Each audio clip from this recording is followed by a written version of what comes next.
What is that I can't see? Icy hands got a hold on me. I am death, come after your soul, gonna leave your body and leave it cold. Oh, death. Yo! Oh, death. Bruh. Turn me over for another year. Oh, death, consider my age. Please don't take me in this state. I am death, come after your soul, gonna leave your body and leave it cold. Oh, death. Oh, death. Fire me over for another year. Stupid, the banana song from Donkey Kong 64. Listen, I'm not mentally stunted. I don't know what you're referencing, stupid. No one understands your memes because they're dumb. They're for dumb children mouth droolers, you fucking morons. Meerkat Mom stole that shit. I want banana, tasty banana. Put it in your mouth and squeeze. Put it in your mouth and squeeze. I want banana, tasty banana. Put it in your mouth and squeeze. Put it in your mouth and squeeze. It comes in denim. It comes in denim. Meerkat Mom. It comes in denim.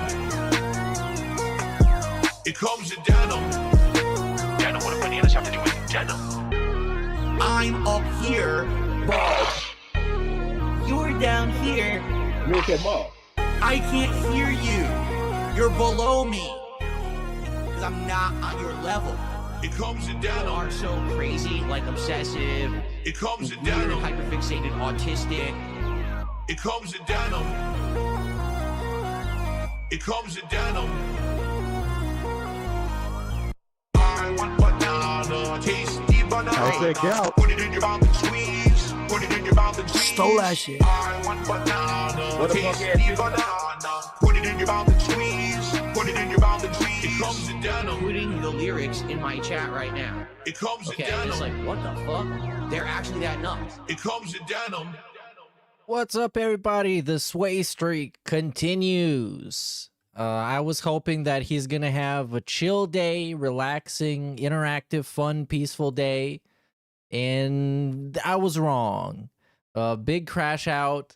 There was a riot in the kick chat. Everybody was revolting. There was thumbs down galore. His Steam controller arrived. Massive insanity happened. And also, he did the totally dog shit react. And I already committed to doing that, so I need to do that. I need to keep doing that. It's fucking terrible. But yeah, we're going to do everything from yesterday. Everything that's worth existing. Big ups Infamous KS for the 100 bits, who says... How's that gout? Is that gout? Here's the thing. I became infamous on the internet in 2016 for accidentally beating off on camera. Now, luckily, nothing was shown. There was absolutely nothing exposed to the internet. It was just me doing my own things. I went viral for it. I just want the bust. Ball. Oh, man. Bust. I'm lurking. Give me the monster. Bust. Wow, it's big. Bust. Baller alert. Oh my God, look how big he is. Oh my God. Wow.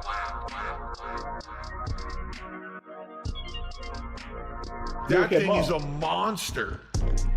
I just want the bust. I need my Oh man. Bust. Give me the monster. Wow, it's big. Bust. Bruh. I just want the. Yo! I just want the. Meerkat Mom. I just want the belt. Give me the monster. I just want. What's another one? I just want the. How's that gout? Vibrant and robust. Wow. I just want the bust. I just want the. I just want the Based. Give me the monster. I just want the. Wow, it's big. Where did the load go? I just want the bust. Easy money. Oh man. Bust. Give me the monster. Bust. Wow, it's big. Bust. I just want the. I just want the. I love the. I just I want love the the horse. bust. I just want the. I just want the. I just want the bust.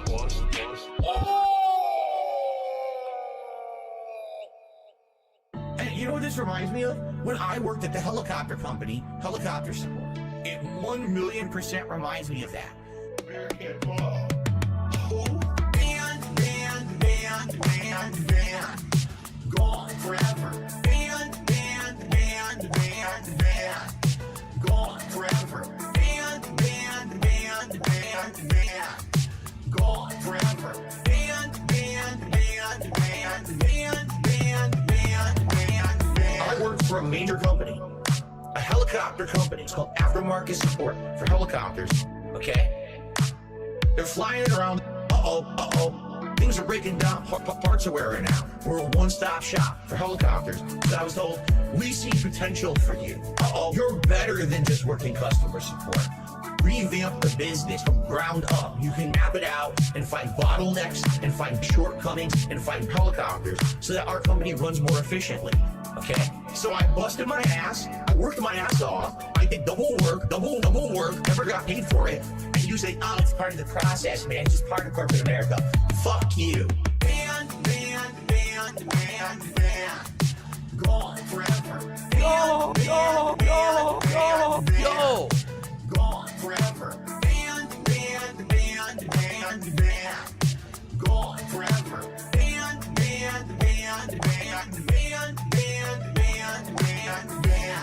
It happened to me. Fuck you. Why don't you listen to me? You don't know shit. It happened to me. So shut the fuck up. Why don't you listen to me? Cause no one cares.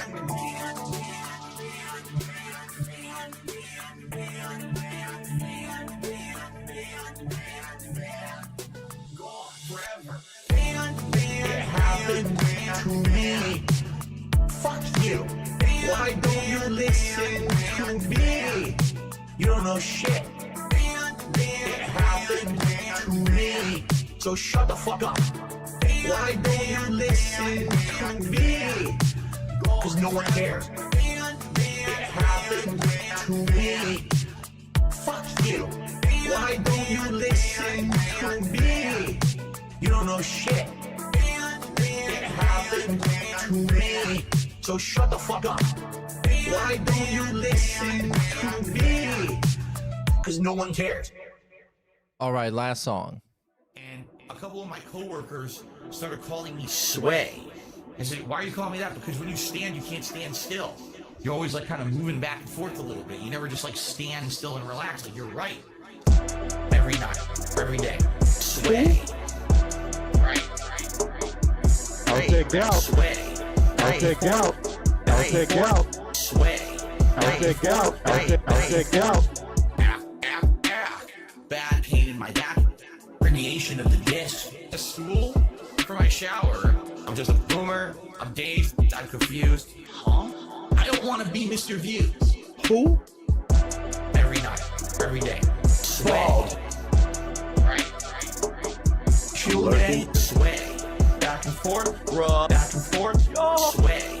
Back and forth. Back and forth. The trolls of the chat. In my back. Sway. Sway. Back and forth. Back and forth. Sway. Back and forth. Back and forth. Every night. Every day. Hey, big ups Lost in Technicolor for the sub, dude. Let's get this started. Let's get it started. Sway. Back and forth. Ladies and gentlemen, introducing Yes. We have returned. It's been a while. Also known as 24 hours. In 24 hours ago, an amazing thing happened. I streamed again. That was the last time. And we watched the stuff from the previous day. It was actually pretty funny and entertaining and interesting. And he was crying about stuff. And I thought, you know what? The next day, what's going to happen is he's going to get pay-pigged and everything's going to be awesome. And his Steam controller is going to show up. He's going to love it. And he's going to have an amazing day. This did not happen. So the Sway streak will continue. And by the looks of it, I'm probably going to stream every day this week until like Friday, I guess. Since you know how it is. Time zone stuff, working from home stuff, I just can't do it. So the summer of Sway is continuing. Yeah. We're going to start with the day stream yesterday, where it was awesome. He played Directive 220. He hated it. Well, he liked it, but the audience didn't like it, so it doesn't matter if he liked it or not. But let's just get into it. You know how it is with the pre-stream type shit. And then, oh shit, I forgot. There's the react. God damn, there's a stupid ass react. I hate this. I can't wait for this to be over. But I already committed. I watched like 2 of the 4 parts, so I guess I'll have to do it again, which is awesome. Hey, it's the Shroom Dukem people. Welcome. I watched the shit from yesterday on his stream earlier today while I was doing my mature adult working. I was listening into it, and it is pretty fucking crazy and exciting. And, you know, exciting. It's in the way of DSP begging for money exciting. What's going on, everyone? And we're going to get there. And that's it. Like, enough intro. Big up Sweet Bean and Silent Assassin for the follows on Twitch, dude. DSP here, and welcome to the morning show for Tuesday, the 12th of May, 2026. Is there something I forgot? I don't think I forgot something. I hope that you guys are ready. Yeah, that's pretty much all that happened. I'm excited. That's right. Today, for the first time in many years, actually, we're going to play a game from Supermassive Games. Now, this is the company known for games such as Until Dawn and the Dark Pictures anthology. Now, they made other games too. Oh, yeah, let's do the quick fashion segment. Let's get it out of the way. I know you guys love the fashion segment. So what's going on here is a very exciting American Patriot shirt. As you can see, we have airplanes, and we have the American flag made out of, like, chemtrails, which is super chill. Does it have anything to do with the other shirt that he's wearing? I don't think so. But it is contrasting and fun, you know, and meaningful. A couple years ago, and he's American, so it fits. They also did that other one that you can't hate on it. You have no right to criticize. They're not all good ones, to be honest with you. Some are much better than others. But in this regard, we've been waiting for them to return to form with this Dark Pictures anthology for a while. And if you don't know, Directive 8020 actually is a game in the Dark Pictures anthology. But the weird part about it is it doesn't say that. Like, I'm looking at the game right now on Steam. Oh, we might actually look at the bans later. As you can see on the ban tracker, there's been diverse and meaningful bans all day yesterday, especially on this stream, the day stream, the Directive 220 stream. The Dark Pictures. And he, like, poor Phil, he put in such a good effort to be entertaining. Like, he did his best. I know his best is like 1% of anybody else's decent, but he tried so hard and got so far, and in the end it didn't even matter.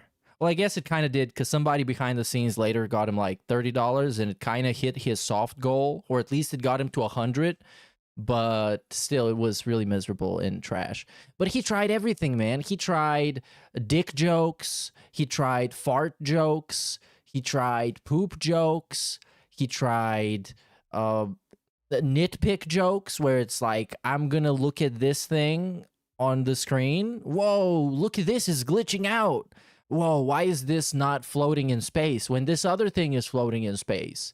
He tried the thing where he looks at the camera and he's like, well, you guys, are you seeing this? He tried the other thing where he looks at the camera and makes a weird face, suggesting that something funny is happening on the screen. And none of that shit worked. None of that shit worked. Hey, big ups Mr. D. Bleakley for the 3 months sub, dude. And Mitch Gadeth for 2 months. Hell yeah. Directive and Osama bin Burnell for the kick follow. They're trying to get away from that moniker. An explosive audience today. I feel like those games did well based on the fact that they were all of the same anthology series. And this is supposed to be like the next installment, but they're not branding it like that. Maybe it won't have the intro. If you remember, all the Dark Pictures anthology games had that awesome intro where you had like the caretaker or whatever walking down the hallway and then going to his study or library and reading the story, and he would guide you through. Maybe that's not the case anymore. If you're not aware, the actual model, Yeah, he loves those. I believe, for that guy passed away. So maybe they've decided to just end that. In response, I'm not sure. I don't know because I haven't played the game yet. But Directive 8020 is a narrative-based horror game where your choices matter. From what I'm to understand, it's set in space, and there is some kind of a alien entity that is impersonating humans and killing them off. Whoa, it's like the thing in I think it's space. supposed to be a similar premise, but instead of Well, that's kind of like Phil. He's impersonating humans and killing off their brain cells. instead, But really, this is the perfect, I guess, well, it is a pretty good streamer game because you can engage your audience into making decisions with you on like what you're going to do and what you're not going to do. I guess it is better if you're playing with somebody in like couch co-op, or you're playing with your girlfriend watching you play and you both talk about what to do in the game. But he loves it because all he has to do is press forward on his new Steam controller and occasionally press X or Y or B just to do something. And then something exciting happens and it tells him that it's really important. Because those games constantly tell you, you just did something important and everyone's going to remember that. And then most of the time it doesn't happen. It's kind of like a DSP stream. He's going to tell you something really exciting is going to happen, and then it doesn't. Space. Okay? I think. I don't know. I haven't played the game, but that's from the trailers that we saw. It looks like that's what they were going for. Now here's the thing. Oh, and there is a disclaimer. I can't wait to get to that. That's the great part of the stream, but I'm not going to spoil you on that yet.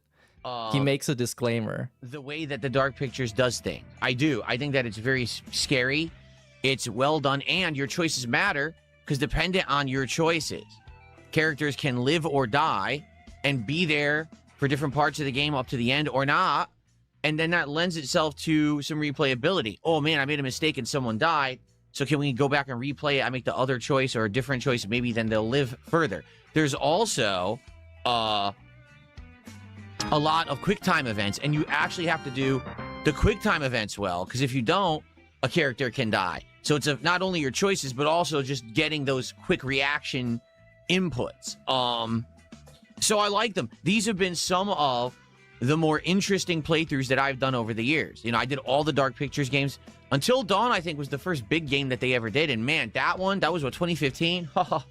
If you haven't seen the Until Dawn playthrough, I strongly urge you to go check it out. That was back when I was streaming, but I wasn't really an interactive streamer. That's really interesting to me. He talks about the playthrough, but not like the game. I thought he was gonna say, "Well, the game was really fun. I had a lot of fun playing it." But he talks about the playthrough as if it's like he made the game. Excited for that one. I would ham it up, and I don't know. He would ham it up. Good time with it, and people loved it. So I think that you're going to like this game, and we should have a good time today. Now I don't know how long it is. These games vary. Some of these Dark Pictures games can be more lengthy. I think the longest one was around 7 to 8 hours. Others are shorter. I think the shortest one they ever did was like 3.5 hours. Okay. So they could go different ways. And dependent on that, we'll see how fast or long this game is. And if you guys like it, will we do multiple playthroughs? That's really up to the audience. No. We're going to do one. And then depending on how it goes, maybe you go back, you reload a stage, you try again to keep someone alive or whatever. But we're going to do an honest run first off, where we don't make any changes. We just keep playing, even if someone dies. And we go from there and see what happens. Okay? Okay. We got it. Okay. We got it. We got the disclaimers coming up. Make sure to sit down. This one is very special and it's very serious. You need to know this. Otherwise, this content may not be for you. Okay. I just gotta warn you. There's black people in this game. Because already someone made a comment in the kick chat. Black person alert. Black person alert. They were like, I don't know, Phil. Based on the thumbnail on your stream today, I'm just not sure if this playthrough will resonate with your demographic. And I'm like, what, are you afraid of black people or something? What's wrong with you? Hey, DSP was afraid of black people. That's why he couldn't ride a bike. That's why he still doesn't know how to ride a bike. Remember that story? That was great. Sorry, I have no problem with it. I've already said this over the years. I don't care. I don't care about black people. The race. I don't care about the race. I hate everybody. Meanings or anything of a character in a game. What I care about is the game fun? Is the narrative gripping? Right? What is the game grippy? Quality and is it entertaining to you? That's it. Now, if the game immediately starts pushing culture wars stuff down our throats, then yeah, I'll call it out on that. You know I will. Oh, he will. He's the culture warrior #1. At all in a Dark Pictures game or a Supermassive game. So I don't think that it's going to be a factor, to be honest with you. I think instead it's going to be just a fun. But bro, you loved hanging out with Asmongold. You play Asmongold games and you win Asmongold prizes. That's what happens. Like, you wanted the Asmongold audience, you got it, and now you need to make disclaimers about black people being in video games. That's just how it works. Going to enjoy. I hope so. All right, we'll see. Although, admittedly, if this game hadn't been delayed, it probably would have done better. It was actually originally supposed to come out in the fall around Halloween, and then it got a big delay.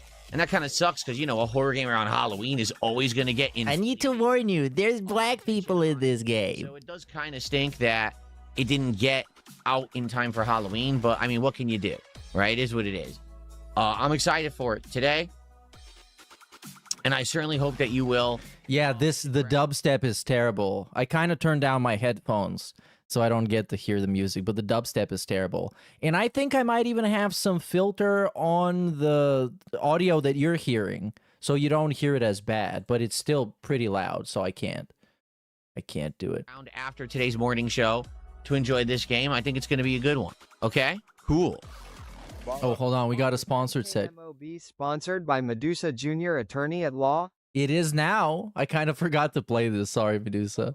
If it goes for this. Medusa Jr. put a sponsorship disclaimer on this. We got it. This is it. The stream is brought to you. The Swaycast, the episode, whatever, is brought to you by Medusa Jr. It's like the WWE. We can just put a logo on anywhere. We need everything to be in logos. All right. First contribution of the day. No, this is getting the first skipped contribution of the day. It is a $10 super chat. So let's get Roy. It's a new Pokemon fan art that no. The team that I just oh yeah, somebody made him. It's not worth rewinding. Trust me, it's boring. It sucks. Is DSP fan art? It's not even funny. Because back in the day, he would have people that would make him funny fan art. That they don't think it's funny. They put an effort in that, but it turned out to be funny, you know? Good stuff. That's just how it ended up being. Now, so what is going on today? Well, today we're going to have the premiere of Director. Yeah, we know what's going on. Project 220 or whatever that was called, Director 220, and then the Quarter Pounder Part 3 experience. Slightly too wide for the stream. Oh yeah, here it is. Here it is. It's just a Pokemon guy with not even a goatee. That's just a mustache. And then some Pokemon. That 18 years of catching them all.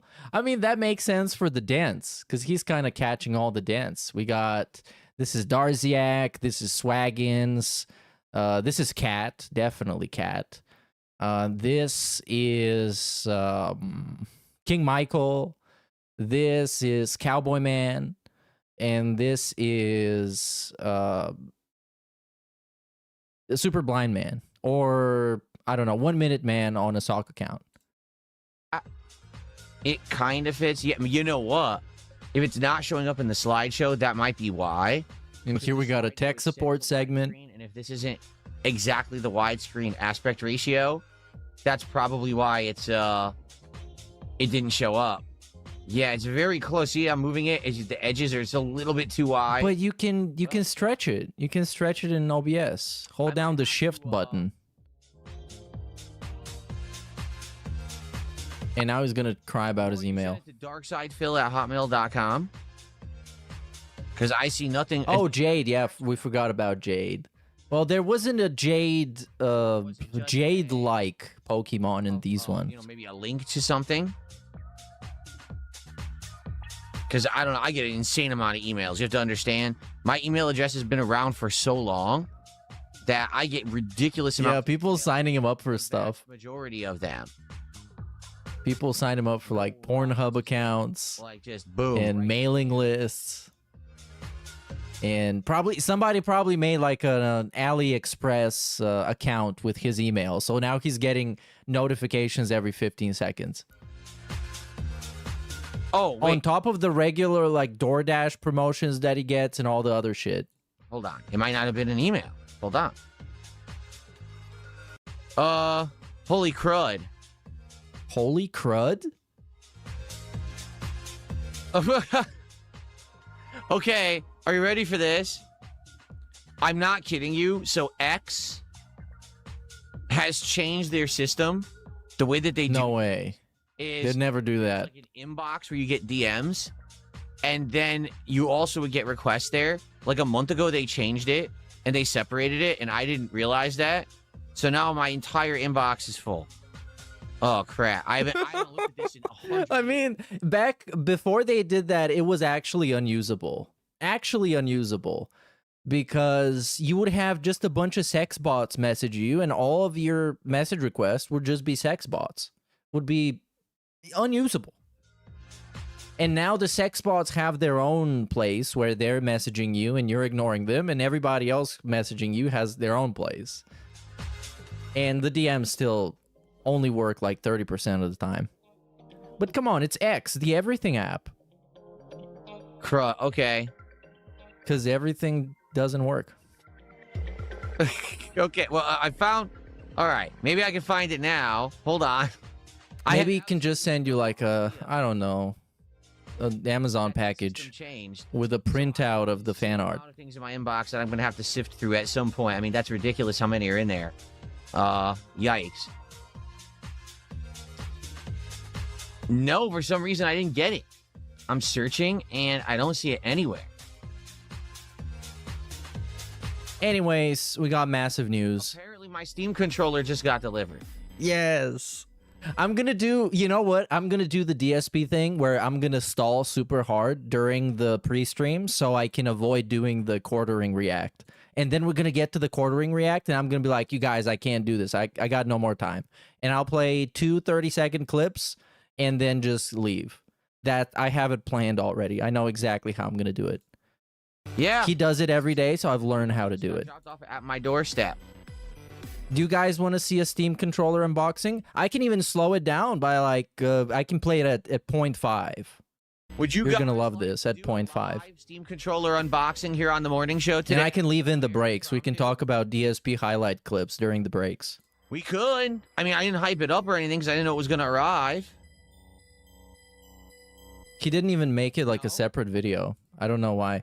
Because like the whole point is, he wants to buy the Steam controller day one so he can review it and he can make content out of it. But then he like impromptu unboxed it on this stream and then didn't even cut it out and make it a special thing. No, forget it. Okay, never mind. Forget it. Yeah, Steam well. controller, I'll return it. It's not important. Nah. But I mean, it's not like he's actually asking you for an answer. It's not like what you say matters. Because one guy, like this guy, FXDD Shadow 0W, said yes. And since one person said yes, the answer is yes. Turn it. Just a rhetorical question. He was going to do it To anyways. the schedule. All right. Which is fine. Like, just do whatever you want on your stream. Just be like, whoa, my Steam controller came. I'm going to unbox it right now. Let's do an interesting, spontaneous thing. But don't try and making it like it's somebody else's choice. The schedule. That's right. Absolutely no. We can't change the schedule. We can't do stuff impromptu on the fly. That's ridiculous. What a crazy notion. What do you mean, yes? Now people are saying, yes, let's do it. What do you mean? They're trolling. Well, shall I at least confirm it's down there? All right, let me go check. I've paused the recording. Let me go get it if it's there. Obviously, I don't want to leave it on my doorstep. I'll be right back.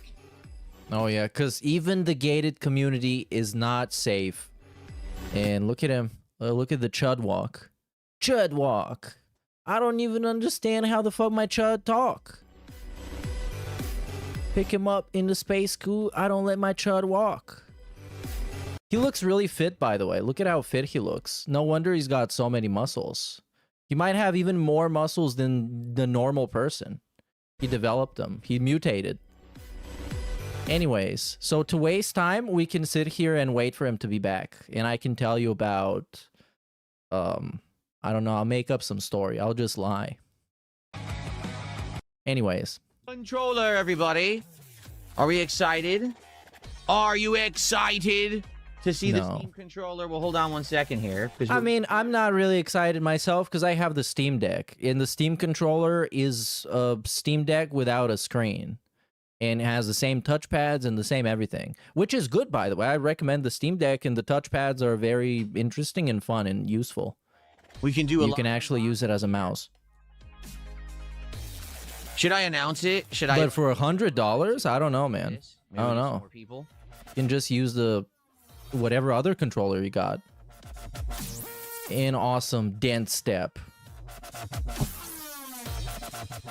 Oh, this is so bad. At least, like, turn it down. Fuck. And it's, like, so high-pitched. It sounds like a dentist drill. There we go. It's like drilling into your brain. Give me a second here. Let me post up that we're doing it right now. Draven says I should do it tomorrow on the Level 1 podcast. Yeah, I know. It looks dumb, but it is very useful and intuitive. We might be able to use it today for Directive 8020. Like, we could actually test it live while I play Directive 8020, you know? And tomorrow, tomorrow we're doing Pokemon, but we could test it tomorrow with Mouse PI for Hire. We could test it on Friday with Fighting Games. So we could test it quickly, you know? He's talking about it like he's Digital Foundry. All right. I mean, you're just gonna... Sure, you're gonna test it, but... I don't expect to, like... I don't know, like, his opinion is not reliable. Because it's Darkside Phil, the guy who blames everything for everything. Is the guy who thought his PlayStation controller was broken when he played Call of Duty, but it turned out that he just turned on the haptic feedback. And that was making it, I don't know, making it do something that it wasn't supposed to. Your games at your fingertips, Steam controller. Whoa. Has it written around the sides there. On the back, I believe it says it comes with its cable. It comes with denim. And it has that special attachment that you snap to the back magnetically to charge it. You don't have to plug the cable in. It's like a magnetic connection to actually charge the controller. One of the fancy things. Okay. And this will be interesting to see what it works like with different games with the touchpads. I've never had like a touchpad controller like this before. So interesting. All right, it has a little zip sticker here that I guess is holding it closed. So you gotta, I guess, pull that open. I don't think he's gonna use them a lot. I guess you could use the touchpads on the Steam Deck. You can use it as to aim like a mouse, to aim more precisely. But most of the time, any game that has some controller support, you're just gonna use like the stick. Controller by half, just by pulling that one tab. That's it. It's considered open box now. See that? Darn, I should have sold it on eBay for $300 like everyone else is doing. Okay, so here we are. Steam controller unboxing. Oh. Oh my god. Okay, so it has some stuff up top here.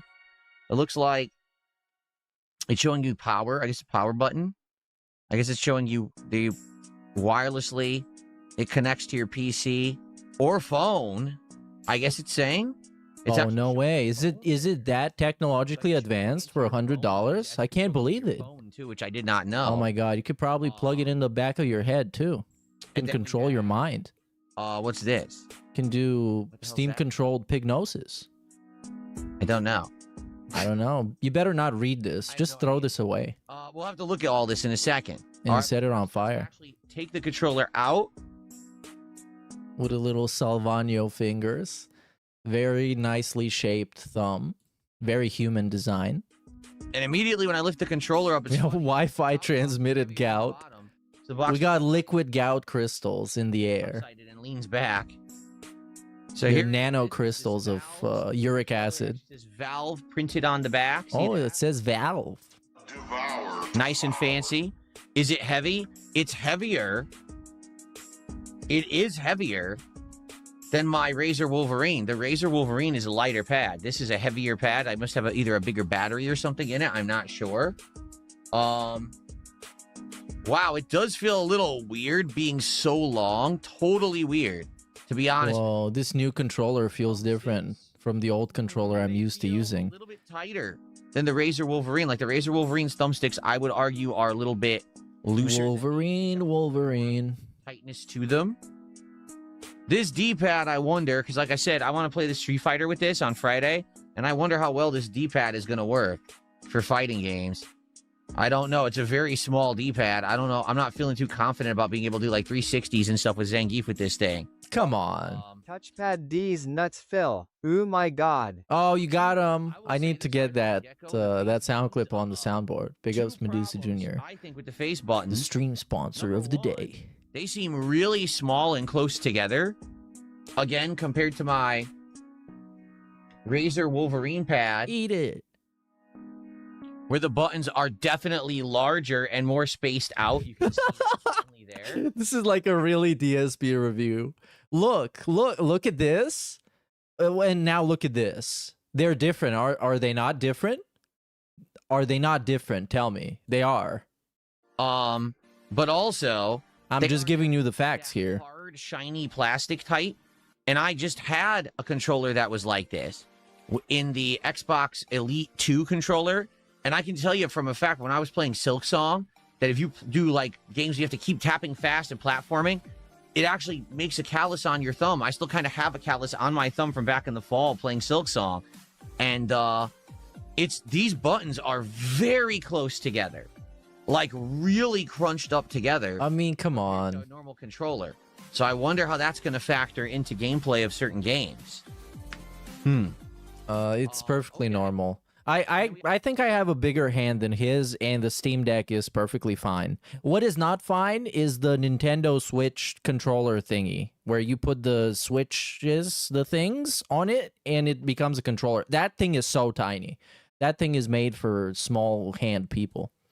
We have our for small hand humans. I've never had any game pad with touchpads like this before. It's perfectly fine. To see. I wonder if these will work with various different games, or if they only work with certain kinds of games. I wonder. They work on Steam. You could probably set it up for pretty much any game on Steam. Same thing with the shoulder buttons. Because Steam Input has its own settings. Oh, and then but Phil doesn't know that because he's Phil. Because he's a game reviewer and a tech reviewer. The stock controllers from like Sony and Xbox, they all have these extra buttons now. Yeah, you can also configure these in Steam Input. Right there, right? So here is the charger unit, which plugs into a USB cable. And that's just supposed to snap on magnetically, I believe. There you go. Just like that. It snaps on and off to charge. So you don't have to be plugging a cable in or out of this thing. Holy shit. It just snaps on. Okay? Better rub your nose and then grab it again. So, what else comes in the box? Let's find out. Okay, what else we got? A dongle? Dangle? So this opens up, and here's your USB cable. Oh my god, it's a cable. That you're supposed to plug that little wireless adapter into, which I'm probably going to go plug in right now so that it could start charging during the morning show. I think nobody cared because there's zero reason for him to have and use this. No scenario where him owning this makes sense. He really thought he was cooking up 5-star content, truly delusional. Goveritsa Chen Army, Malia. I don't know. I don't know if he thought he was making good content. I think he just thought he was making content that everybody else makes that is successful. So he thought, well, people are going to love this because Digital Foundry did this, and who's that other guy? Snort Tech USA, whatever. Some other guy more popular than him did this, and it got a lot of views. So if he did it, it would get a lot of views and support. But it's like, yeah, he's not... Him testing it means I'm going to plug it in and play a video game with it. It's not really... actually exploring what it can do. And the different things that you can configure in Steam, because you can have customizable buttons, you can customize the different settings of the touchpads and everything. It is pretty interesting if you actually like fucking around with stuff like this. And also, on top of all of that, he just wanted it because it's a new toy that came out that costs a reasonable amount of money. And if Phil doesn't have it, then he is a broke person who should be shopping at Walmart. It comes with allegedly. a book that probably explains the basics. Let's see. Get my reading glasses on here. Big ups Iwamoto for the $1, dude. We'll see what it says to do. Yeah, it was the FOMO. And he got disappointed he couldn't get it day one. Like actual day one. Warning, magnetic parts. He got it day 2, and it's still not as good. Warning, there's a magnet both in the controller and the magnetic puck. And it can attract other metallic items. Skin irritation. Could cause skin irritation. Interesting. Regulatory information. Oh, that's it. This is just a warnings booklet. There's no Oh, it's totally going to cause skin irritation. Just warnings in like every language possible. That's it. There's nothing else there. It doesn't even tell you how to use it. Well, Yeah. I mean, it tells you how to use it here. You just like plug it in into the thing. And then it's going to like connect, and then it's going to get paired. It's like a PlayStation controller. It's a fucking controller, dude. I guess we're just going to go plug And this. there is, oh, hold on. There is a QR code here that I can see. Maybe you can scan that and it's going to tell you everything. Like there's nothing else in here. There's no instructions. Huh? What do I do? I'm assuming what you do is you just take the puck from down here. I hope he somehow does it wrong. And it bricks the firmware. That's going to be so much fun. But no, it's going to work. You go plug it in via It USB. always works for Phil because he's really smart, figures everything out. The guy together like this. There you go. And I guess that's how it syncs and charges with your computer. Now, I'm assuming there's going to be software and stuff for it, but we won't know till it's plugged in. So I guess I should go plug it in, and I guess we're going to see what happens. If the computer will just auto-detect it and do driver updates or whatever. All right, let's go, I guess, right? Let's go plug it in. Yeah, at worst, even if nothing happens, you can just plug it in, go to Steam, and open the controller section in Steam, and it's gonna show up as something. Here it is. Steam controller in all of its glory. But I think his learned helplessness has taught him to first complain and then try and do something. Because complaining gets people caring about you and it gets their attention. And that's what matters. Because if he could figure out everything by himself, they wouldn't be paying attention to him. But now that he's a baby with a full diaper who's crying, you're going to pay attention to him because he's a crying baby. It's important. Here it is with the puck attached to the back. Oh my god, look at him. He attached it. He's a puck Magnetically. attacher. Which is pretty nifty that you don't have to plug the cord in. You just snap it on there. All right, let me go plug it in. Okay, this takes a minute. So it is blinking orange right now. Yo, it has RGBs on it. It's actually pulsating orange. Whoa. Light on the front. You got the premium edition with the pulsating. Orange right now. I guess that means it's charging, but for what I'm to understand, the way it does updates and everything, it's through that puck. Is there steam coming out of I it? don't know how we get it to It sync should be. with The Steam, Steam controller. so that it'll work. Do we just have to have it charge first? Can we turn it on? Perhaps if I hold the button down, maybe it turns on, and then it'll sync with Steam. There's no Whoa. instructions. Pretty So logical. I guess I'll go try. 'cause Logical right now take I've here, actually Phil. Opened, and nothing happened. Yeah, I have Steam opened right now, and it hasn't reacted as if I plugged any controller in. Nor am I being prompted for any driver updates or anything like that, which leads me to believe that the PC hasn't detected that it's plugged in yet. So I guess let's go. Let me get everything back in order here. Okay, we gotta wait for him to tidy up his office again because that's great content. I guess when he let's does go. unboxings, I always imagine the person who designed the packaging sees it and then does the Pedro Pascal laugh into cry thing. Phil is the lowest common denominator, and designers should consult him since he's mentally blind. I think many people would genuinely hate him if he started consuming their products. Even though he is a consumer, he spends money on that stuff. If they see somebody this stupid using your product, they're gonna be like, "Oh man, I didn't want that to happen. I hate this. I hate this." So turn it on because it's not. Big up Moto. And shout out to San Antonio Spurs fan for the subscription, dude. So fingers crossed, they're gonna destroy the Oklahoma City Floppers. Let me go turn it on and see if then Wemby, save us. Please save me. Wemby, please save me. Like another chud walk. Oop. Because the office is very tight. Barely got out of there. 1 second. Anyways, we're back. In the wrong spot. Steam controller detected. Oh my god, he did it. He did it. By the way, today we have a new gimmick. Do I have it here, actually? Yes, we do. Firmware updates. And it doesn't work. There we go. Or it does. Here it does. So I had to hold down the Steam button on the front of the controller. It then activated the controller, and now it's going to sync. And it's going to update. Here we go. Okay. Yak Almighty says, it doesn't get detected as a controller. It functions as a keyboard and mouse for controlling the operating system, and in games through Steam, it will function as a controller. Whoa.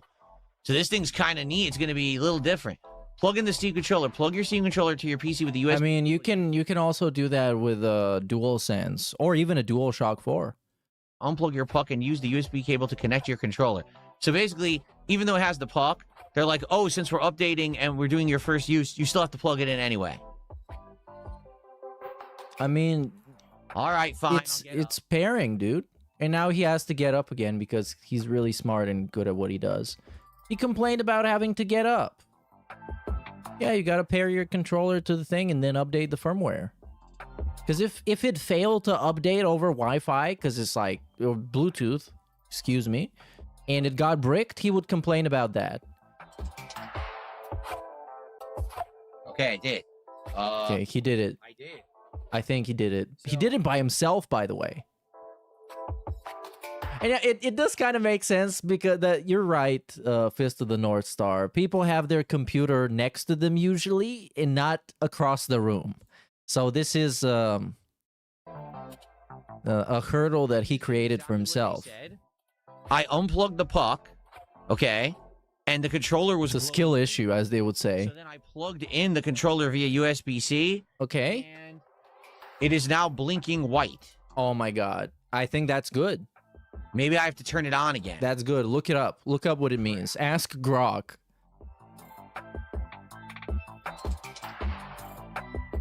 Oh, and he's gone. Again. Okay. Maybe really he should have had his PC close. But he wants to play on a TV that is across the room. Because he's a gamer. Well, this isn't good. No, what happened now? So I don't know what's going on. Oh. Oh. Yes. No. Well, there we go. Apparently it is updating. There you go. And you can see how annoyed he gets. Like, you get this easily annoyed? See, the problem is the wire they give you isn't long enough to go across your whole floor. But why would they give you a cable that would go across your whole floor? Why would they give... Is there a company that sells you a controller or a phone or something that goes across your whole floor? Okay, Steam controller puck. You can now plug your puck back into the USB-C. The Steam controller puck is a wireless transmitter connected to your controller. Oh, these fucking idiots. They didn't give me a specifically long cable for my very strange scenario that nobody else does. Charging station for the controller. Okay, so let me go do that. Okay, yeah. I'll see you around, Phil. Go take another 45 seconds to plug in a cable.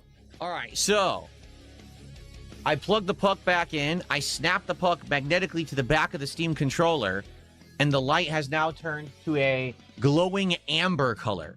So I guess when the controller's updating, it's a glowing white or pulsating white color. But when it's actually charging, it's a glowing amber color. It also turned green and red during the various parts of this update. So, so RGBs. A lot of different colors. Holy shit, that's so cool. This is the Steam button. Press it to turn the controller on. Press it again to open big picture mode. So this is what, like, when did this segment start? This is going to be funny. So it started at 56 minutes. We are now, drum roll please, hour and 10 minutes. So yeah, we took like 15 to 20 minutes to turn on a controller and set it up. We have contact. The best way to use Houston, we have contact with Steam. Okay. So I guess they're saying He's talking about it like he's hacking into the International Space Station. synced now, and it should work fully. Well, here's the thing. I'm going to let it charge because I just got it. So likely it has no charge in it, right? So let's let it charge for the rest of the morning show, and then we'll come back and we'll use it when we play Directive 8020. Sounds like a plan. Sure. All right, good stuff. So all of this shit we did, you could have done by yourself. That is not a part of your morning show. Good. The update process seems to have worked pretty seamlessly. And For the record, Breek is what the ladies call Medusa. Hey, that's how they call them. Well, wasn't the Medusa the lady that you look at her and you go hard as hell? I'm obviously interested and excited to try it out with the new release today, Detective 8020. I wonder how the touchpads will work in the game. Can you move like a cursor around and select the dialogue option? Yeah, you probably can. I guess we'll have to see. Cool.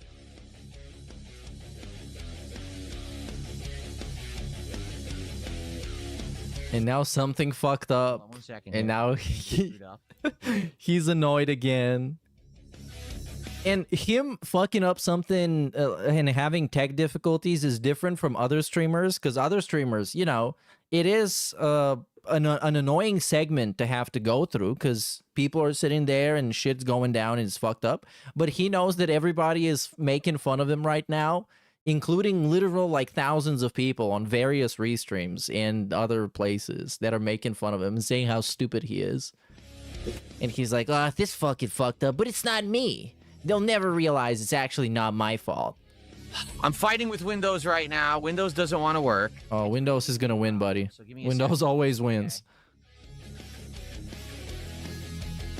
They move the goalpost. And then you have to talk to Microsoft support, which is like, that's the real admission of defeat. With the way that it works, it's ridiculous.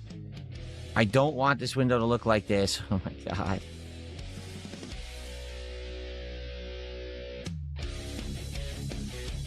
But at least we got badass music. Window open, a tip came in. I go to do it, and Windows says, oh, we want to auto snap that window to full screen so you can't see anything. Oh, no. What? We want to auto snap that window to full screen? He fucked up something 100%.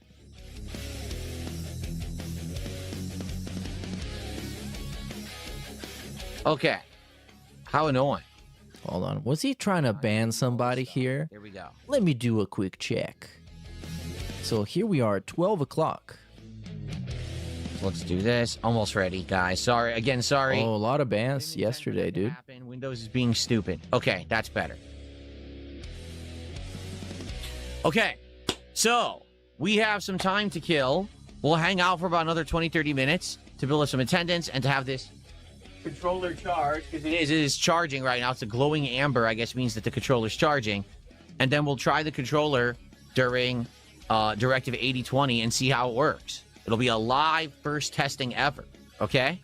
Well, there was this guy, but this guy was not banned here, but it's also a funny ban. Justin Wong has surpassed the king in subscribers. Maybe Phil can congratulate him and have him as a guest. For some reason, he just bans people talking about Justin Wong. That's very funny. Madville, he says, is 8020 an 8-hour game? I don't know. I don't spoil myself. Oh, then another guy got banned, but this is later on during the day. And this guy got banned by Ferbs. And he said, do you miss your dead rabbit at DSP Gaming? That were like, and then, this has more to it. So this guy here, DSP's dead rabbit got banned for saying, why didn't you do enough to save me, Phil? Why didn't you do enough to save me? He couldn't save him. He couldn't save him. 3 hours long, and games that were like 8+ hours long.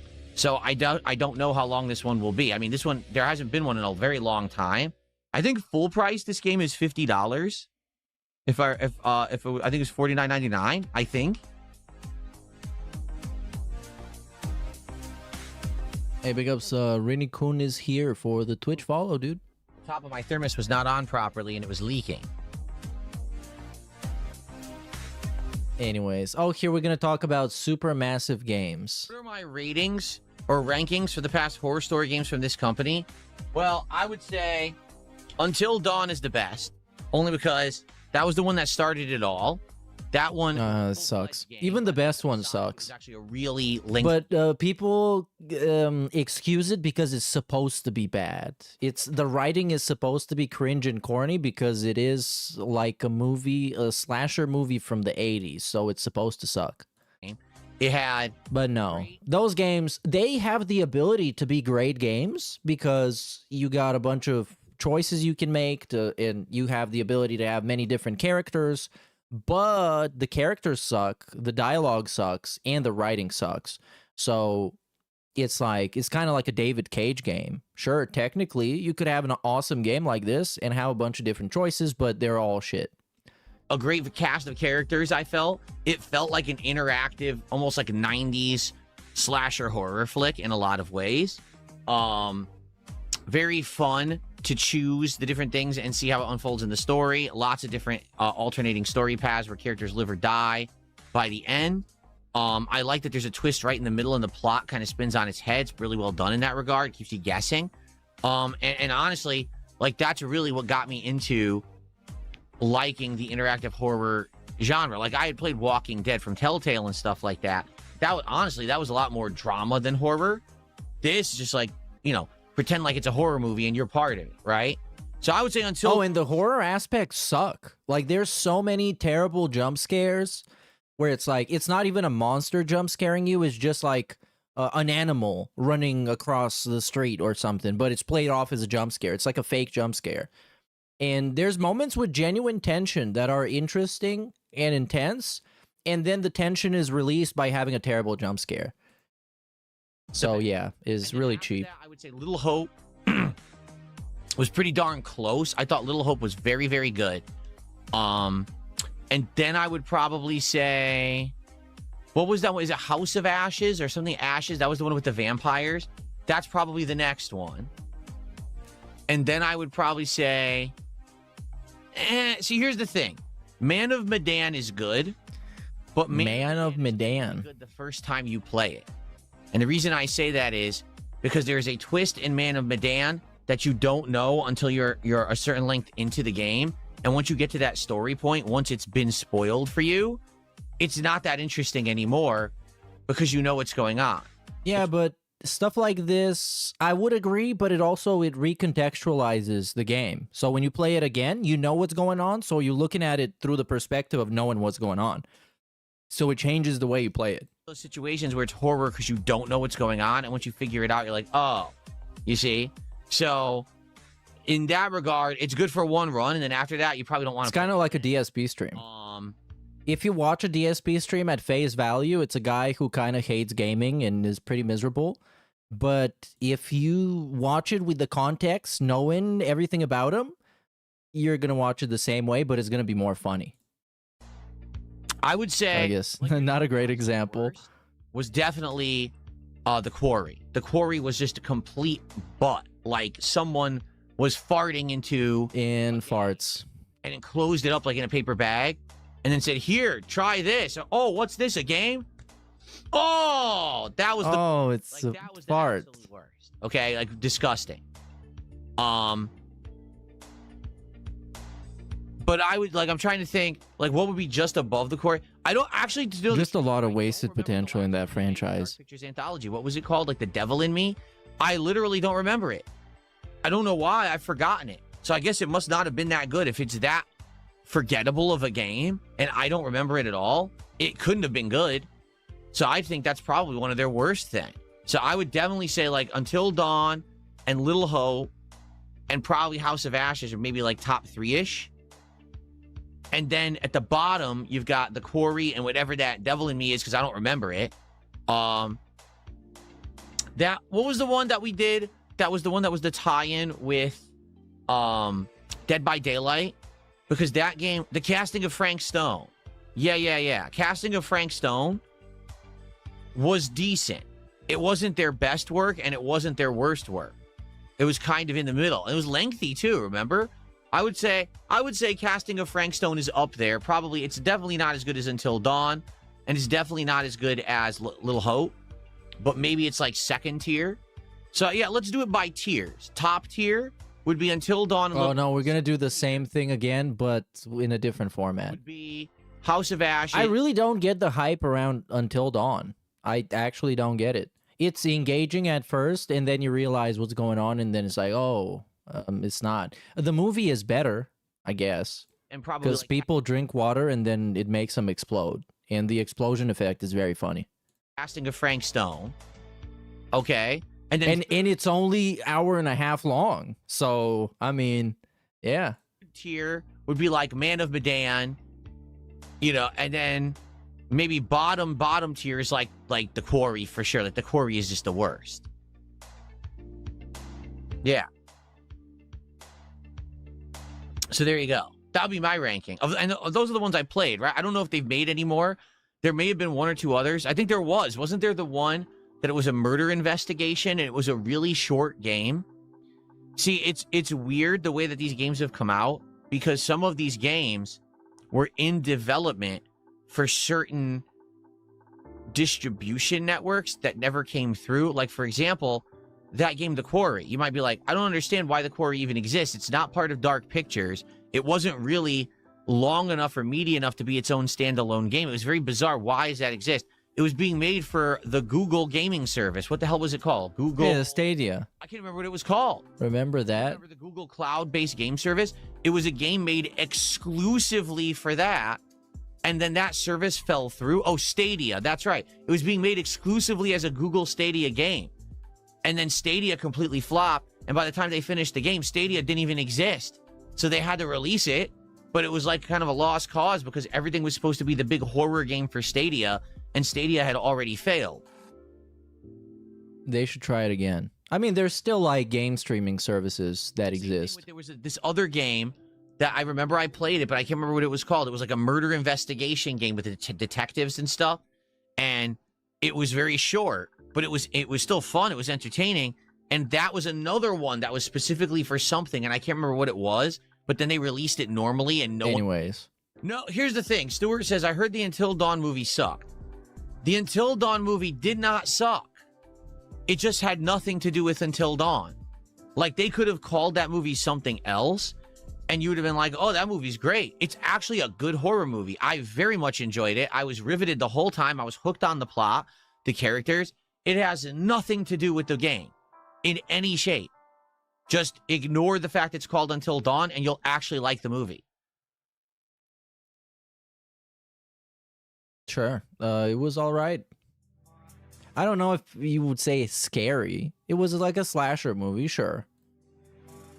It had its moments, but them exploding was the best. And also it had Peter Stormare in it, and everything that it has Peter Stormare in it is great. Even if it sucks. $1.50 says you should do tier listings.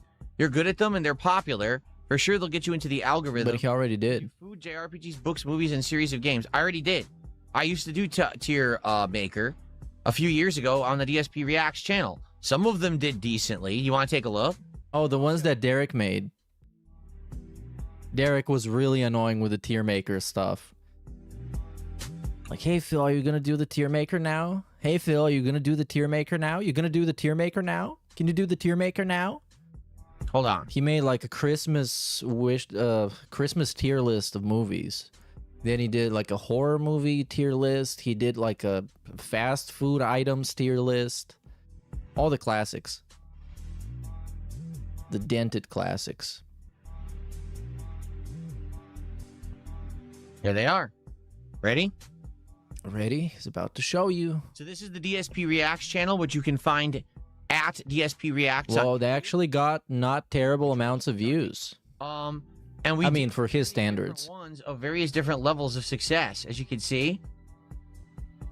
Horror movie villains, interactive gaming, best gaming consoles, best American fast food franchises, Legend of Zelda games, all major fighting game franchises, American Cuisine 50-dish countdown, the best games of 2010 all the way through 2022, because I believe I did this in 2023, and Christmas 2023 best ranking of holiday movies and specials.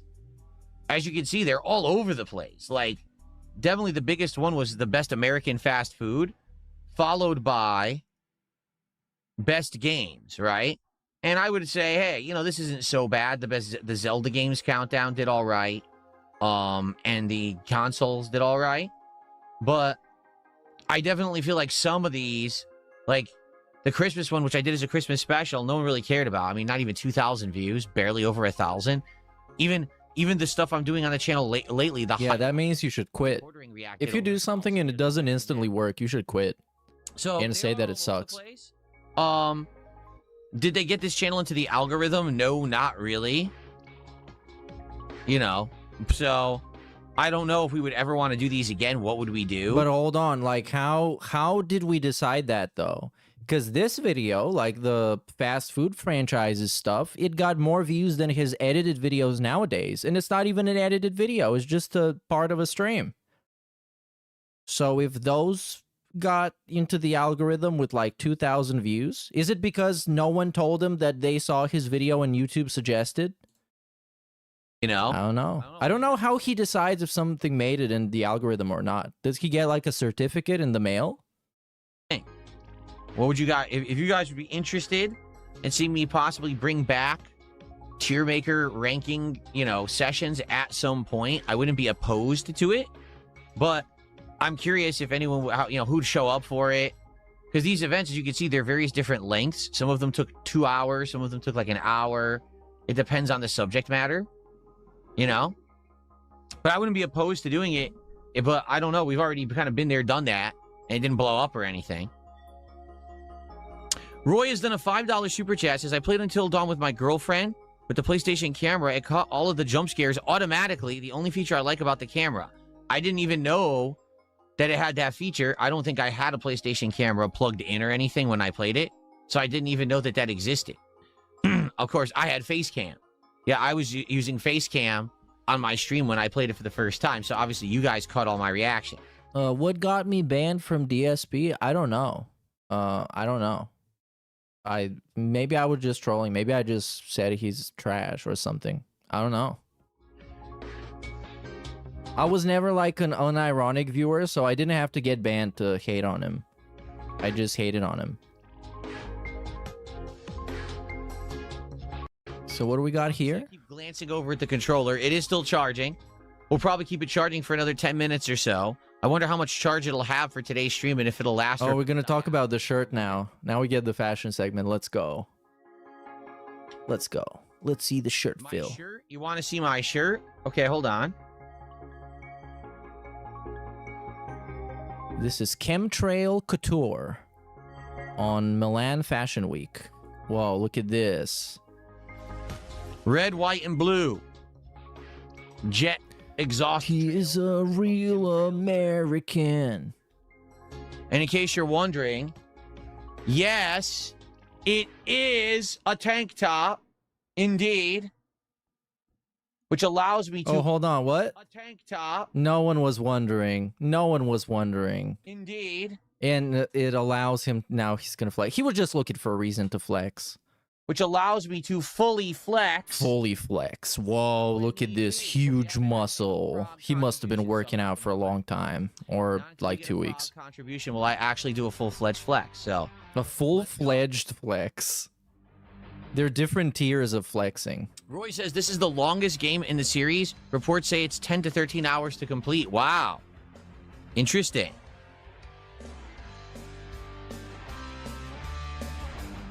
Okay, yeah. Don't expect him to finish it, really. Based on how it started, nobody was interested today, man. And he tried. He tried a lot. Roy says this is the... Just do it? No, I refuse to flex without any motivation. Motivation. You know, now would be a good time to get Oh, some begging. support for the stream. Okay. So far, we've had So he can flex. super You ask chats him to from flex, Roy better and pay a up. $1.50 tip. If you like the content, if you enjoy hanging out with me, if you like This bicep ain't Steam free. controller for you guys all week, if you like the gameplay I'm doing, the new release today of Directive 8020, please support the stream. Let's go.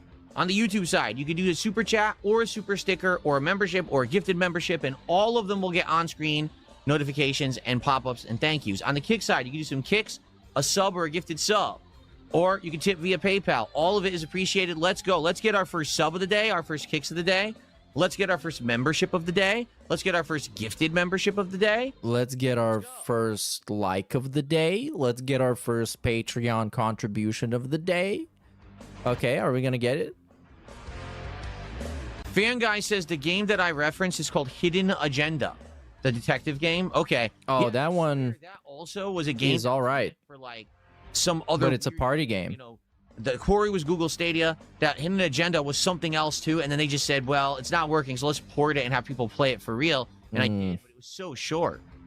Yeah, but how did he even play that? The Hidden Agenda is a game you're supposed to play with a couple of people, where one of you is essentially the imposter and you have to sabotage everybody and everybody else has to figure out who the imposter is.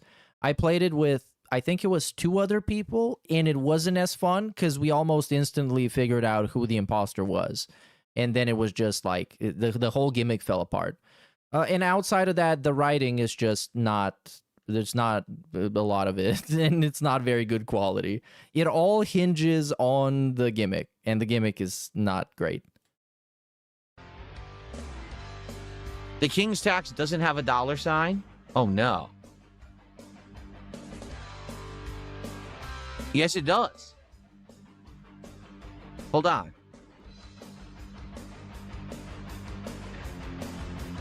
Maybe there's no $sign in this font. Okay, this is definitely getting skipped. That's why. I'm using the $signs, but no, I don't really have time for casual reading. There was a time in my life when there was, and I would read books pretty frequently. I loved reading, but it's been a long time removed since I've been able to read a book. No. No, that's just bullshit. Just say you don't like reading books.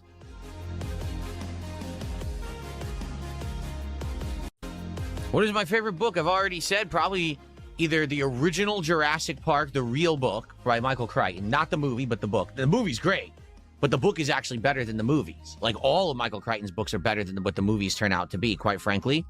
And I think that the book of Jurassic Park actually is better written, has different outcomes at the end, and is much scarier actually than the movie.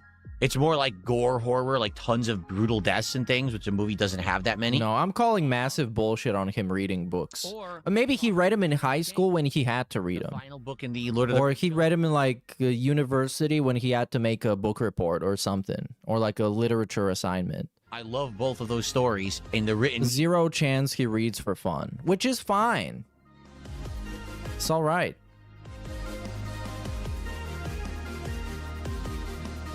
I don't read for fun either. It's fine, just say so. But if he said, I don't like reading books, the detractors would say he's stupid. And he can't have people saying he's stupid because he doesn't care. I don't know. I'm curious how many people, like right now we have almost 250 viewers. Thank you for being here because we are going to start with the gameplay shortly. I don't know how many people are going to stick around. I don't know how many people are going to engage and support. I love this kind of game, but it's been a while since I played it. My audience is an ever-changing audience. You have long-standing viewers who come by, but then you have people who are newcomers. I don't know if people will like this or not. I mean, I hope they do. I like this style of game, but will it resonate with my modern audience? I don't know. Just start doing the bullshit and you'll see. Are we going to sit here and just guess if people are going to like this? At which point it's like, no, they won't. They won't like this because this is not happening. And there's games that I think are going to be big hits, you know, home runs out of the park, and then people don't like them. So I hope for the best. I hope that this will turn out well and people will like it, but there's no guarantees, right? I'm down for yeah. 2 streams of this scheduled. We may do 3. Oh, and this brings me back to when he was begging for people to hit the goal before the gameplay even starts, so he doesn't have to worry about stuff. And I think he's going to start doing that soon. Because, I mean, all of these segments are kind of leading to that. It's like, oh, I don't know, you guys. I don't know. Do you guys think that you're going to like this? Do you guys think that you're going to watch this? And then somebody going to give him $100 and he's going to be like, okay, now I'm not worried about this anymore. Let's get into the gameplay. But then the gameplay is going to be the most boring and devoid of entertainment thing you've ever seen because he has no incentive to try. Depending on how well received it is, let's see how it goes today. So if you like this style of game, you like horror. If you like that I exist. Right? Choose your own adventure style, you know, with this live chill interactions and everything. Let's go. Let's get this to be a great stream today, and I'll play it tons of times. Let's go through it and have a good time with it. And like I said, would I do multiple runs of it with alternate choices? Well, depends on how the streams do.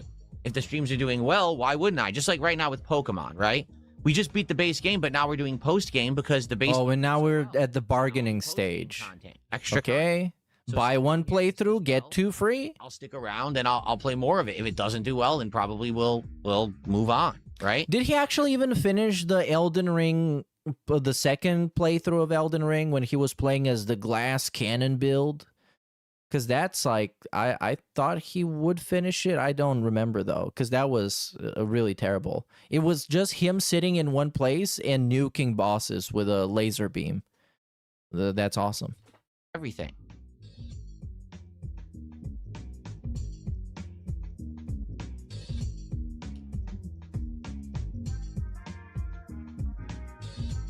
Anyway, some music time now. Big ups Jose and Crosa for the subscriptions on YouTube. Okay, can you say something? No, we're gonna talk about a book. Here we're gonna talk about nothing. Here we're gonna talk about nothing. But I would like to actually like test it during the game and see how well it works, right?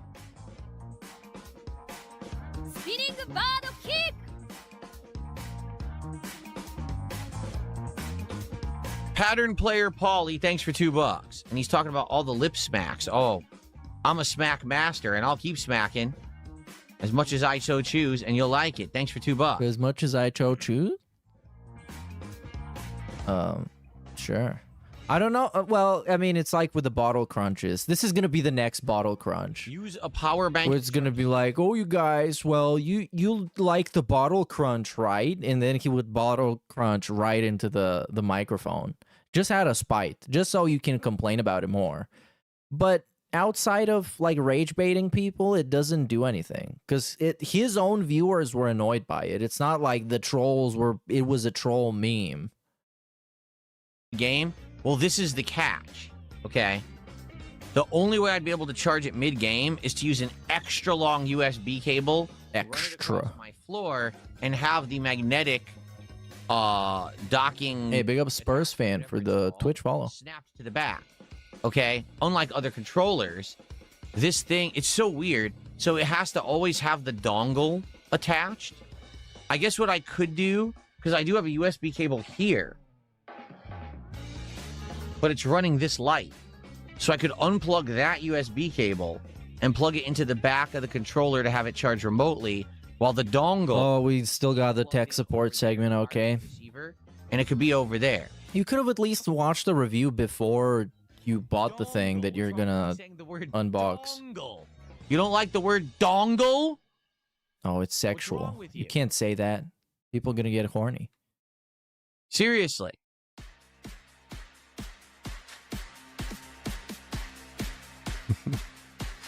Some people have mental problems. What? Your own audience? They're well, I mean, yeah. He's being pretty honest right now. All things considered. Thank you, Satan. But it's not a thing you probably want to bring up, you know? We're about to use it. Because you want them to give you money? But we're getting into Findom territory now, where it's all about, like, you're a fucking stupid sissy bitch. Now give me $50. And then they do. We get like humiliation rituals. I do have a long USB-C cable. It's what I use for when I play fighting games with the joystick. So I guess I could technically use that cable and run it across the entirety of the floor if need be, and then have the puck, the magnetic puck dongle, attached to the back of the controller and do it that way. We could. Let's start off using the battery. Let's have see how long the battery is. You know, initially it's only charged now for about 30 minutes. Let's see how long it lasts. And then after that, if we need to do a cable, we could do that. Okay.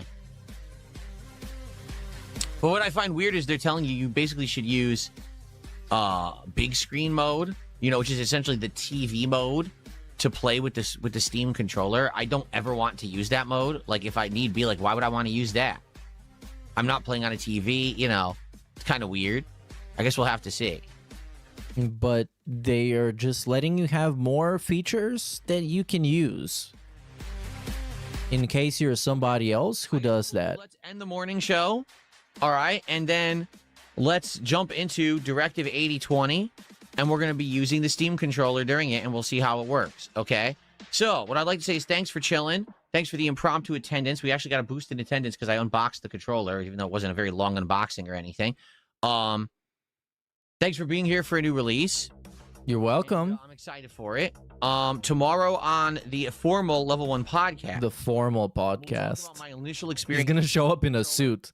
We'll talk about Directive 8020 and more. You know, we'll talk about all the stuff that's going on. I really like how this is informal. Because he just called his audience mentally deficient or whatever it was. Mental problems. It's going to be a fun one. I thought your wife had mental problems. Okay. Let's get set up here. Big ups, 1 Minute Man writes once more for the membership. Says, Phil needs to just go away. Button combinations and stuff. Man, if anything, we've learned there is one way Phil is ever going to go away, and that is the only way he's ever going to go away. And no other way. He will never go away unless that one thing happens to him. All right, let's get set up. And again, guys, please today, if you like the game, begging. the Steam controller, all this stuff, please support the stream. Please. He's not joking right now. Because we're doing so many new things at once now, which is pretty crazy. It all kind of lined up like that.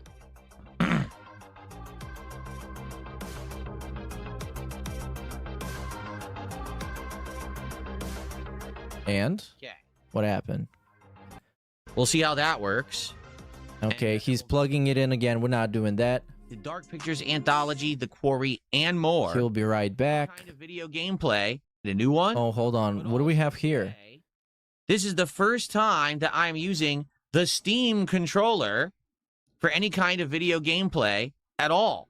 It just arrived. I did a live unboxing, and we're going to dabble with this thing. So right now, I can tell you, I'm in Steam, about to boot the game. I'm in line. I'm in line at Steam. Basically makes your scroller go up and down, as you can see. I can't believe this, The Phil. right thumbstick, Wow. move the mouse cursor around. But then you've got your touchpads, and your left touchpad also is a scroller up and down, as you can see. While your right touchpad also moves your cursor around at a pretty interesting pace. The weirdest part about it, whenever you touch one of the touchpads, it rumbles. Whoa. So when I'm doing this, Never it's seen this rumbling before. on my thumb as I move it around. It's really weird because it's a very faint rumble feeling underneath the pad. It's very unique. So let's see. Can I boot the game just by doing this and then tapping? No. And oh wait. Yeah, you can. Yeah, you can. Yes. You have to tap. You have to slightly click in as if it's a button. Whoa.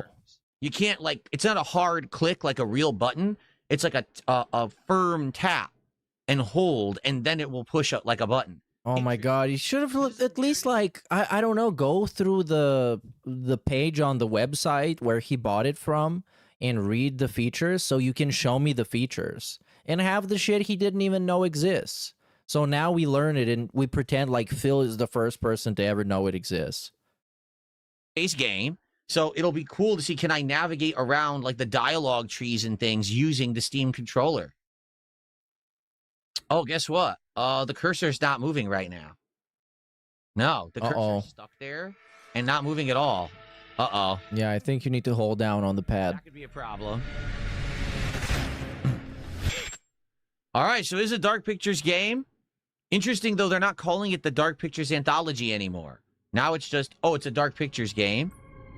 Whoa, whoa, whoa. Oh, see, I'm trying to do this. What is this? Accept, decline, navigate. Oh, I can't. This touchpad does nothing now. The right touchpad vibrates, but nothing's happening. Okay, now it's the thumbstick. So there's your left thumbstick. Accept with A. Okay. Data analysis. Wait a minute. We want to collect gameplay and device information for analytics that allow us to analyze and improve functionality of this game. Bro, You tell them that they need to pay me for this data. We actually wasting time on this. To be honest, Okay, this is garbage. And I've watched this. This is garbage. Yeah, okay, let's talk a little bit about the graphic settings because the graphics were bad and he didn't know what frame gen is or how it works. Right? That's weird.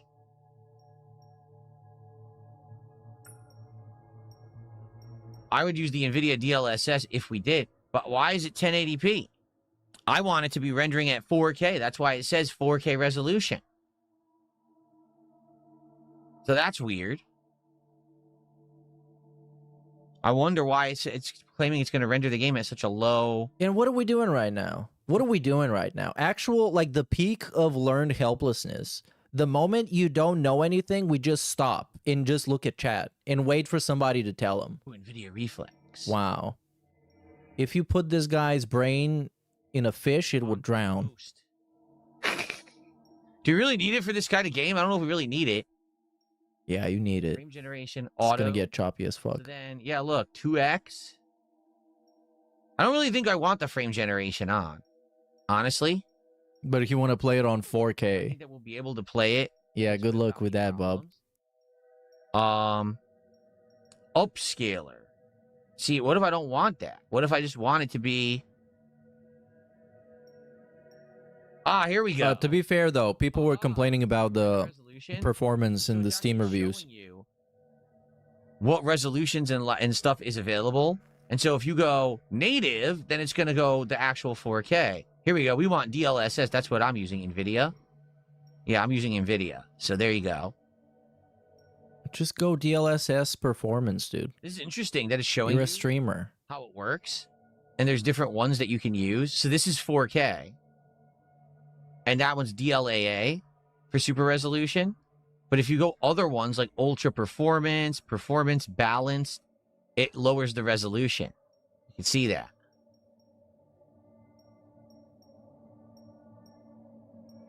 So everything's by default set to high. It turned the ray tracing off. If I do this, it'll probably destroy the game. I hate motion blur, so we're going to turn that off.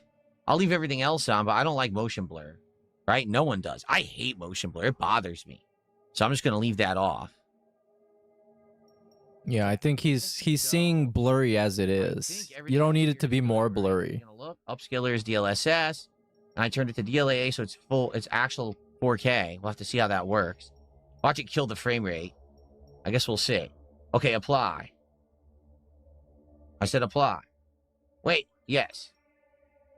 Okay, so this is the current settings now. All right, I think we're good. Let's get my Twitch login here. Okay. Oh, you know what? I gotta look at subtitles as well. Yep, it's the menu segment. Here we go. All right, solo story. Multiplayer means you could team up with other people and they control various characters, I guess, but we're going to do single player. Oh, it's interesting. I'm looking now. So the planet there in the background looks like a skull. See that? That's cool. All right, new story. Yeah, it has co-op. These games have had co-op for a bit where people can all join in and like choose different characters and control them individually. All right, new save. Forgiving, challenging, or lethal. This is a narrative-based game. What the?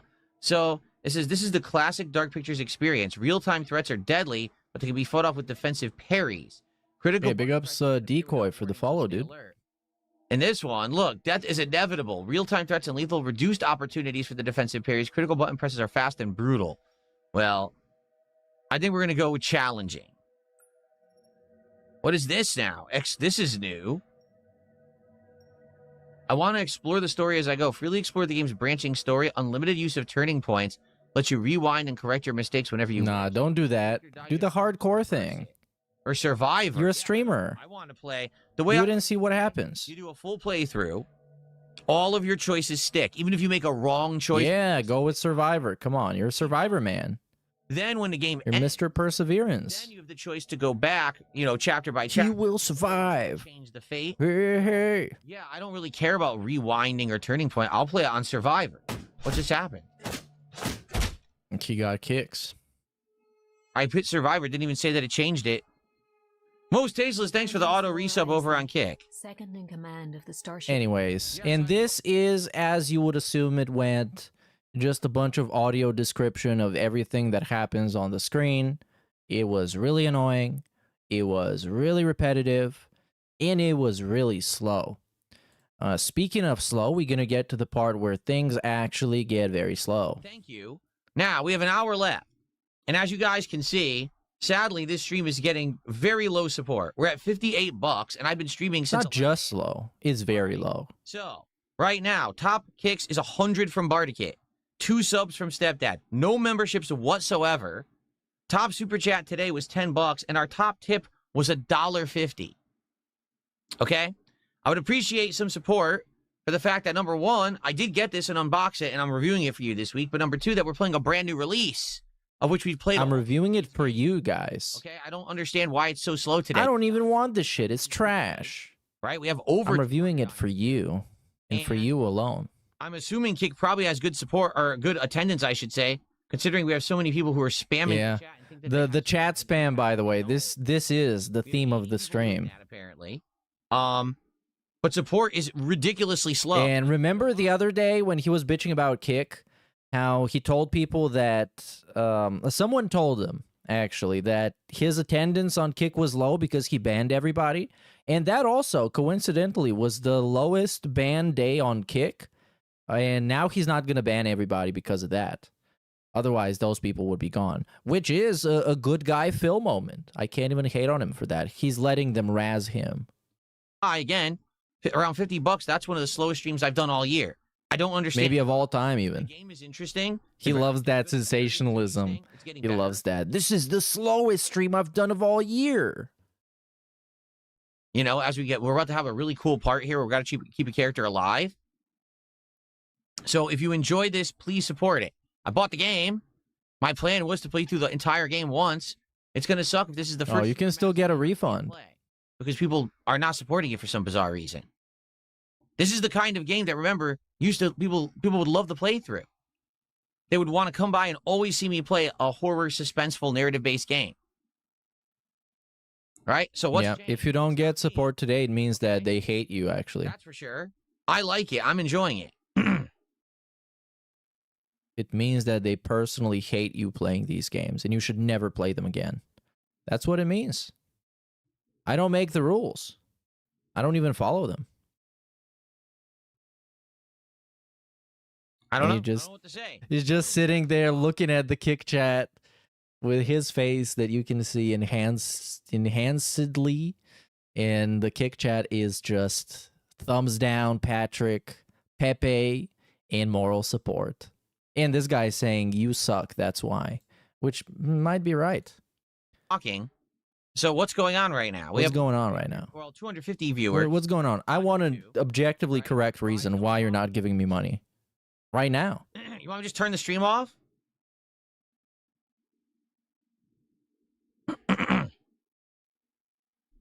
This is the same idiot with 3 bot accounts, so I'm just going to get rid of them. Who is that? How does he know it's the same idiot? Let me see if that's the same idiot. So this is 310. Dark Side Fugas the 7th. Fugas? Yeah, that guy. So we have, he banned this guy on YouTube who said, long-time fan here. The crew realized they're oh, well, that is, yeah, that is a spoiler. Oh, I understand that there's people who lurk while they work. I get it. There's quite a few people who... I'm going to spoil the thing. In the background or whatever. They're watching. They're just not interacting. That's fine. Yeah, one guy got banned for the Patrick emote, the Dark Side Fugass the 7th. Then we have the game sucks. We all hate it. And this guy got banned on YouTube. Another guy got banned. I can just straight up show you.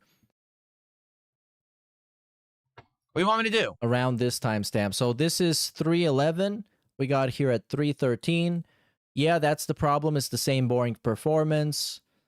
Hello, my friend. Oh, that's a spoiler. Don't look at that if you care about the game. So you're just going to sit there and scold us or play the game? Good question, by the way. Why did this guy get banned? Why did this guy get banned? Alan Gray. Why? Hold the line, gentlemen. This guy gets banned. Patrick booing emote gets banned. OMFG cry, LMAO gets banned.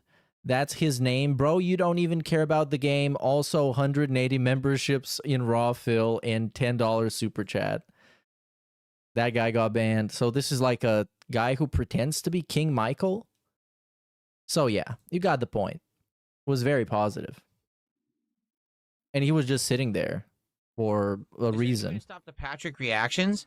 I mean, yeah, I could just ban them because it's only like 10 or 15 people doing it, and I could just wipe them from the fucking chat. Holy shit, he's gonna wipe them. It's not a big deal. He's gonna cleanse the chat want to watch the game, and these from people the toxic presence. You know? Well, how are they ruining it? By having emotes in the chat. If that ruins a stream for you, just don't watch streams. Don't do it. It's not worth it. Oh no, the stream is ruined because somebody said something in the chat that is not the stream. The only way the chat can ruin the stream is if you choose to sit there and talk about how the chat is ruining the stream, therefore ruining the stream for everybody, which is happening exactly right now. I don't know. What should I do? If people are enjoying, I'll continue. But if people are just sitting here and they're not liking it, then why am I doing it? I'm enjoying it. Keep going. See what's gonna happen. I'm build up. The suspense is good. It's like watching a good suspenseful horror movie. But I don't know what to tell you. Don't tell me anything. Just play the game. To see and are willing to engage and support with. I'm not seeing that at all. Bro, I'm engaging so hard. Look at this engagement. Like, this is crazy engagement. Like, a couple of months ago, if this happened, he would say that he's making millions of dollars off of that engagement. And now he's just crying. I thought this was great. You're getting the chat rate. His chat rate on Kick has probably never been higher. So this is awesome for him. Just keep playing the game and let him spam. That's just good for you. It makes your chat look more dynamic and exciting. Doing the thumbs down emote to get attention, and on the YouTube side, everyone's dead. No one's talking. Bro, I didn't time you out. So the entire, basically, stop lying. I didn't time you out. You're the stream sponsor, bro. So why am I streaming it? Which sucks, because I was 100% planning on playing this game and doing a run, and I'm not going to continue to play the game where people are disengaged and won't support it. What's the point? Come on, we're so engaged here. We're just actually going to just sit here and keep sitting here and existing. Okay, a moment of silence for the people that are about to get banned. Okay, this is more than a moment, Phil. Come on, let's get to the content, actually. Can we do that? No, still more moments of silence. More moments of silence. Whenever you have an error-based game, you're going to have an idiot spamming. I dare you to cut the stream off, MKMOB. It would be pretty meta if I just did what he's doing, but it would make the stream more shit and people would be annoyed, unironically. So imagine I did it. Imagine that I just stopped this and I yelled at you and I asked people why something is happening. About that. And obviously I take care of it when I see it, right? There's nothing you can do. You see, like, you see. Big ups Medusa Jr., dude. It's telling spoilers, just don't pay attention to it, and then I ban it when I see it. Just don't pay attention to anything. Close your eyes. Not much can be done about it. It's just an inevitability when you are a streamer that idiots will spoil narrative-based games. They get their jollies. Just don't look at the chat. Actually, don't look at the chat. I don't know. Just engage in a different way. I do want to say thank you to those who have supported. You had Suku and Bardikit with the kicks. You had Stepdad earlier with 2 subs. We had a few people with super chats and a few people, it's small contributions. Okay, so they don't matter. Oh, they matter. I thought he was going to say we need larger contributions. It's just going to happen. All right? I can't stop the idiots in Kick unless I ban 15 people right now. Oh, this is such a juicy segment. Enjoyers, this would fit better. It's the pinnacle of lolcow segments, because people are trolling him in an entirely innocent and harmless way by spamming an emote in his chat it's the dedicated chat for trolls, and they're doing exactly what is expected of them to do.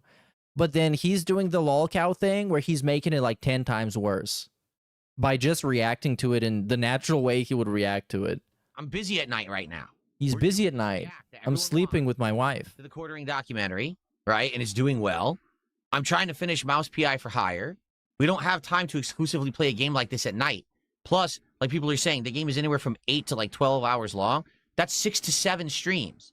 How long am I going to be playing this? 3 months? You know what I mean? Hey, he said the numbers. It's a narrative-based game. It's perfect to do 2 or 3 main streams and try to get through it. If I do it night streams, it'll never finish. And then people will definitely not care. Plus, it doesn't seem to make sense what you're saying because there's no the lighting doesn't affect anything. Look at the lighting right now. You know, man, and he's addressing the dumbest comments in the chat. Phil, play it at night because it's darker and it's gonna be more scary. Shut up, idiot! I'm reacting to the Quartering. All right, well, I'm gonna continue, but honestly, I don't even know what else to do. I don't know either. The game is good so far. I'm loving the game. Right, graphics are good. Gameplay is sound. I'm a little disappointed we missed out on a thing. Now we know that can happen. Is the sound? I'm enjoying Maybe that's myself. the problem. I can't make people stop with the nonsense of spamming here. Unless I ban a bunch of people, then people will complain I banned too many people, right?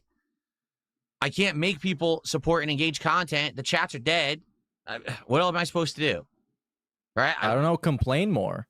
I'm just gonna. You should complain until this miraculously gets heard by people who are not even watching the stream, and they're gonna show up to give you money. The stream, and I guess we'll go from here. We'll have to talk about it, but it sucks. I like the game. Hey, big ups, Big Hamp. I'm glad you're enjoying the frequent streaming. It does piss me off. It really helps me fill up my afternoon too. And every once in a while, I got some work to do, but I do it behind the scenes. You don't even know. Okay. I'm really stealthy multitasking with it. Unlike Phil, who can't even do the one thing that he can do, which is to play the game. Maybe. I don't know. Maybe he's doing many things that we don't know about. All right, are we ready? Let's continue. Hello, everyone, and welcome back to the... Has sissified boys. Now let me tell you something, brother. When grab a man's flowers. Let me tell you something, brother.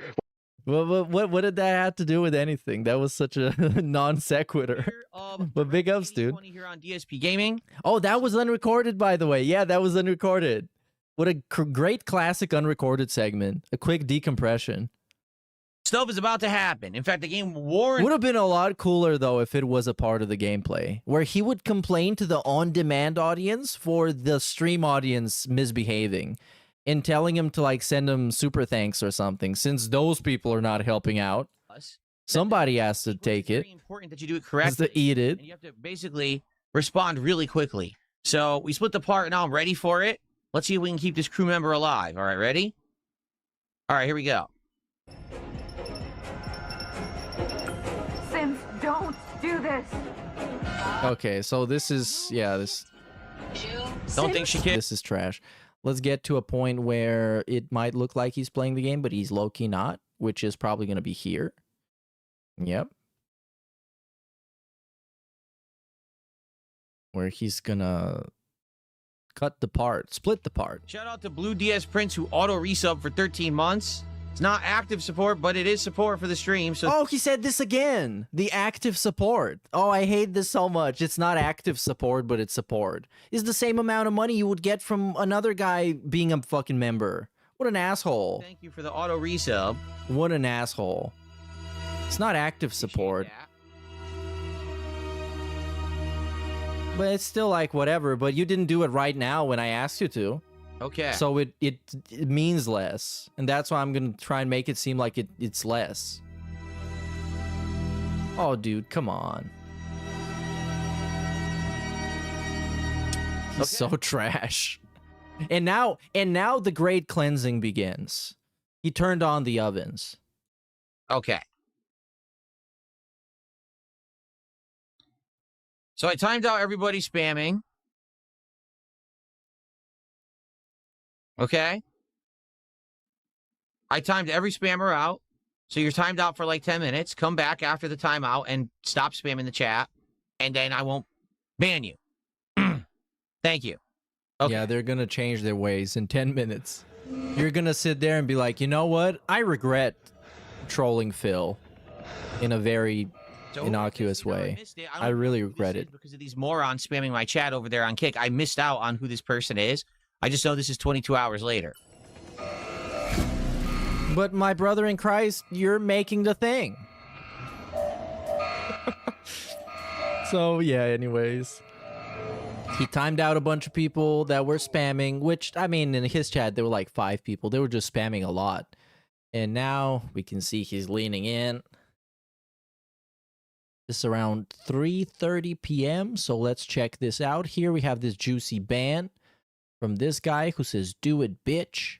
And then we have, well, this guy was banned who said, "Do it, bitch." And then this guy was also banned. And then you see what happens next. So here's the thing. I timed people out for doing the thumbs down emote and said stop doing it. And now people came back and are doing it again. So do I just ban you all? Like, what would you suggest I do? I told you not to do it, and now you're doing it again. So do you just all want a ban? Is that what it is? People are, like, asking for bans on Kick now, I guess. They're asking for it. You guys always complain, oh, you're not lenient enough because you always outright ban. So but he knew that was going to happen. Out to be lenient. He was being fake lenient, even though it was, like, the nice guy thing to do. It was so he can say this. So he can be like, you see, I was nice. Because they weren't going to stop anyways. You know they weren't going to stop. It's like, you going to change your ways in 10 minutes?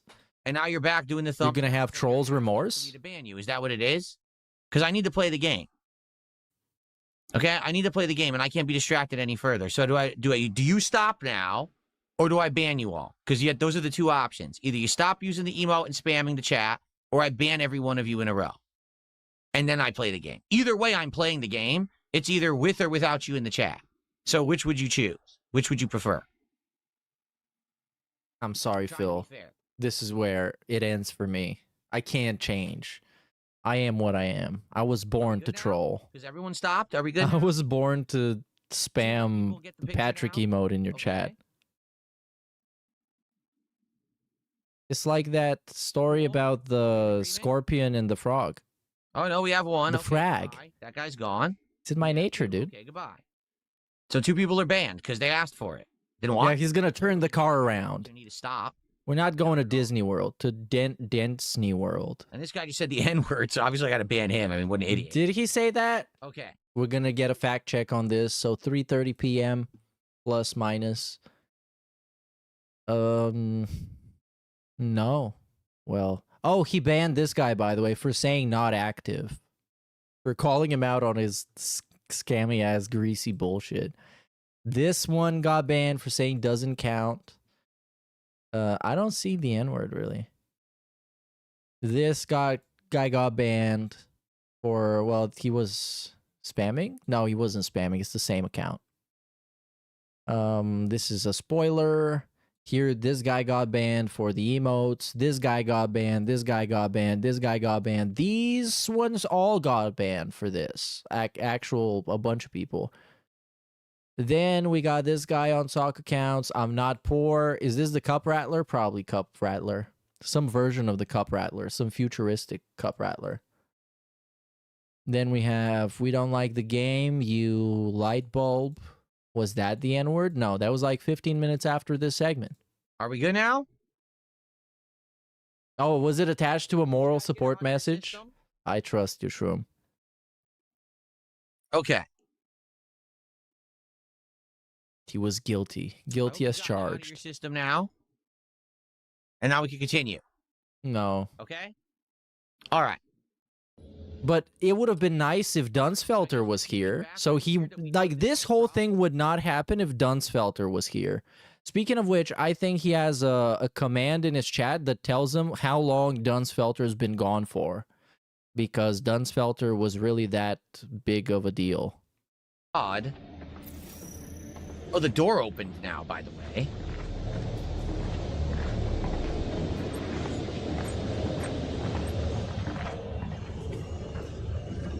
Anyways, we keep going. Here we're glancing.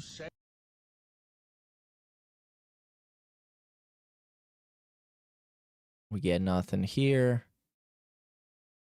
We still playing video games, supposedly. And the crash out is coming. I can feel it in my balls. So I'm hoping that after each thing, basically it's saved. This is still recorded, I think. I want to test it. Let's take a quick test of that, right? Let's see if I reload it right now. What happens? I mean, that's not so bad. So the game has established checkpoints. And as you go through them, there's going to be a little bit, you have to redo a little bit of dialogue or whatever. But for the most part, I guess we're good. We'll just redo, that's what, 2 minutes, not a big deal. All right, well, my initial impressions are, it's creepy, it's suspenseful. I like the story, okay? Graphics, they're good. All right, the thing is, we're kind of early in. It's hard to judge a game when you're only 3 hours into, obviously, what's going to be a, 8 to 10 hour narrative experience. Will the narrative be good or not? So far, I like it, but I mean, we're still just being introduced to characters.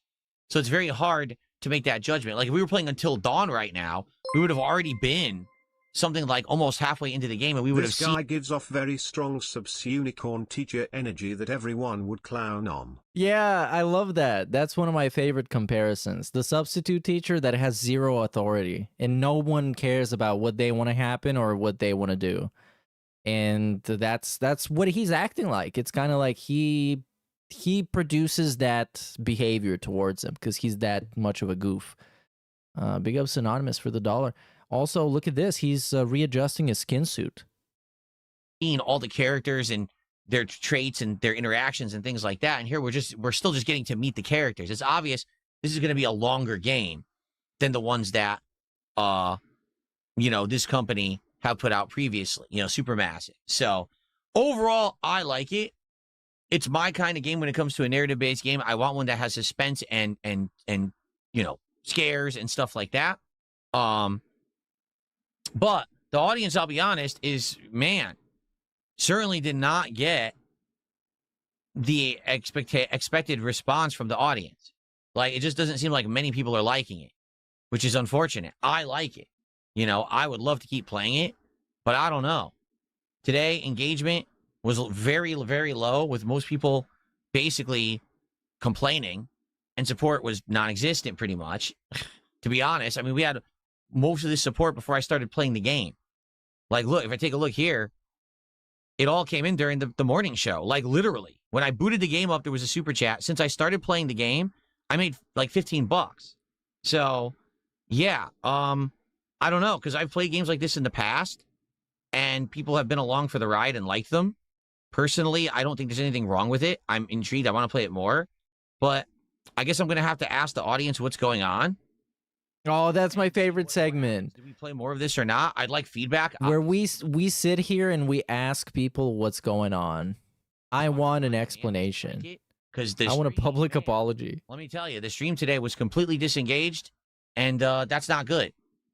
We've had great experiences. Like I said, when I played Until Dawn back in the day, my God, everyone absolutely loved it. So, and this is, by the way, more or less no different from what he used to do when he made recorded videos, where some of them wouldn't get as many views as he thought they should get, and instantly it was like, okay, explain yourself to me. What happened? Are you fucking lazy? Well, they were lazy that one Pokemon stream. Remember that? He was forced to apologize for that. I guess we'll have to see what happens moving forward. Thanks. He was like, yeah, I'm sorry, or whatever. Support or engage with the content. And for those watching on demand, again, I'd love feedback. Did you like it? You want more? Let me know. Okay, actually, let's check that. That is a very good idea, Philip. I don't know if many people have seen those videos yet, because they are kind of very fresh, if you would.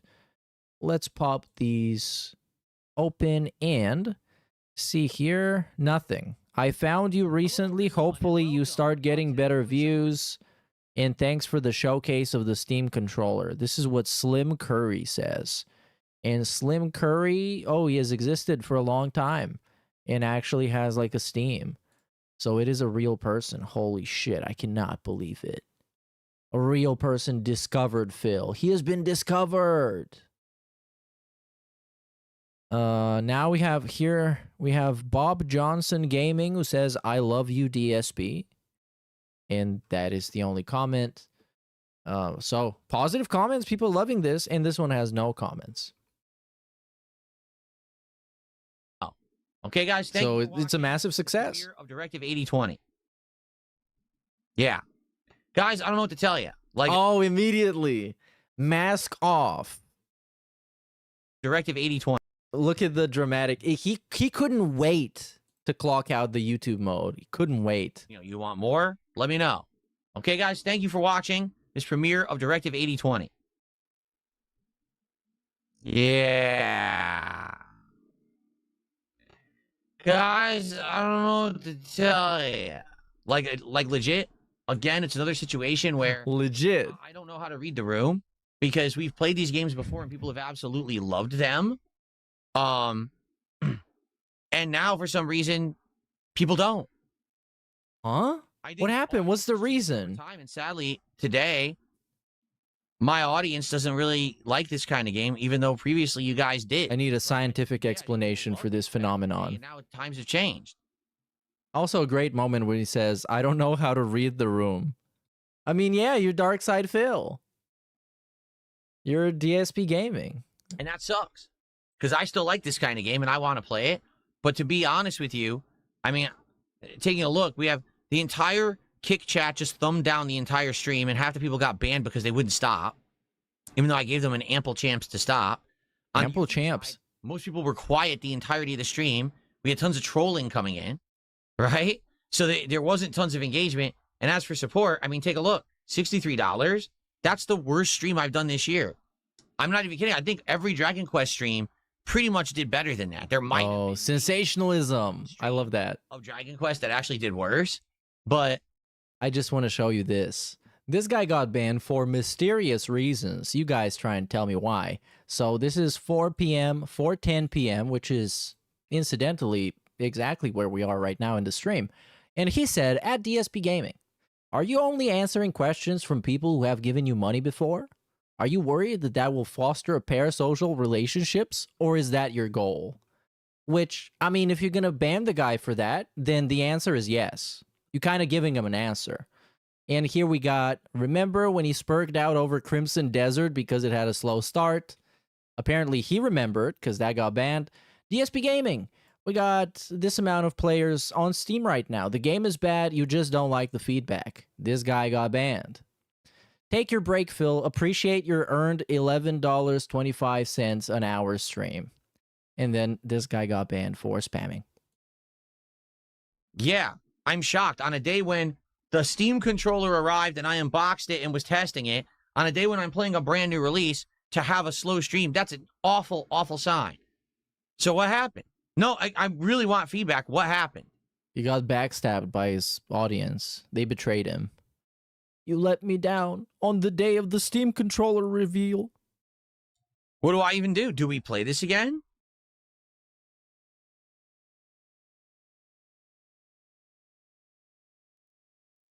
It's actually awesome that he's hesitating whether to play it or not. I think it's because the game has a slow start. I don't think so. I think the game was good from the start.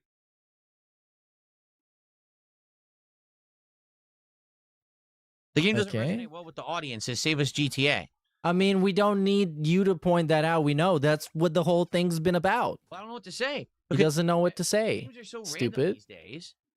You never know what's going to resonate. And some games I'm playing have been doing really, really well. Oh, hold on.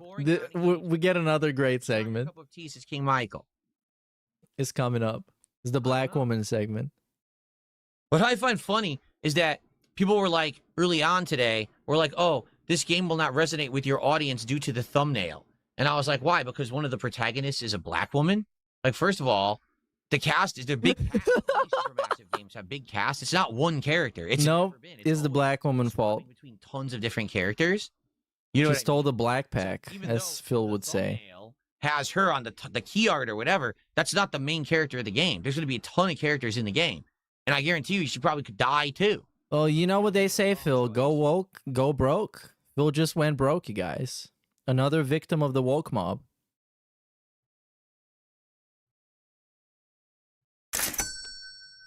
Hey, that's it. That one's gonna save it. I like Until Dawn. We got It's him. not nearly as good. How do you know? We're still in the beginning parts. Well, I It's can like see the future, seriously. dumbass. You started watching Alien the movie and you quit within the first half hour. Oh, I can't. What do you mean? It's building the suspense. The alien is maybe just starting to kill people. It's so awesome how mad he gets. How do you Because, like, the first thing you should know as a streamer streaming is that sometimes you're just not going to have people giving you money because it's a volatile business, quote unquote. That's just how it works, literally. But now, one slow stream, and he's just panicking, actual panicking. Is this guy low-key broke behind the scenes? I thought he was making a good amount and flexing on people and talking about how successful and happy he was. Doesn't really seem like that right now. people What's going on, Phil? Are you being dishonest with us? Any game that I play that takes any level of patience, no one can stand anymore. Everyone just I immediately need to have Somebody should tell him to chill.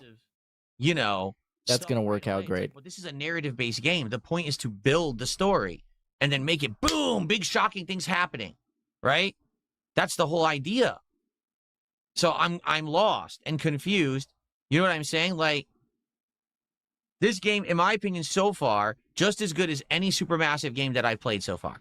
I can't tell you. He loves the game, idiots. Better, worse, or in between when it comes to what I think about this versus other Supermassive games, but it's not dramatically worse than any other Supermassive game, and those have worked before.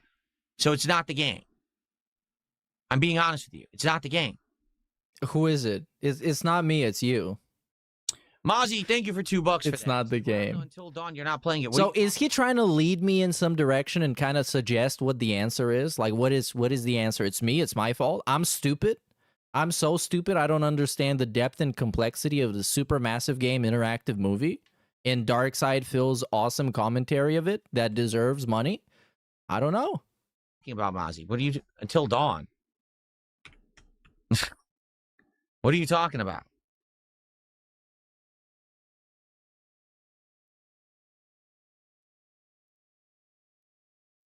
Okay, moment of silence for the people that didn't support. That's going to make them support. I do like it, but I'm not going to continue to waste streams if no one wants it. That's my point. I'm not going to waste streams when we could do streams doing anything else that people want. I'm an interactive streamer. I'm here to entertain an audience. If today, the Kick Chat completely complaining the entire time and misbehaving, they're misbehaving. Yo, actual substitute teacher. They're misbehaving. Really dead. And he realized he's saying this to like 30-year-olds and mid-20-year-olds. They're misbehaving. Most of the stream and the support is insanely low. So that's 3 signs that people don't like the game. Misbehaving. I don't know why, because it's so similar to other Supermassive games at this point. I just don't get it at all.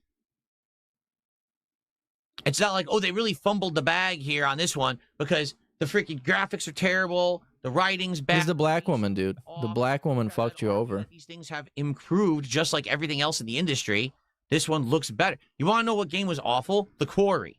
That game, within the first stream, you knew this game is a fucking stinker piece of shit, right? You knew that one was bad. This one, no, not at all. I'm not getting that impression.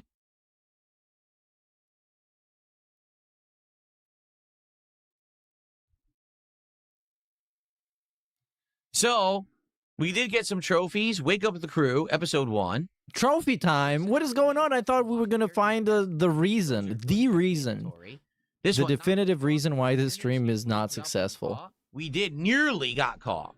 But we did do it, and that's only 19% of players got that one, so we actually got a rare. And he can't even blame the trolls. Well, I guess he kind of is. Which is interesting.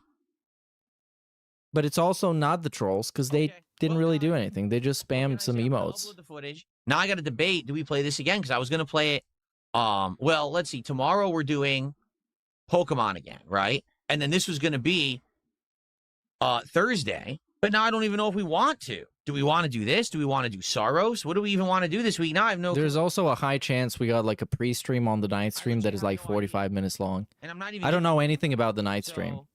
I just know he got really shocked by something that happens in the quartermentary. Okay, defeated Sip. Okay, But the real plot twist is that after the stream, some guy sent him like $30. So he still made $100. But he cried because he didn't know that the guy was going to send him that money. All right, guys. Well, but this is the life of DSP. Upload. I'm back tonight. And remember, tonight I'm not on this channel. Tonight I'm over on the React channel as we continue on with my reacting to the Quartering documentary. Okay? And he starts getting kicked. Don't kick him when he's down, you idiots. I don't know if that's a legit sub or an anonymous sub. That just a legit sub or an anonymous sub? Up in chat, which is weird. No, it's a resub, which means it's not an active sub because that's how things work. Don't question it. You have no right to criticize. You have no rights, matter of fact. Zero rights at all. Okay. A legit sub. What was I doing? Banning people, I think. Or looking at your phone, or looking at the amount of money people sent you. That's the three things you do like 90% of the time. Okay. That's not true. Sometimes you give shoutouts. So thank you. If this is the person who subbed, Crestfallen, thank you for subbing on Kick. I don't know if you did or not, because it didn't show in the chat, which is weird. It didn't show at all. Like, so I don't know if that was an anonymous gift to you, or if you actually legit subbed. If you legit subbed, thank you. Legit sub. I appreciate that. If not, dude, like, you can't convince me this guy is not a con artist. Even though, I mean, I'm convinced already, so don't try. Don't even try. But it's so obvious, like, everything is so, like, semantically veiled and abstract. And he can't tell you what things are, like, at face value. Everything is some sort of a fucking lie. Or a bitch shit. Listen to this, by the way. Awesome sign-off message. All right, peace out. I'll see you then.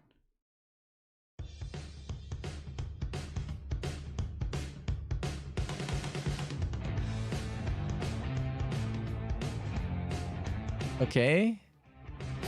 Okay, yeah. Considering how people behaved on Kick Chat, I'm not going to host anyone because I don't want to have toxicity travel to someone else's chat today, to be honest. Yeah, it's transmitted toxicity. Normal, but you guys were acting really, like, pretty bad. And I don't want other people then to have that rub off on them. So what's going to happen now is this is going to be the new meta. This is going to be how you're going to troll them. Much like with the erotic roleplay, you can do both now. Now you can have the sexy chat, that is the YouTube chat, where everybody gets crazy and has, like, digital orgies. And you can have the Kick Chat, which is where they just emote spam. They do the Patrick emote a million times. And then they're just going to do it more.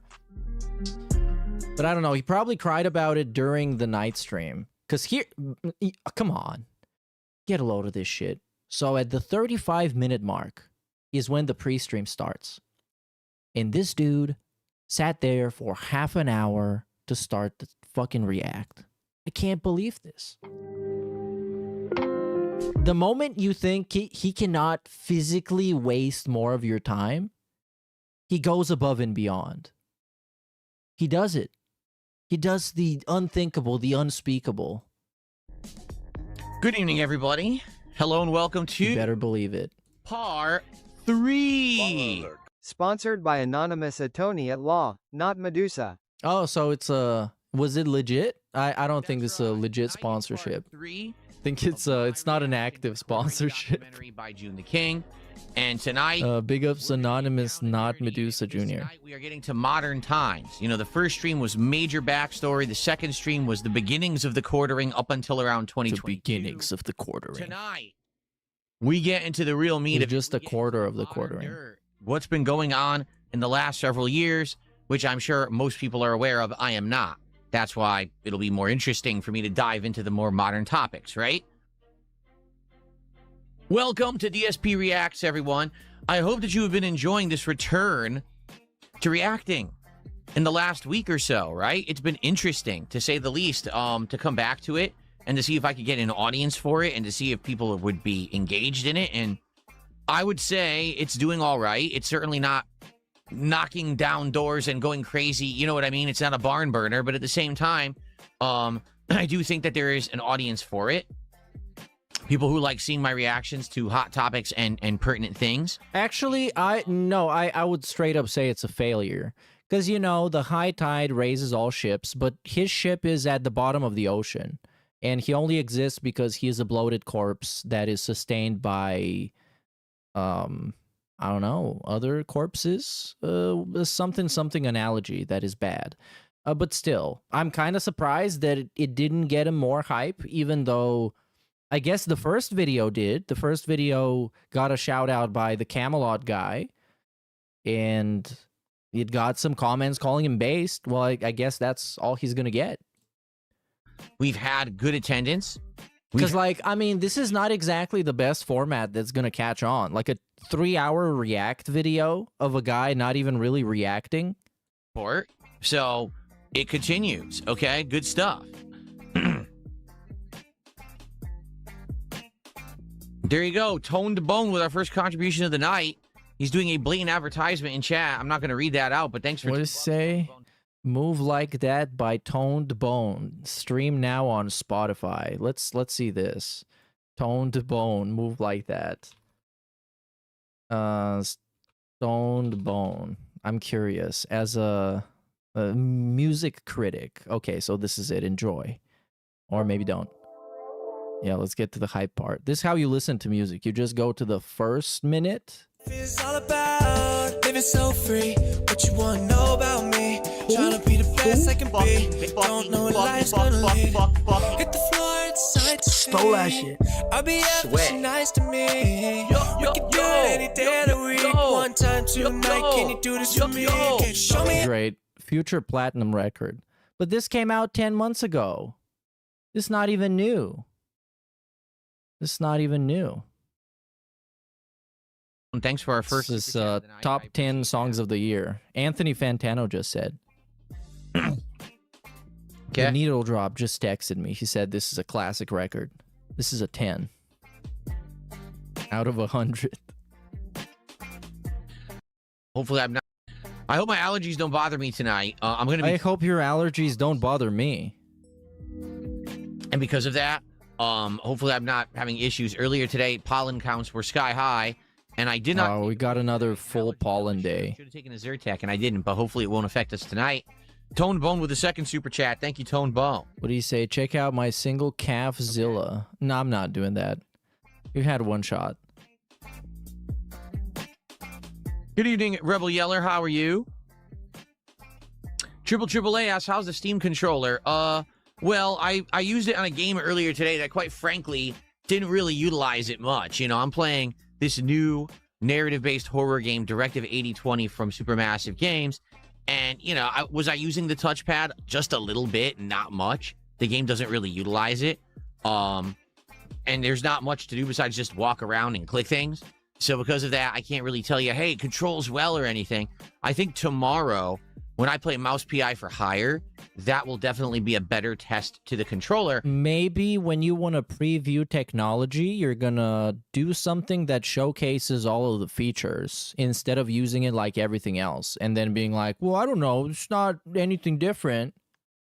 Actually, the big test will be Friday. Oh, yeah, let's wait 1,000 days. For my Friday Night Fights. Actual 2 days. That will put it to the test. So this guy is going to review the Steam controller and got a final thing done with the Steam controller once everybody else has had the chance to do that, and it's no longer new or interesting. And that's why he's really successful, and he made it. Made it big time. See if I can do inputs and stuff with it. Like if I can do Shoryukens and spinning pile drivers and charge moves with the touchpad. Oh no, he's gonna drop the input like crazy. We'll have to see I that. can see that. I see it in his future that he's gonna have a lot of dropped inputs. Man, this Steam controller is fucking stupid. We have about Valve really lost their way, man. and hopefully build up attendance. Like, I really like Valve when they made, like, well, you know, like Half-Life 2. Here and ready to go. But, like, I played Deadlock. It was fucking stupid. And now the Steam controller is like a fucking piece of donkey shit. Before that, what's up, Willow? Good evening. How you doing, man? Whoa, how fucking stupid. Do a roll call? I mean, we have very low attendance. No, let's not do that. Well, you got 80 people. Come on. You can't do that? You can't do a roll call with 80 people? Robert Wilson, Mises, Miga, Reverse, Toned Bone, Traditional Couch, Robert. I already said Robert. Rebel Yeller, Mia, Mr. Magoo's Eye Doctor just showed up, and hello, oh no, not him again. Michael's here too. Yeah, we're not doing this, dude. Willow Pollux. DSP #1 fan with a $2 super chat says, do you worry about earthquakes in Washington? No. No. I don't. It may happen someday. He's bulletproof, but, you idiot. Nothing ever gonna happen to him. Thanks for $2. If an earthquake happens and it wipes out like half of like the West Coast, he's gonna cry about his DoorDash being late. Being like, I understand like there's shit going down right now, but I don't give a fuck. It's a service. Now The listen, company should be ready for this. it's slow paced because it's building a suspenseful horror plot, and there's not a lot of action, right? It's a lot of clicking, reading, interacting, doing dialogue choices. All right? Everyone knew that going into it. The YouTube side was very quiet. A lot of people were very quiet, not really talking. The Kick side, they all started spamming the thumbs down emo. And I literally put up with it for like 90 straight minutes. And then I was like, all right, guys, so you did it. I get it. You don't like this kind of game. Come back tonight when we do the react, or come back tomorrow when I'm playing more action-based games. You'll like it more. And some people... Yeah, telling him to come back tomorrow so he can bitch about poor attendance. The unsatisfiable DSP. Or was it insatiable? Insatiable Burnell. I said, all right, so now, just so you know, I'm going to start timing people out. If they continue to spam, it's been almost 2 hours now where normal Just people... so you know. In the chat. They still didn't listen, so I ended up timing out like 30, 40 people, no lie. And then finally, they stopped doing it, except for just a few who kept going, and then they got banned. But for the most part, people stopped after that. So, very good.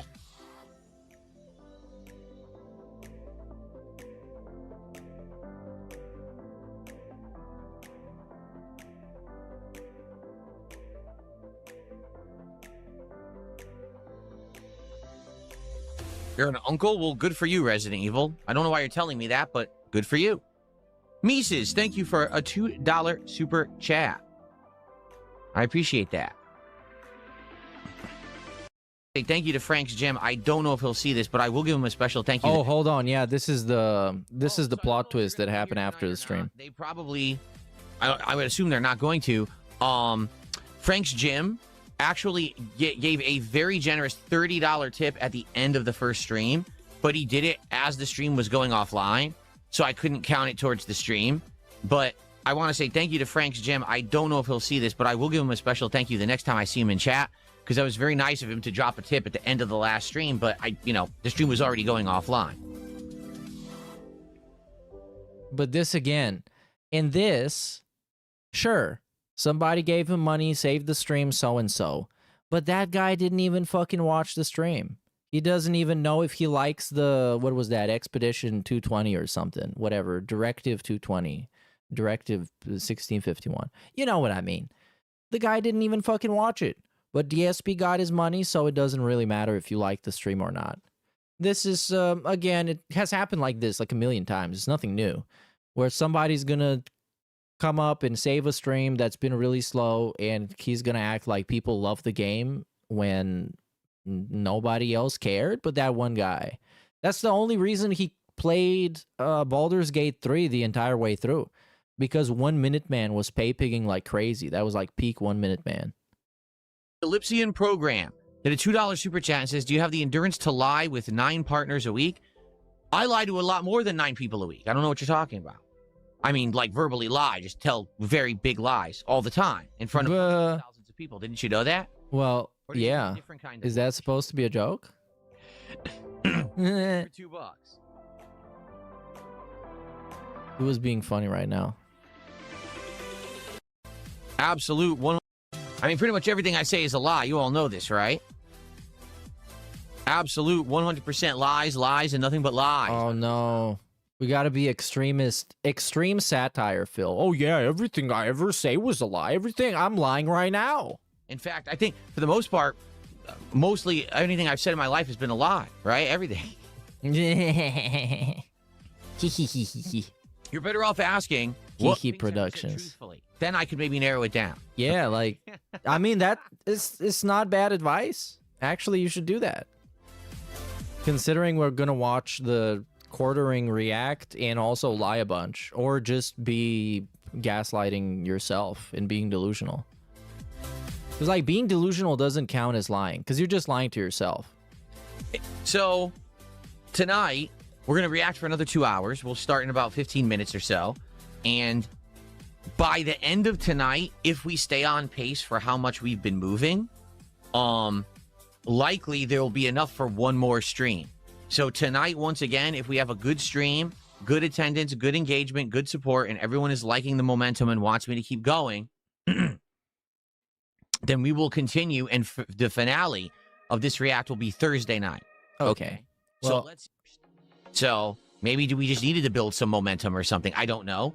But the second stream we did a couple nights ago actually did better than the first one last week. So let's see how it does tonight if we have attendance, engagement, and support, okay? I don't know. I don't think he even cares. I think he just wants to get it over with. I don't know what they're going to do. Hey, big ups, Thick and Wing for the follow on Twitch, dude. Okay, let's skip to the actual thing. Work, honesty, table manners, personal hygiene. Feel free to add discovered allergens. Man, look at how much science has evolved. We found so many allergens. He might be allergic to fashion as well. I mean, look at him. And also... Tonebone, thanks for another super chat. Many things. What is he not allergic to? I appreciate that. Another $2. Everyone get on the floor and start busting a move immediately. Or else you'll be banned. You'll be spurned from the club. My guards will have charge in and start poking you with lances and swords. Oh, this is... What kind of a segment is this? DSP #1 fan did a $2 super chat, says, if you were a cat, would you befriend Jasper Kitty? Yes. Or no. Actually, to be truthful, probably not. Reason being, like I said... No, fuck Jasper. He sucks. Is the kind of cat or creature, if you want to call him animal, he does not like other animals. He actually legit doesn't like them. If he sees one, he freaks out. So... Because he's traumatized? He wouldn't like to be befriended by another cat. You know what I'm saying? He's traumatized from being declawed. Can we get coffee brand and also having to live with Dark Side fucking Phil. People ask me about that. That was a great question, by the way. I'm so happy I listened to it. Anyways, what is this? Can we get coffee brand coffee on DSP Tries It? We'd not give a fuck. Actually, don't give a fuck. Okay, let's get it over with. Let's get this shit done with. The content. I'll keep putting it out as long as you show up, engage, and support. Right now, show up or blow up. Hopefully, we get more. Engagement is good. Support is. Wait, wow. The attendance is really bad. We're 136, but that's what building up attendance get you. So let's. Otherwise, it would have been under 100. And again, we get through tonight, and it's good. I'll finish this on Thursday. We finish it on Thursday, and it's good. We'll talk about the future. Okay? All right.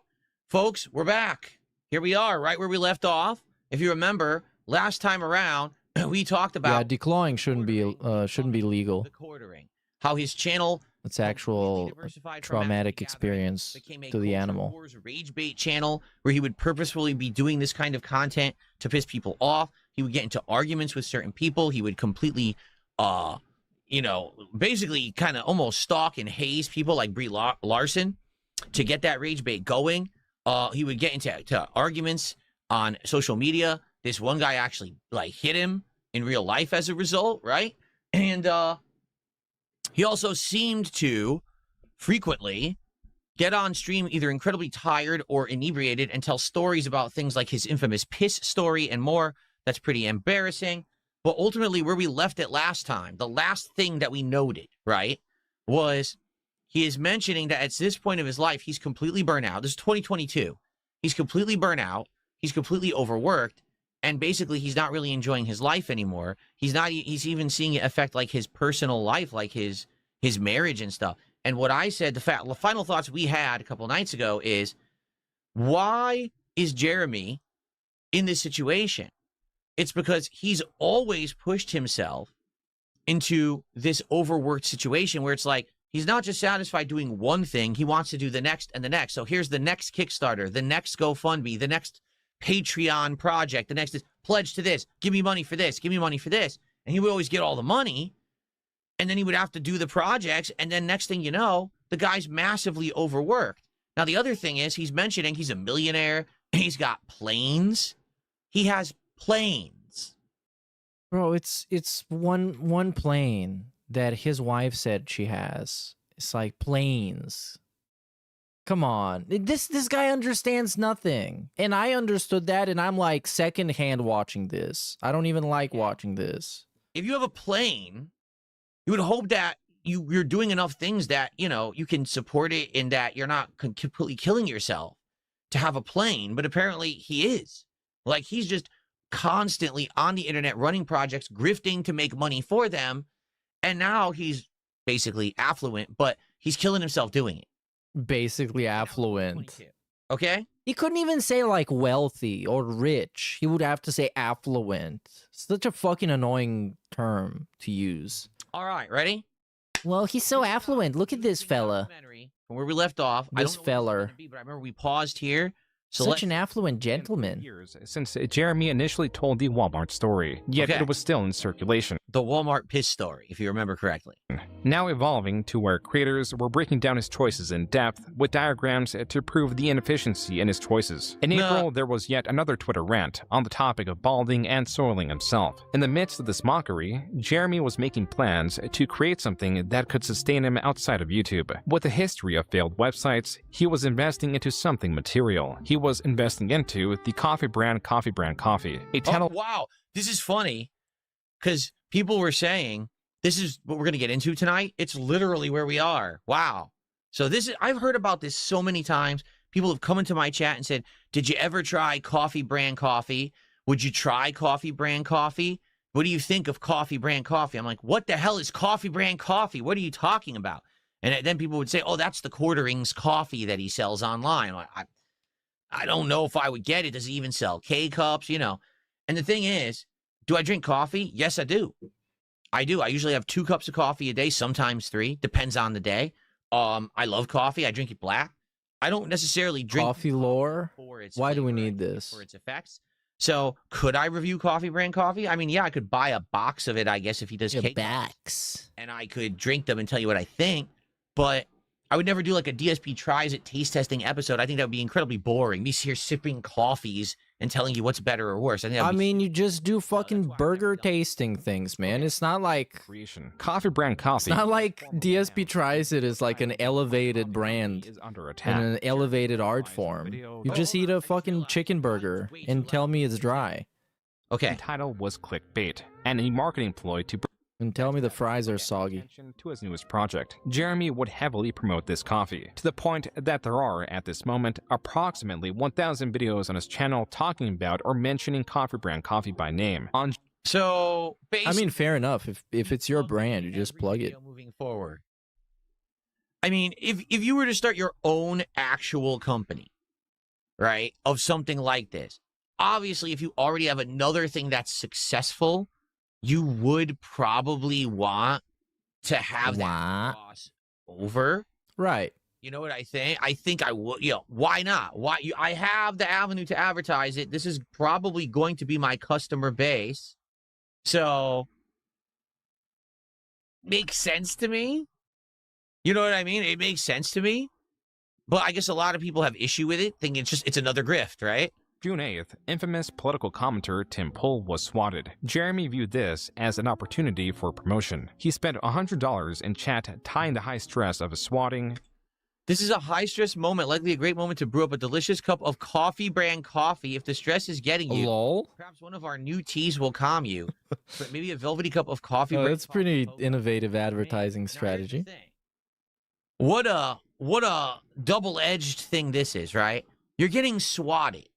All right. Now, when I got swatted in 2015, Oh, here we go. because at that point, law enforcement didn't even really understand what a swatting was. Yes, they did. Yes, they did. That's why you're alive. Because they did. When I moved here in 2014, I called my local police department to let them know this could possibly happen. So they knew what it was. Stop trying to make it seem like you could have legit fucking got blown up. And a year later did. So they were kind of prepared. They already had it on record that this could happen. So when they came to check out the situation, they didn't necessarily say, okay, oh my God, this is so serious. They were prepared, but they were like, it's probably fake. all right? Other people have been swatted since, obviously, in the last 11 years. It's become a more common thing. It shouldn't be. It's heinous. Someone is literally trying to hurt you. Yeah, it's actually like a federal crime and shit, you know. Accidentally think something's going on and actually take action, and now that's heinous for them, for you, for everyone involved. It should never happen. This is not a prank. It's not a joke, okay? Correct. So imagine you're being swatted. Now, you got to take the situation utterly seriously. This is not a joke. And while you're being swatted and, you know, evacuating your recording space, someone sends you $100 and is advertising their product on your stream. Now, on the one hand, you could say, that's incredibly heinous. He's taking advantage because everyone's now going to tune into Tim Pool's stream to see this guy get swatted because it's happening live. So this is insane advertisement right now. But you could also argue, well, he sent him $100. So basically, he paid for the ad read. He paid for the product. What? placement. But here's the problem. Is that how it works? He didn't ask for it. He didn't check with Tim Pool and be like, unsolicited money to promote yourself, and that's okay, I guess. is it okay if I send you $100 and I advertise my coffee with you? Because maybe Tim Pool Why couldn't that guy advertise his song for like $2? doesn't like Because advertising it was $2. If it was $100, DSP would play it on stream and dance to it, and maybe even flex and get naked. on his streams. I don't want anyone advertising their products or streams on my stream. But what if I pay you? My rules, it always has been. Oh, it's against the I'm not rules. going to do it anyway. Okay? So in this case, this is kind of I messed up. forgot the rules. He's taking advantage of a serious situation that could be really bad for the person involved to advertise his product, and his justification is probably, well, I paid him. Yeah, but he didn't say it was okay, and you're taking advantage of a heinous situation, right? Like, now, because you know what's going to happen. People are going to say, oh, the quartering swatted him. Because the quartering swatted the guy. Now he puts his ad on there. Now everyone sees it. Tens of thousands of people that normally wouldn't have seen it, right? It's dumb. It's just not very smart to do. Of these stress-relieving teas or cocoa. Wait, why would they say the quartering swatted the guy? So he can promote his coffee? It seems... What? What? Jeremy was also What swatted. kind of logic is that? That's the dented logic. The enhanced pig roach logic. I can't... What? Enhanced pigroach view is traumatizing me disappointed. Well, because it's more enhanced than the normal, and you should probably never enhance them. Oh, bro. Now, why do you think he was swatted later that night? On Twitter, Pimp Master Yoda 1 made a comment in jest, asking if Jeremy gave the officers free coffee. Jeremy was none too pleased, citing the aggression and or lack of critical thinking of the police officer. So wait, listen to this. No, here's why. I supposedly murdered my wife. The cops were sitting in my... Aloha snack bar for the two, dude. My fucking wife answered the phone. They should have stood down at that moment, not handcuffed me and make me lay in the wet grass and scared the shit out of my wife. So... that, I mean, here's the truth. I wonder if this is the first time he's ever been swatted, which maybe it is. Did he warn his local law enforcement that something like this was becoming more rampant on the internet and it could happen? Like Phil did. He should have done what Phil did. Washington State in 2014, I called my local PD and I told them, I'm a streamer. This is starting to happen more increasingly. I think it may happen to me. I want you to know this is going to be likely a prank, even though it shouldn't be. And then when they got the call, yes, they came in with all the people in the SWAT team, but they actually kind of expected it to be fake, and they were careful, but they treated it as such. They didn't cuff me. They didn't throw me to the ground or anything like that. Oh, so they didn't treat it as such. Myself and my ex to leave, and they just stood next to us in the street, checked the house. Said, okay, it's all nonsense, and they just rolled out and left. Because, like, that's the thing DSP does a lot. When he realizes something is not as serious as he wants to make it to be, but he tries anyways. And then if you say, well, Phil, they didn't do that to you, and you would say, yeah, I didn't say they did. His own doc at this point. He could, even though he already did. So I guess what else he gonna say? Especially if it's June the King. But this is like, this is better than reacting to his own. For him is better because he gets to say the many, many ways in which he's better than Jeremy. Wasn't even like it was a 5-minute conversation. Big ups, 666 Minion. Know anyone who would have done this? I have trolls all over the world. I have no idea who did it. All over the world. Could have been me. That was the end of it. So this, to me, sounds like his local PD had no idea this kind of thing ever happens. They didn't, you know what I'm saying? This was what, 2022? At this point, 7 years removed from mine, and it is way more common. I'm just going to say this. Anyone out there who is an internet live streamer who gets any kind of notoriety or any kind of infamy, if you get into internet feuds with people or people don't like you, do yourself and your local PD the favor, call them and say, listen, I'm not trying to start any problems, but I want to let you know I'm an internet creator and streamer. There's people that this has happened to a ton across the country. I just want to let you know, likely if someone calls, it's fake. That way you got the heads up. That way they don't come full steam ahead, knocking down doors, breaking knees, thinking that they're trying to save someone's life. Okay? Sounds like he didn't do that, and that's why this happened. Or maybe it was an overzealous cop. We don't know. Okay. As for the coffee brand Coffee, Jeremy wanted something uncomplicated, which is why he named the coffee brand Coffee. Coffee brand coffee was being sold as apolitical, though he constantly... So here's the truth. When you name something to be so... Like, I understand when he calls it coffee brand coffee. It's two things. Number one, it's quick to abbreviate, right? CBC, coffee brand coffee. It's hard to forget. Coffee brand coffee. It catches. It's you know. But the problem with the name, even though it could be seen as a joke and people will remember it, actually it's the opposite. It's too generic. It's way too generic.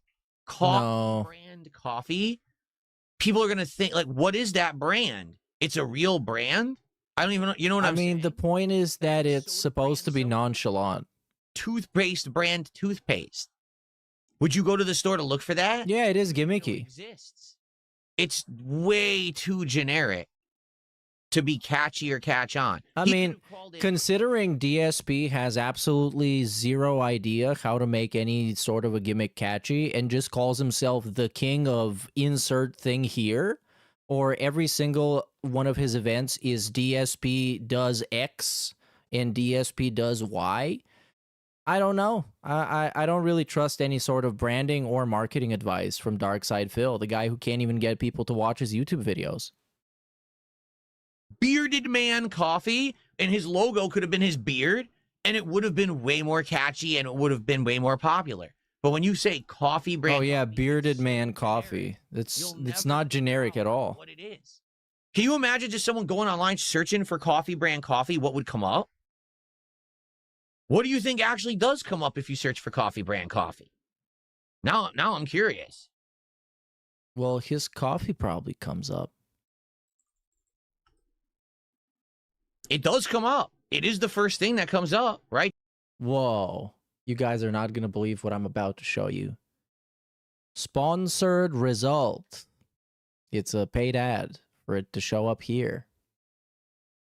Even though, if you hide this, the first thing that shows up is also the same thing. Right, that's him. Or is it? Coffee brand coffee. Coffee brand... Yeah, it's the same. Is it? Yeah, that's it. So it does work. It does work. Jeremy's Club. It is the first thing that comes up in search. So, but I just think to me it's not catchy enough. You know what I'm saying? Like it's just too. Oh, just said that's sponsored. So he's paying for that to come up first in chat. Is that true? Is that true? Chat, please find the source. He paid for that. If he didn't pay for that, it wouldn't have come up first. But it did also come up first. It bursts in your mouth. Oh yeah, bursting with flavor. May the first burst coffee. May the first be with you, I guess. May the burst be with you? Yeah, whatever. Anyways, big up 666 minion. And yeah, did this super chat get banned? Ozempic here, our agreed ad. If Phil's wife used our product, she may not be a hammy blob of chewed gum. Casino always wins. But I guess you lost because you had to give him $5. You should have just, I don't know, did the copy paste in his chat and it would still show up. He would have banned you anyways, but still. I guess you're felted.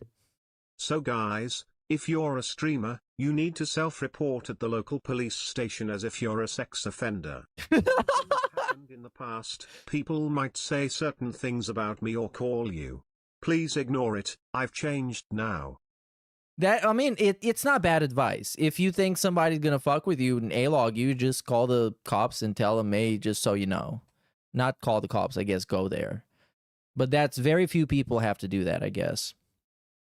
Because they don't tell their internet, the internet, everything about themselves and where they live and how you can find them and hurt them.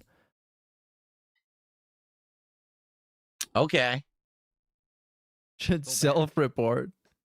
Guys, just so you know, I have a lot of people online calling me weird things. None of them are correct, by the way, but just so you know, Mr. Police. And then it actually comes up on Amazon as well, and then comes up his X account. So it's still the first thing that comes up. Yeah. At least for my search, and I've never searched for it before. So it can't be, oh, you know, Phil's related searches or whatever. No. Okay, but it's a bad way to see if it's going to show up because you're literally looking up the name of the brand, even though the name of the brand is, yeah, you get it. You get it. Oh. I'm just going off of what I'm seeing, okay? But it's just a really dumb segment for everybody. Like I said, Bearded Man Coffee or Coffee. Or the King of Coffee. Okay. It on his political commentary channel. He saw this as a necessary boost to then hopefully DSP Gaming Coffee, and perhaps see Burnell Coffee. There was an issue with this, not only with Jeremy's brand inherently tied to his coffee business, but also the possibility of it being tied to the roasters. On July 17th, 2022, Kiwi Farms user Cat Attack compiled several images from Jeremy's visit to his roasters, and from a suspiciously similar looking roaster. Cat Attack highlighted the red trim. While more saturated in the commercial, it was still apparent. Most damning was image 5 in the set. In both Jeremy's commercial and Mill Creek's Instagram page, there appears to be coffee beans being poured out of some sort of mixer. So it's exactly the same. It's the same people. It even has the same pipe on the wall. That's definitely the same. So what they're saying is he doesn't really make his own coffee. He pays a company. They make the coffee. He slaps his branding on it and he resells it. Yeah. I don't know actually why people thought it would be anything different. I don't know why you would think that he would do anything but that. Because that's like 90% of influencer-related products are just something that you buy from China or somewhere cheap, and you put your logo on it and people buy it because it's your thing. Shipper. Okay. Devices are seemingly mass-produced, there is one very odd pattern that they both share. I totally expect this. It should be the same. It is the paint. Right below the hatch, the paint is chipped, a design flaw that undoubtedly mixed paint chips with coffee beans. The pattern in the chipped paint is the exact same. It's the same machine. I mean, you can tell the pipe on the wall is... We got DSP on the case right here. Calendar. Right. Oh yeah, this does extend to like a big portion of products as a whole. It's just the same product, you slap a brand on it. It's the same in fashion too. They just slap the label on something that they made in a sweatshop and it instantly makes it more expensive and they can sell it for 10 times more. You're right. Like, that's just industries. It's exactly the same roaster. Okay. Sourcing his coffee from Mill Creek Roasters, then it also means it is attached to their politics, which are opposed to Jeremy's perceived politics. But the rabbit hole goes deeper, as this Reddit post points out. It appears both Jeremy's brand and Player One Coffee, owned by the CEO of Meta PCs, shared a registration address. So it's this company does it for everybody. Basically, they are a company that is a drop shipping company. They'll make you coffee based on your personal preferences. You say, I want this flavor, I want this style. They'll make it. Maybe they even bag it and produce it and mail it out, but they're doing the work, not you. You're just the drop shipper. You're just the guy, the front man to sell it. I'm the guy. You're not making any of it. There's nothing wrong with that, for the record. Like, if you stand behind the product and if you feel that the product is good, right, then I don't see a problem with being a drop shipper. Sure, I agree. Now, if Jeremy comes out and says, well, it's my coffee. We actually make it. No, really. It's my employees and we own it and everything. Then that's a problem. And did he do that? I don't know if they've said that he just said that yet. Let's find out. Address is in the same state as Roasters. Located just outside the city they are located in. To this, Jeremy admitted to sharing a fulfillment center. Like, this is not an own.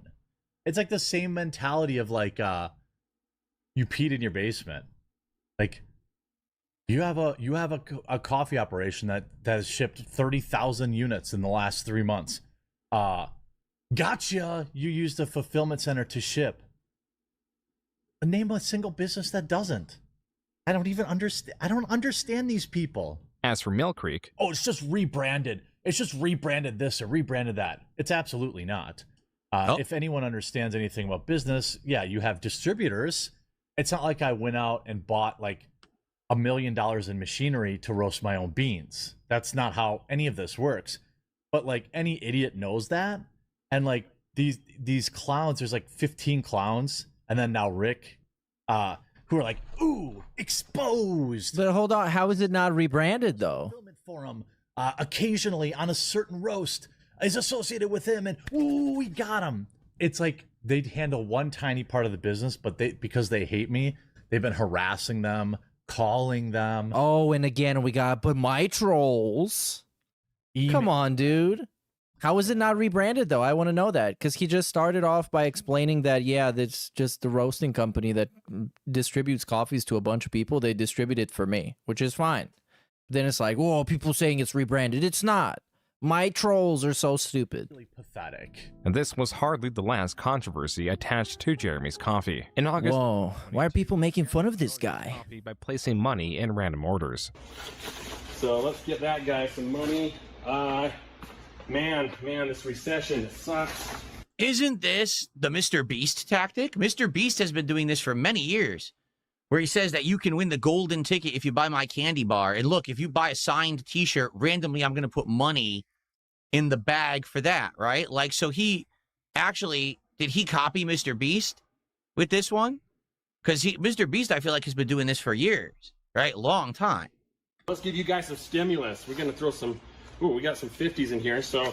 Stimulus. By the third video, the comments completely turned on Jeremy. Quote, I like to drink my coffee brand coffee while playing Raid Shadow Legends is sitting on my 1 square foot Hell yeah, dude. Scotland that I am a lord of. Also, a video dedicated... Raid Shadow Legends not even that trash. I love this new channel dedicated to coffee brand coffee and how it mixes... I used to play it for like 3 years. Very similar to the quartering, if anyone remembers that channel. If anyone remembers that channel. Jeremy stopped utilizing this marketing ploy and accidentally revealed his monthly earnings on YouTube.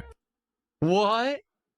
He accidentally showed his monthly earnings on YouTube. Whoa. Oopsie poopsie. What a surprise. He makes a lot of money on his million viewed channel, million sub channel. Showing it because he wanted to show everyone that he had. Can you believe that? But he accidentally showed that he makes $46,000 a month on YouTube. Now, I can tell you, hold on, everyone, calm down. Calm down what? I'm not going crazy. I can tell you what this entails. Are you ready? This I don't know. Super chats. This entails memberships. Yeah, we know. This entails gifted memberships. Okay. This entails ad revenue. He's talking about it like it's hot. Like he really feels like he has something to add to this, but then he's saying the things that everybody else already knows and is thinking, and it's obvious, and it's not a secret. However, that may not be fully representative of what he really makes. Okay, because you got to pay taxes. Adjustments that go on during the course of a month. This is sure. Estimated. There's all kinds of adjustments that happen. No, people thought he was affluent, and he's actually affluent. Less than that. Okay, it depends. Like, let's say someone came to your channel and gifted 1,000 memberships, but they were from a country where the membership is worth 5 cents. But you see the, you see the dollar sign though. It may not calculate it properly or know right away. Sometimes there's adjustments that take place in the calculation, so it's not actually completely accurate. However, I have something else to say that you may not realize. Oh, we're going to realize that. Revenue is based on 28 days. That's 4 weeks. It never accounts for 30 days or 31-day months. So in reality, when you see that estimate, it's making more than what it really is. So I would actually say, as long as he didn't have any major problems that particular month with some kind of supporter or funder, he probably made $50,000 to $55,000 that month. So what are you actually saying? So, there you go. So he made more. He's making insane bank just alone on the YouTube channel. Hold on. This started off with a completely different type of segment. This started off as, you guys, this might seem like a lot, and it is, but it might not be as much. and then we hit a swerve, complete like U-turn, and it's actually he's making more, and he's making bank. By the way, he's rich as fuck. And that's of course not including likely any kind of tips he receives outside of the YouTube system. Okay, I know we can see that. This is the YouTube dashboard, dude. DSP talks about this shit every day. Every day, gifted sub, membership, super chat, super thanks. We know all this. Businesses, his crowdfunding. But no, he has to say something about it. So I guess this is his input. There you go. At least he said something.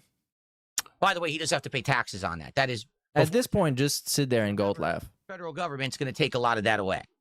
Okay.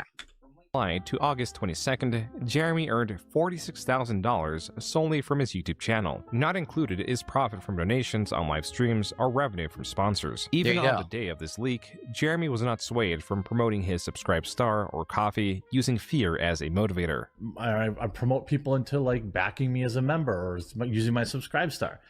There is a funnel there. It just needs to get better. And that's why I continue to support alt tech, because stuff like this, if it can happen to Joe Rogan, it's certainly happening to the rest of us little guys and gals.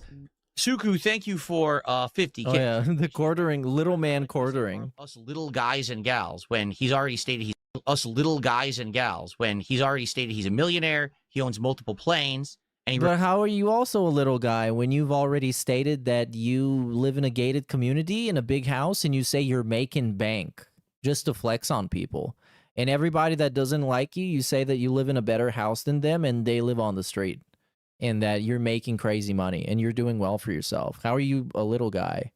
I agree, the quartering is not a little guy in any sense of the word, but neither is Phil. Makes around $50K a month on his YouTube channel. Jeremy, likely seeing the backlash from his previous marketing campaigns, tried marketing the coffee with transparency. The only issue was, compared to the hundreds of thousands his videos typically get, this video only received 8,000 views, and Jeremy was petitioning more and more for donations. Even in October, he was directing his viewers to yet another alternative subscription platform, fear-mongering with a potential ban. Just as was with the dip in views, or nearly every other threat against him, this was no different. There was no ban, no dip in viewership. His channel was not under attack, but something was off kilter. But it could be of another breakdown anytime now. Source from this channel in March of 2021. All right, so I guess what they're getting at here is, as we've seen over the course of this documentary, he constantly says, "Oh no, I'm under attack. Someone's threatening me. I might lose this. I might lose that. I'm losing viewership."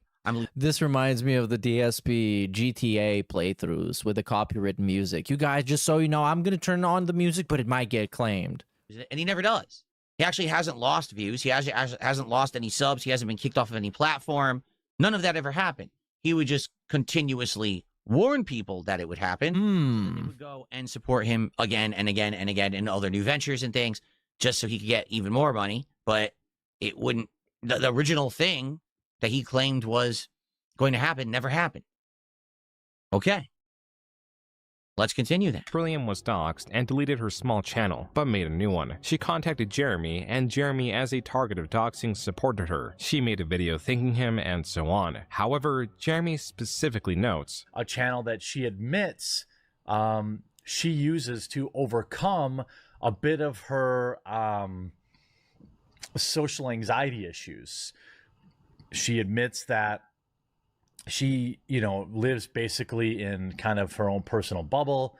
She makes videos about seeds and video games. Aside from gardening, Jeremy has described himself as all of these things. In a follow-up video that opens with hearts, Jeremy or his editor added on screen, Trillian expresses her gratitude towards Jeremy and his viewers for growing her new channel. This then leads to Jeremy admitting to watching nearly all of her videos and offers his assistance in case she ever wanted to stream.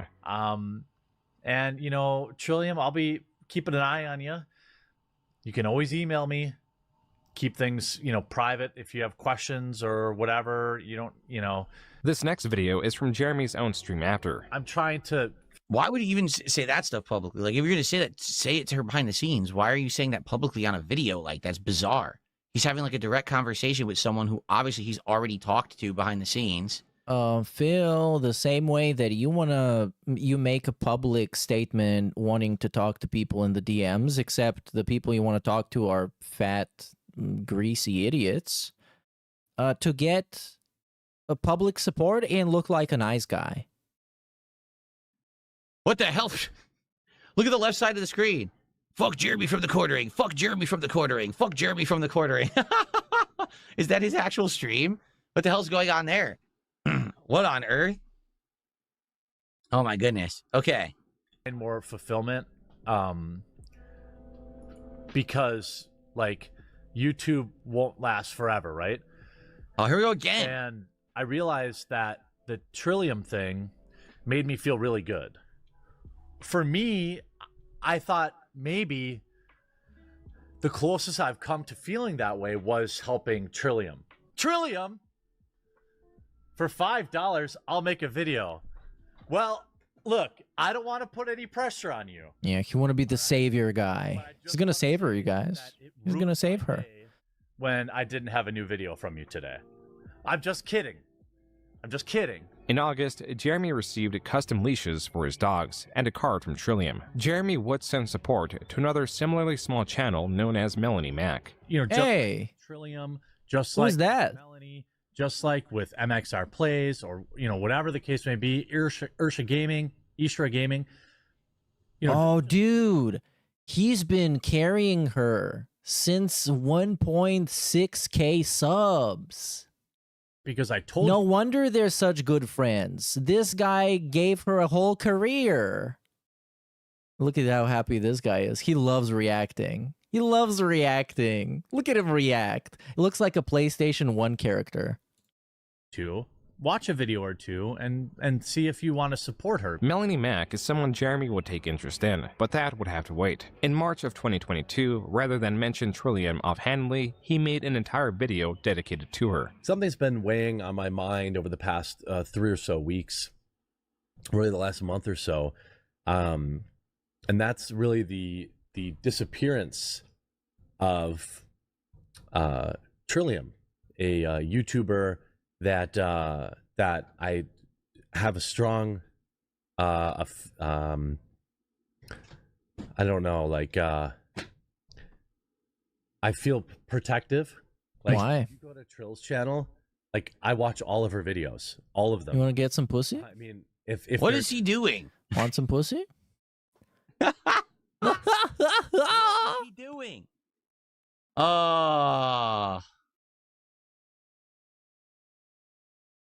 He's trying to work himself into some, you know what? You guys are saying it, not me. What is he doing? You guys aren't you the guy reacting? What are they saying? Okay, then if DSP agrees with what they're saying. So they're saying, creep, Melanie Mac is a fresh Jer snack. He agrees with that. Simping, creepy stalker vibes. He agrees with all this because the guy said it, not him. Read on here. Are you going to say it? Are you going to have any sort of an opinion on this? This is an important on anything. Day. There used to be daily or every other day videos, but now I feel like I don't. What is he doing on her? Because I know that's how she's going to be, how she's going to perceive this, but that's not what I mean. It's just her content is important to me. Her success is important. No, it's not. You just want some pussy. And happiness are important to me. You just want to save a woman that's vulnerable. I don't know, a month or something and like be that. a hero. Came back and kind of let everyone. You're just kind of a fat retard, so you're gonna take what you got. You know, my mom isn't doing well, but they had seemed like they had got together a plan. Trillium is meaningful to me, you guys. I sent her an email, gave her my number. I was like, hey, if you need anything, you know, you need us to crowdfund something, or hey, if you need a penis, whatever. People think this I'm gonna call my bull. But it requires. Come on, he's got gout. Plugged in like 24/7, like waking you know, up. You know how gout is. What was that? Wow, gout is linked to erectile dysfunction. You know, both of these guys know that. Both of these guys reacting here know that. So if you need a dick, probably don't go to either of them. Middle of the night, checking your phone, see what's trending. But he can fix her and save her. He's the savior because he got a big YouTube channel. About like taking yucca leaves and making Viagra brand Viagra. That sounds good. An important grounding factor for me. Trillium did return in June, stating that her mother's illness was a reason for her absence, which is when Jeremy released this video. He's gonna do another video. Oh my. Okay. I wish that these arcs were timestamped, because, like, literally, I only have one thing to say about this arc. You're married. You're married, stupid. You are married. What are you doing? This is absolutely, positively bizarre behavior for someone who is supposedly happily married. I'm sorry. It just is. Okay? It's okay. Hey, who said he's happily married? Totally it is. It's okay to be friends with people. All right? But it's not okay as a big creator with a ginormous audience to be publicly like, what's the word here? He's basically like completely glazing her, saying, okay, you found a word. Good job. I rely on this content, right? He's like, he's booming, talking about her, right? Like, what are you doing? You know what I mean? And even if maybe this is all true, and maybe for some reason her content has resonated with him, that's fine.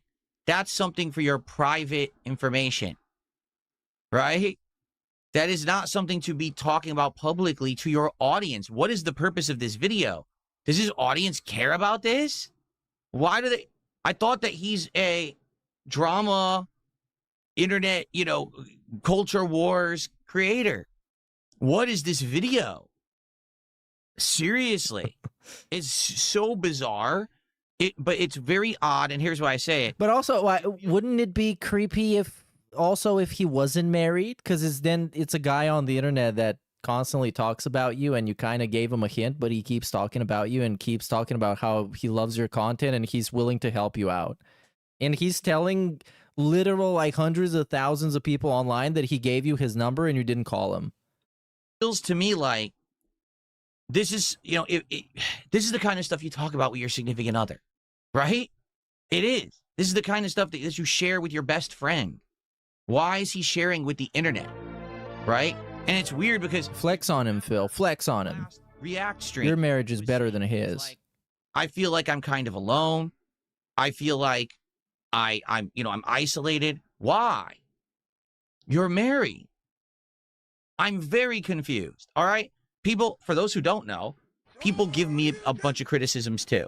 They do. And they'll throw things at me such as, well, so you don't really have a friend group you're hanging out with or whatever. Now, personally, my wife's stupid. The truth is, I am friendly with some people from back in the day who I still talk to all the time. I have friendly conversations with people about friendly stuff all the time, okay? I don't spend time with those people because I don't live near them anymore. I moved away a long time ago, all right? I live on the other side of the country. My work-life balance is getting better. I'm getting to spend more time with my wife, and she's the #1 person, if I could spend more time with, that I would spend more time with, okay? I mean, that's kind of how wives work. I promise you that. I want to spend more time with her. Right now, we're trying to spend time redoing the house so we can have other areas to do fun stuff together and things like that. We get what? The sex room? But for me, like, I watch this, I'm like, he is venting in this video to his public audience as if his public audience is his close personal friend group, right? Like, talking about another creator like this would be something you would do to, like, your best friend. You say, hey, this creator really resonated with me, and I love watching all their videos, and it does something to me. It makes me feel good every day when I watch her content and stuff. But why would you talk about this to your audience who's supposed to be, watching you for culture wars content, all this? It's bizarre behavior. So, #1, it seems like he doesn't really have... I mean, again, like, why would you be telling about your wife's ovaries to Triple P? Why would you be talking about your pets dying to Triple P? Why would you be talking about the things you talk about with your audience, considering they're your audience and you're a video game Let's Player? Again, Phil, I agree. But you don't really follow your own advice, buddy. Buddy? If anyone, it should be his wife that he's talking to about this stuff. Why not? That is so weird to me. Talk to your wife, please. Okay, and also, he's doing this publicly in his content, okay? How does his wife not know about it? She's getting fucked by the bull. Like, listen. She's busy.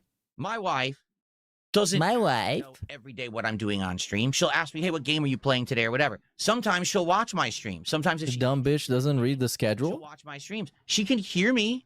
Like right now, if she was upstairs in the house, she would hear every word coming out of my mouth right now. You know what I'm saying? Like she knows everything I'm doing on stream. It's no mystery. If she heard me gushing about, that's what I was looking, that was the word I was looking for. He's gushing, talking about Trillium, right? If I was gushing, talking about someone like this, my wife... Yeah, he talked about his wife's restraining order. That is a good point. He brought it up out of nowhere. Nobody even knew that existed. And no one would have fucking known, ever. It would never have been a topic. And then it was. Talking about? Why are you gushing about another woman? We're married. Oh, you're married, Phil. Reaction Mickey Mouse Burnell. to a man who's married acting like this. It is. It's a reasonable reaction. I would expect that from her. If I were acting like this, I would expect that reaction for her to be like, what are you doing? So what's going on that he's making this public content? And I wonder what his wife thought when he called Lexi a slut. I wonder what her reaction was. Do you think he told her? I don't know. Maybe he did. Maybe he was like, you know what, honey? Today there was this fucking stupid slut on Kick that made fun of me, and I called her a fucking slut. I put her in her place, this stupid bitch. Bleh. apparently doesn't know or is okay with it. I'm really confused. And I kind of understand now what's going on. It's not just that this guy was getting harassed online for, oh, you brought up his family member or this or that. It's that basically he has this weird behavior that's going on and people are calling him out for it. And now what's going to happen is the conversation is going to turn towards his private life, because they're going to say, what's going on in your private life that you're gushing about other female creators online to your audience? What is happening? You know, that is. What is going on in your private life where you're having like one-sided beefs with Wings of Redemption and Low Tier God?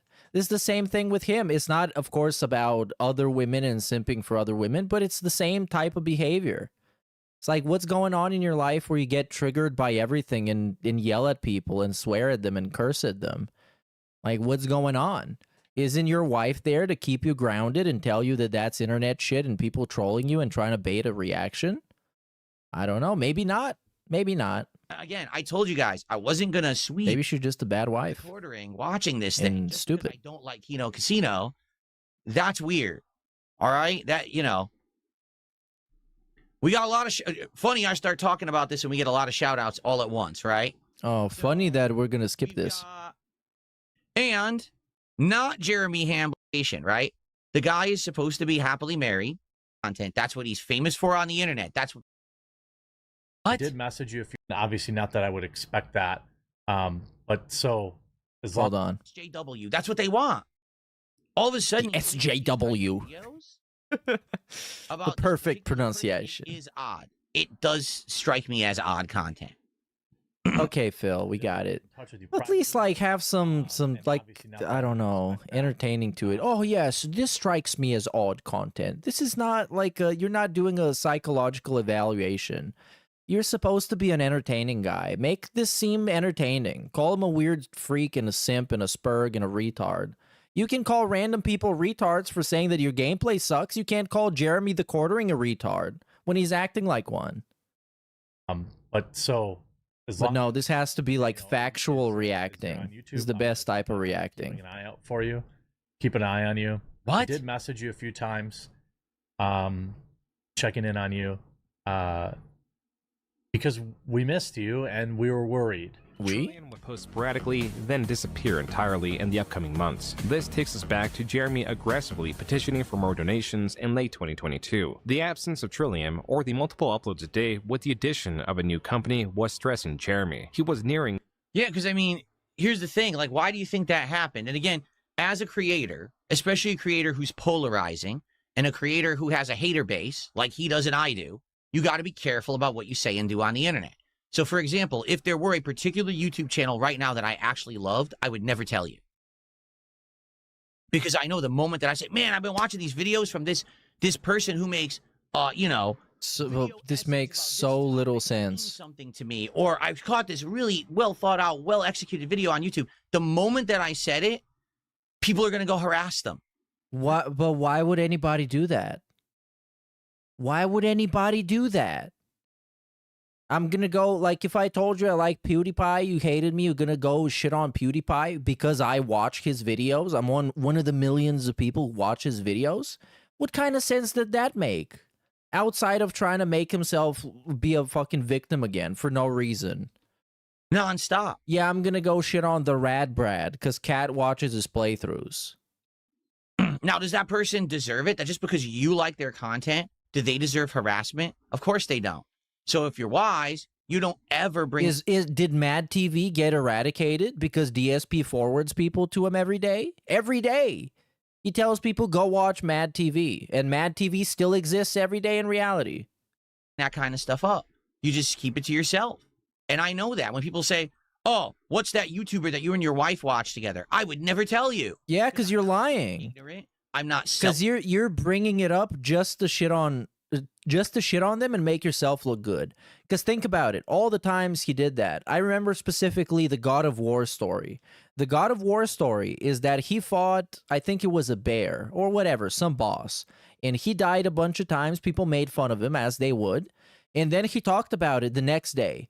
How he watched somebody else who also died a bunch, who died actually way more than him, and the gameplay was way worse, and that guy, he died so many millions of times that he had to clip out all of the deaths because it was so bad and people were going to make fun of him.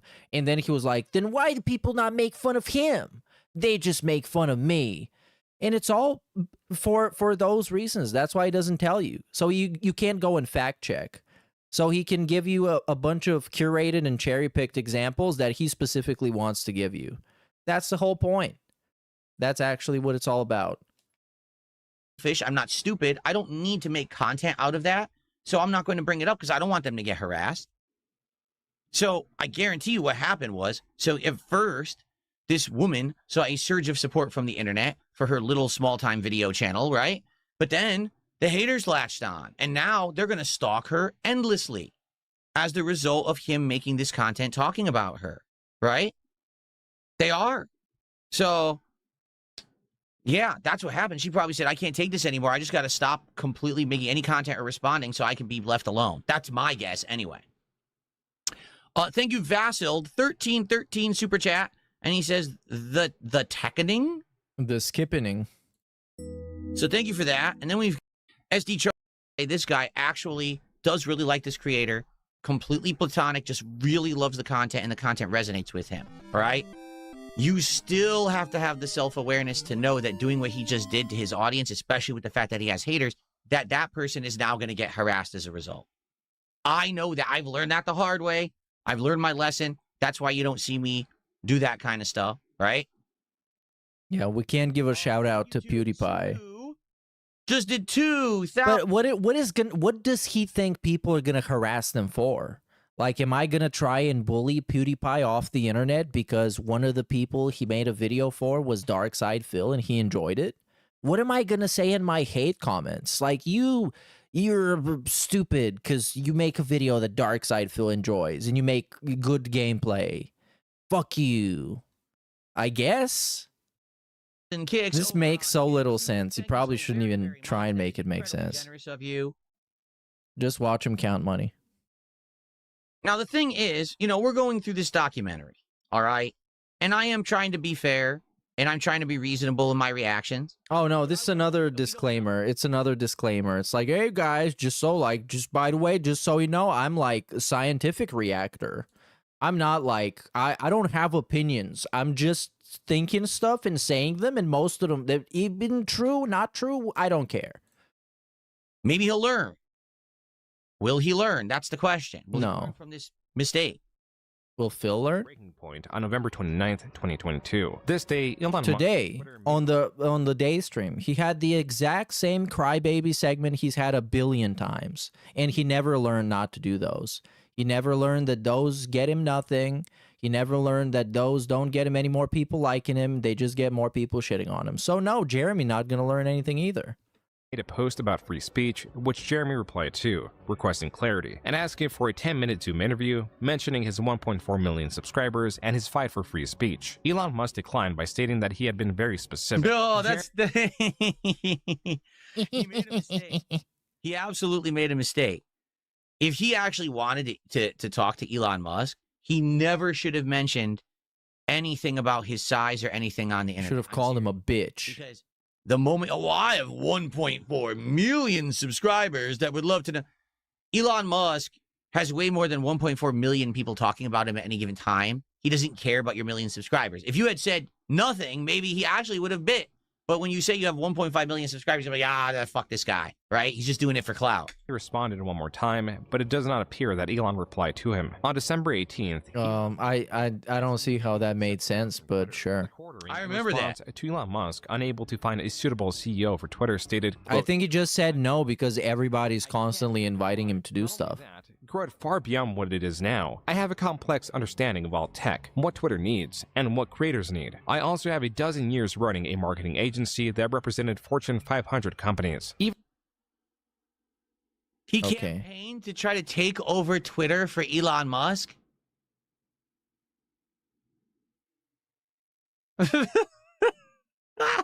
For real? DSP campaigned to get a public apology from Burger King. Oh, man. Laugh out loud at this, I am 100% certain I could at the very least help immensely with prioritizing product rollouts that will maximize... All right, there was one time ever in my history, all right, that I did something like that. It was when they were going to take away the Goutening emote on Twitch. They were yeah! They said that now dude, he wanted to be the new PogChamp. Remember that? He wanted to be the new PogChamp. Polarizing figure, and they didn't want him to be associated with the platform anymore. Hold on, that was an awesome tweet. Conservative and right wing, and it said like conspiracy theory, right wing things. Holy shit, that was godlike. Twitch is very left wing, very left leaning. And they're like, oh, we don't want this guy associated with our site anymore. And I made it was a joke. It wasn't meant to. It was a joke. It was a joke because everybody shit on him and clowned on him. Here it is. Here it is. So this is from 2021. Let's turn off this for a second. This is from 2021.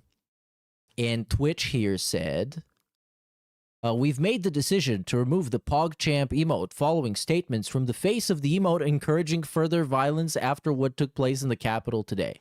So this is January 7, 2021. And then DSP says, which got 1.7 thousand likes. He says, sounds good. Want to really piss him off? Use this for PogChamp moving forward. Goutening hates my guts, and everyone knows who I am. For the wrong reasons, but who's counting? LOL. Hashtag PogChamp. And this is what he wanted to be with a shitty stroke mouth retard face. Look at this, dude. And then we got an even better reply that actually ratioed him. I feel like this picture of you encapsulates the true essence of pogging. Yeah, he was really pogging himself. And then this guy said, I have literally never ever heard of you. And DSP clapbacks by saying, stop playing Among Us for 5 minutes. Wow. But he was joking, you guys. He was actually joking. And hold on, what is this? Bro, dude, I didn't know he actually replied with this too. So he says, since a bunch of people are like, yeah, we don't fucking know who you are. You're irrelevant and jerk off. You're a moron. And then he says, if you don't know who I am, here's some quick and simple reference material. And he posts his own masturbation incident image. Come on, dude. How pathetic can you be? Fuck. But he was joking, by the way. Of course, he had to bring this up and then realized, wait, that's actually embarrassing. It makes me look cringe and it makes me look like a pick-me. I was joking, actually.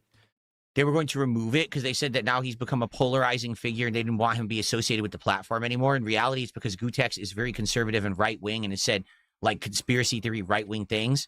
And Twitch is very left-wing, very left-leaning. And they're like, oh, we don't want this guy associated with our site anymore.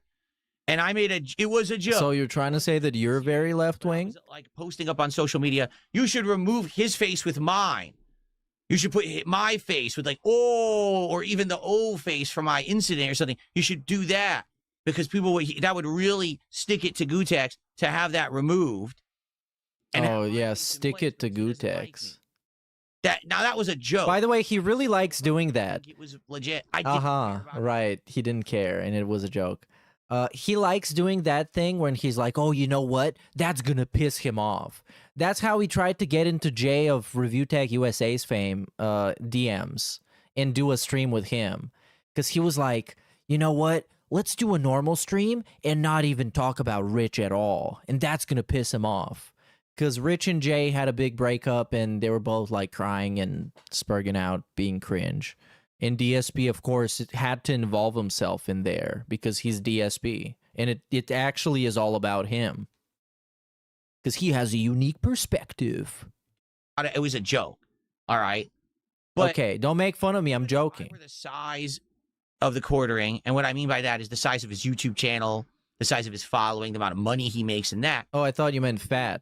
Trying to publicly basically say, oh, I want to take over Twitter for you, Elon. Please let me run Twitter for you.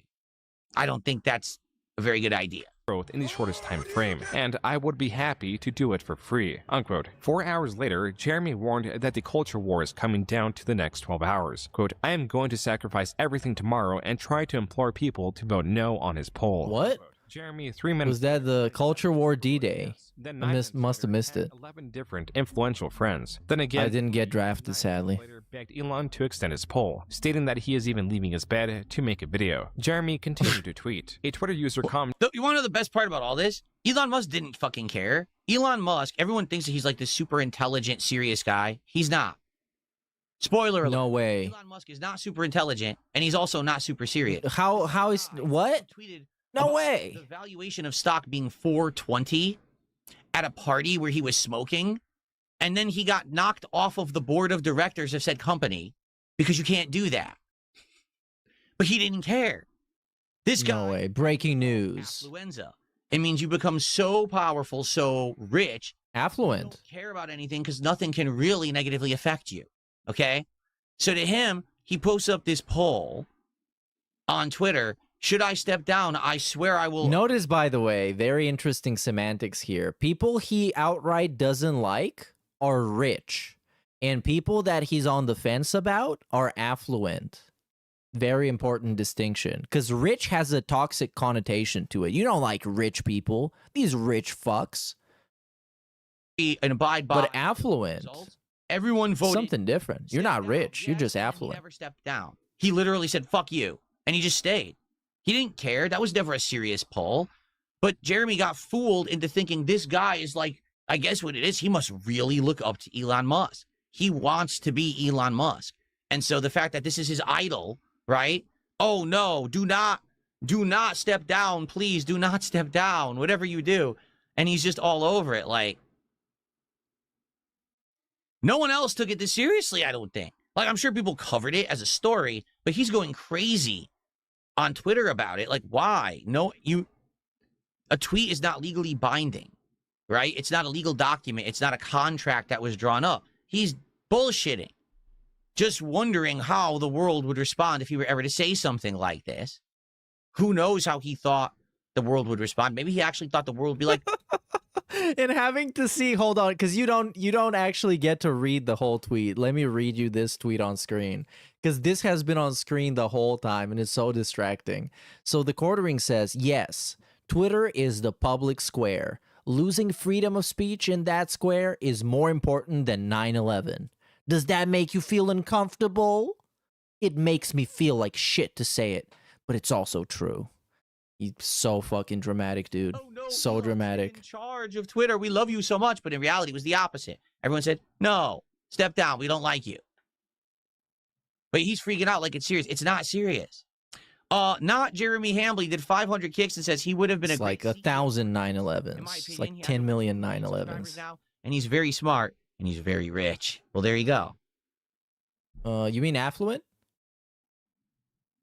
Or is he rich? Is he promoted to rich? You know what? I'm going to be honest with everyone. I'm so happy that all I really care about is video games and just dicking around with a small audience every day. I'm so happy I don't. Can you imagine me making crazy tweets and things to Elon Musk and shit in the middle of the night? Like, what?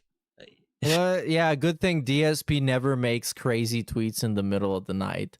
Well, not to this extent, because, like, this would nuke him, but still. I don't have big aspirations to be some big shot. I don't want to run Twitter. I don't want to be a big political pundit that everyone knows. I don't want to run for office or be, you know what I'm saying? I just want to play games and dick around. I mean, bro, you can barely pay your bills. That's kind of above your pay grade. Wild stuff. He actually, I'm sure if DSP was making that much money, he would want to be a bigger shot than what he is. Really thought that he was going to get Elon Musk's attention, right? How frustrated Jeremy was over this, calling it Jeremy's personal 9/11. Jeremy responded, quote, "Yes, Twitter is the public square. Losing freedom of speech in that square is more important than 9/11. Does that make you feel uncomfortable? It makes me feel like shit to say." Does it make you feel uncomfortable, Snowflake? Creators You're probably woke as fuck. Appreciative of Elon as Jeremy was, though he did try to change his mind. By the 10th tweet, Jeremy had released his video and tagged Elon Musk, asking if he could get just 3 minutes on the phone with him. I literally... You're not going to get 3 minutes on the phone with Elon Musk ever in any universe, in any alternate dimension of the multiverse. I don't think that there's a dimension. No, that's a stupid take, because Elon Musk goes to Twitter Spaces and talks to absolute nobodies, or at least he used to do that. I don't know if he does that still. And he used to like pretend he's a live streamer until people completely kind of figured out that he's not. And he's getting people to boost him in Path of Exile and shit.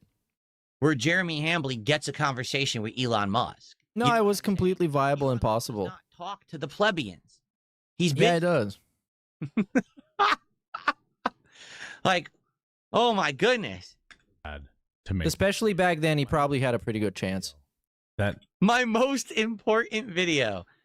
Oh, I've literally ever made on this channel. It's more important than 7-Eleven. Viewers to vote on Elon and Walmart. And if they didn't have an account, he requested they make one. Then he attempts to rally his contemporaries. I'm calling my fellow content creators, Sydney Watson, Count Dankula, Bearing. I'm calling on everybody who likes me, please. If they let this window pass without throwing their hat in the ring, without getting out of bed to fight for freedom of speech... Just the fact that Elon Musk posted it up like late, knowing that most people would never even see the tweet, just proves that it wasn't anything he cared about and he wasn't ever going to abide by it. He takes it so seriously. I will forever remember it. But if you don't get out of bed as a fellow content creator, if you don't wake up and fight for this, I don't ever want to hear your freaking opinion ever again about freedom of speech. I need you to remember this moment when all of my fellow free speech content creators were in bed, okay? Why they weren't paying attention to the most important... Bro, look at how drunk he is. What a pathetic loser. And free speech online in history. He's gonna defeat wokeness, you guys. He's an anti-wokeness strongest soldier. He's incredibly tired. Or maybe he's on some kind of medication. Oh, yeah, he's tired like Ethan Ralph was tired. But he made the choice to get up and try to make this video. Everybody that doesn't do what I want is my ideological enemy. Whenever it is. And even my friends. They're my fake friends if they don't do what I want. This drunk? Have I ever been this drunk in real life? Yes. Get me on Elon Musk's dick right now. Yes. Or I hate you. To be up in the middle of the night drinking. Hey, DSP trauma dumping. Released for certain games like Fallout, right? Fallout 3 or Fallout New Vegas DLCs would hit at like 2 in the morning. And I'd be up drinking. And then I said, wait, what? Look, another one. Fall Guy. Oh, it's out. And I'd be stumbling drunken to record my playthrough of the new Fallout DLC to be the first to get it on the internet. 100% I would make content like that. But it was drunken game. No way. It wasn't rallying the political content creators to vote that Elon Musk should not step down from Twitter and saying that it's the most important thing ever in history. It was me dicking around with a video game. Like, I'm 40. I'm tired. I'm sweaty. I'm fat. I'm overweight. Both I'm true. not long for this planet. Is what? Twitter is. I'm not long for this planet, dude. Now, yeah, he's dying. He's dying. He's Braveheart. He's Braveheart. The Braveheart of fat retards. On something because he's feeling down. He's like depressed.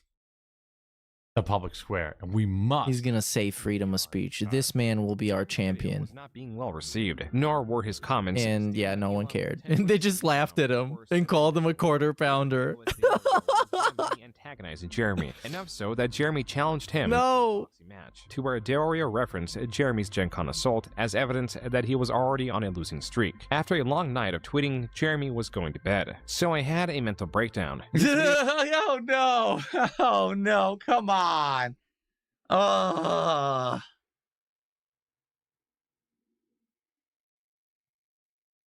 Okay, react. Video saying he had a mental breakdown. Good lord! I will say that this is actually truthful too. I'll give you guys a little bit of insight here. As a creator for 18 years, there are some times, okay, it could be middle of the night. I'm asleep and I have an idea and it riles me out of my sleep. I'm like, whoa, what a good idea. That's interesting. Or I have a thought. There's been some times, honestly, when I was drinking and something hit me in the moment. I'm like, that's something that I should talk about on a stream, or I could make a podcast about, or I could do content on. All right? However, there's one rule that you must follow when this occurs. You write it down and you go back to sleep. Because an idea that you have, the odd hours of the night, idea that you have when inebriated, may sound really good at the time, but if you follow through with it at that time, you may find once that spur of the moment inspiration is gone, it wasn't such a good idea after all. All right? That's all I'm going to say. I've been there. All right? I've had, wow, what a great idea, rally. And then I wake up the next morning, I read it back. No, that'll never work. Or maybe that'll work with a few tweaks. There's no way that's going to work right now. You know what I'm saying?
Nine times out of 10.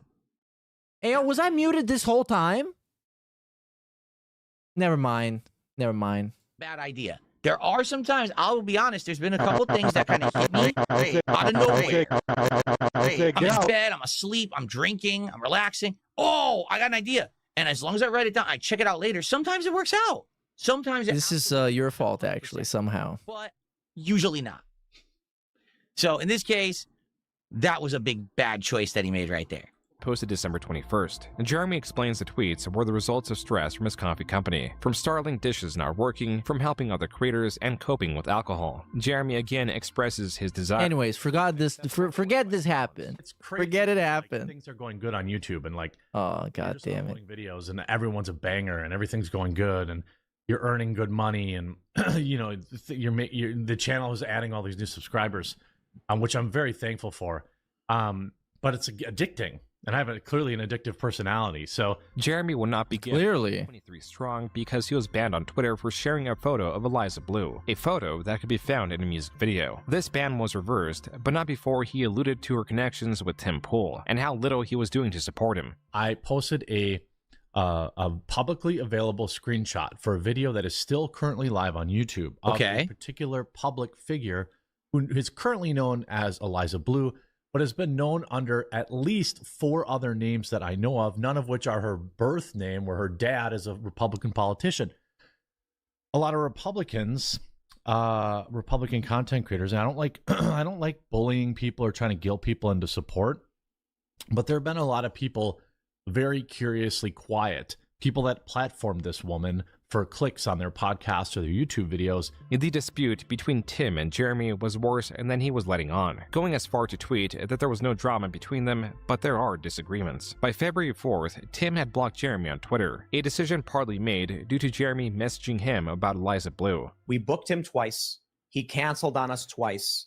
The second time he canceled... Oh no, the most annoying people I know of are beefing. We had to find someone else. Fortunately, we had Matt Strickland on and he was great. Then... I'll let everybody who's a member. What sucks is all their beefs are trash. They're really annoying fucking beefs. Which came off as it's like debate bro beefs. It's like, come on my show, debate me. No, you come on my show. No, you come on my show.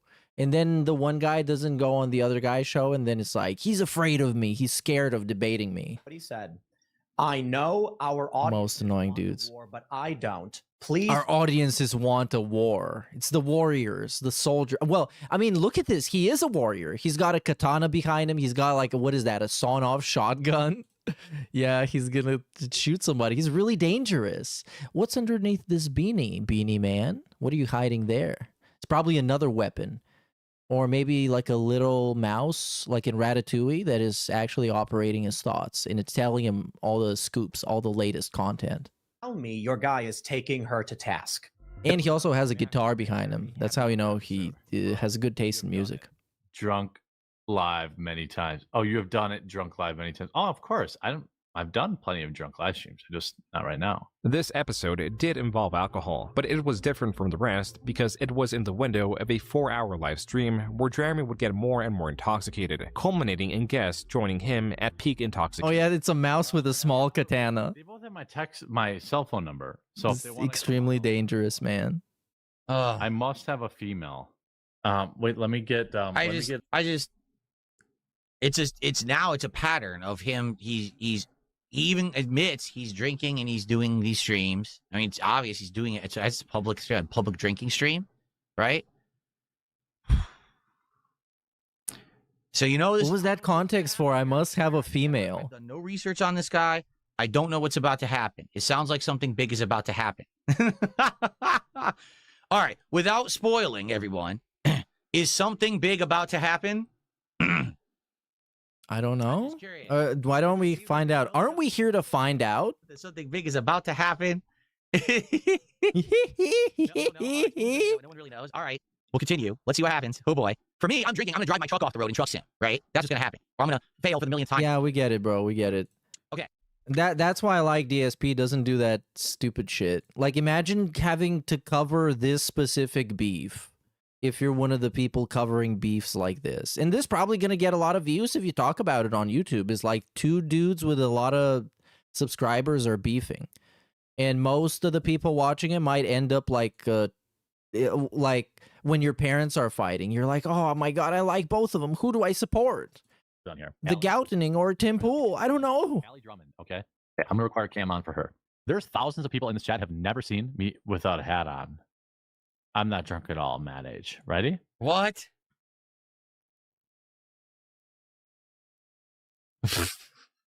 Oh my God. Okay. That's it. Well, sure. I've gone from a 4-head to a 5-head, but I'm not bald. I need a vagine in this chat so I can go pee. I got to pee so bad, but one of these girls better show up. Welcome to the stream. How are you? God. I'm good. How are you? Oh, I'm killing it. Yeah, I didn't think that anybody would be into Oh, now he has a female. There you go. Achievement unlocked. Female acquired. They are. She also has an OnlyFans where she sells breast milk pictures, stuff like that. So, Allie, I mean, she sells breast milk pictures online. So, what's it? I appreciate you joining me. Yeah, no, thanks for having me. My husband actually likes your content, and I didn't even know that you had reacted to my content before. Oh no, she immediately hold on, not this one. She immediately had to say she got a husband so he doesn't get annoying with it. Well, it's obviously before you were. Be like, yeah, I'm a big fan of yours. Moved on. I'm diagnosed Asperger's, so I can say it. Oh, what? But like, you seem like the very normal. What? Hello. What is going on here? did he intend to like destroy any iota of seriousness ever to be associated with him ever again with this appearance, this stream? Like, this is the barn burner, right? Like, this is it. That's it. After this will be referenced forever. This is never going to, recover. This is, So for me, I think you all know what my most embarrassing moment has been. There we go. Yes, Phil, the time you jerked it off on camera. We know. Remind us again. We're going through this moment right now. When you watch a reality TV and something really embarrassing is going on, you cringe so hard that I don't want to watch it anymore. I'm actually at that point right now in the documentary where it's actually going to be hard, because the truth is, if I'm watching a show and I get to that point, I turn it off. I can't stand it. Like, no, it's that secondhand embarrassment is so strong. That secondhand just, oh God, I can't take it anymore. I step away. I don't watch the rest. I'm serious. I can't take it. But I think since we're doing the react, I guess I have to do it. But, oh man. Guitar Player did a $5 super chat. He says, when is he going to realize alcohol and streaming don't mix for him? I mean, I guess never, because it's not even just alcohol and streaming, just alcohol and like technology, because he's on Twitter, tweeting about the most important thing he's ever done in his life is this video about Elon Musk quitting Twitter. And then he goes ahead and he jumps on a stream drunk. You know what I mean?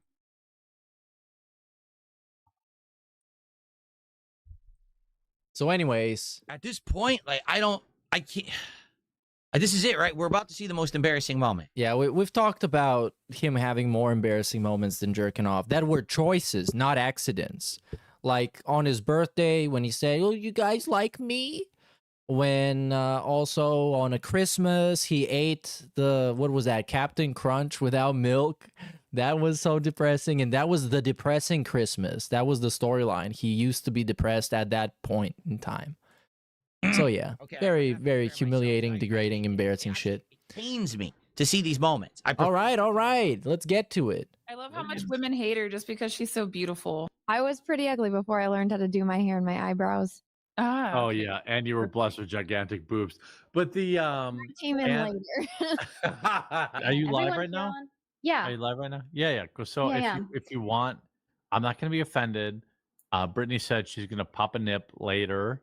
Maybe when I say later, we don't really know when that means. Astro Boy says, Jeremy, stop for the night. You're hurting your brand. What do you mean? My brand is what I am. Jeremy deleted the stream, and the following months he made his first video of the year, claiming YouTube was targeting his channel, deeming the survival of his channel and others were important to fight the culture war. The last section of this video is dedicated to persuading viewers to join his mailing list or join his locals page, where he states financial support is optional. DSP reaction to this situation, by the way, is awesome. Live Phil reaction is this face. Add to Jeremy's list of projects and responsibilities that include. So, I mean, we just turboed through, so we didn't get to see the content of the stream. Maybe it was so bad, because he deleted it. Maybe it's so bad, it can't even be included in the documentary, right? I guess. I don't even know what happened. I legit don't even know what happened. Does it? All right. I guess it's that bad, I guess. Oh, it's so cringe. Not even cringe. Okay, shut up. Okay. Coffee, his main channel, his Rumble live streams, his constant advertising that has him tweeting on average 20 times a day was now the Publica, his magnum opus, a news website like Exclusively Games that was meant to deliver more neutral and honest stories, co-founded by Sydney Watson, someone who Jeremy also had a podcast with. Jeremy and the rest of his audience will later find out Sydney did not have a high opinion of him. This clip could possibly explain why. Have you ever peed in a trough? Where there's like dongs on the left of you and to the right, you can see them both. You and don't you're have peeing to look in an at open them. river. You don't have to look at them. It's You not have like to look. It's a respect thing. I guess. What? I don't speak of, to my Relatable DSP reaction. experience. If there's, You have to look at the dongs. Look at other people's cocks. And maybe compliment them. You just have to. Nice cock, bro. I can see you're a shower and a grower. I mean, Can you get that shit hard? Let me see. Like, Let me have a look at the balls. And then you look from underneath like a car mechanic. be jealous. Most of our conversations are you saying, Uncircumcised. I like your taste. Thanks, and I'm Pretty like, stylish. whore yourself out. Sometimes Yeah. you even just text me tits. Maybe this is something that guys and girls can come together on. Yeah. So when I know, like, let's say I go to like a fair, a festival, or something like that, right? I take Imodium before I go. What's that? It's like for diarrhea. For diarrhea? Like, Oh, you do not, dude. What is happening? This is I devolving. do from that. This is like, Yeah, this I don't know what he's trying to do with this. I guess be entertaining by saying how embarrassing he is. This is the Bert Kreischer method. That's how you're funny. That makes you a comedian. not the information that I needed. It's called the life hack, Sydney. Okay, it just confirms for me that men are revolting. The importance of the success of the Publica to Jeremy was the same as his coffee. He chased it as an out to increase his income while lessening the time he worked on YouTube, as any dip in revenue would increase stress. My brain is so addled at what's happening. That So yeah, this is his reaction, by the way. So, well, I'm so confused right now. This was so cringe that I'm confused. I can't, like June is talking, and I can't even understand what he's saying. Because we just saw two pieces of content that this guy put out. Break it down for me. Embarrassing misconduct, just rude nonsense. And I can't... he just moved on. Like, June just moved right on to the next topic. No, wait. We're not going to comment on that. We're not going to say anything about what just happened. We're going to... I mean, I guess you could just let it speak for itself, right? But, I mean, we're seeing a distinct pattern of behavior now at this point. Psychological point of view. I might need a break. I don't know. I'm feeling hot. I got my air conditioner on max. I'm feeling hot watching this shit. Like, oh my God. Oh, he got warmed up. He was starting to imagine stuff. Oh my God, man. Okay, can we continue? Is this react too much for you? Too stressful? Okay. No, confirm or deny if I look at other dongs in public restrooms. Doesn't go to public restrooms. Because somebody gonna beat him up. I don't look at other dongs in public restrooms. Sorry if this comes as a shock to you.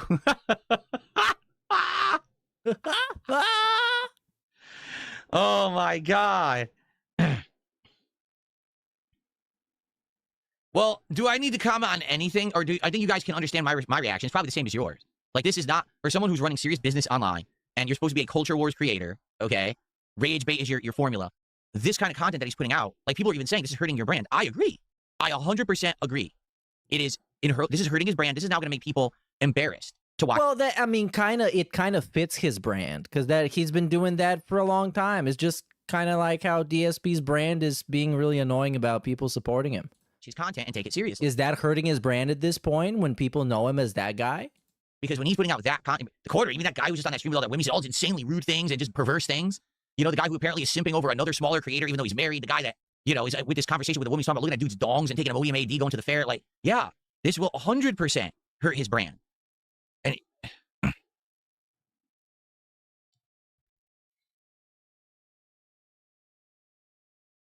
all right, let's continue. And he was discontent. Please do. YouTube. We have a lot more. We have like an hour. Promotions, asserting how insulting the proposition was to have to pay YouTube to promote his videos while his subscribers were not receiving notifications. Even so, this service would be on the back of Jeremy's mind. For now, compared to 2022, 2023 seemed like a better year for Jeremy. His life was beginning to see some stability. But then in August, his father passed away. In this video, he reflects on the shortness of life, the importance of spending it with loved ones, and the importance of making peace with others while there is still time. In November, after 6 years of not posting on it, Jeremy resurrected his RC channel, a decision he made to relieve stress. This is a channel he'd post most frequently to in 2024, a year that pushed Jeremy towards the quartering and away from his failing external projects. Still, a ghost of a former project would come back to haunt him in a somewhat ironic way. When you are living off other people's work exclusively, I think that's the definition of parasitic. You know, you can make the same argument. Look, I cover other people's news too, right?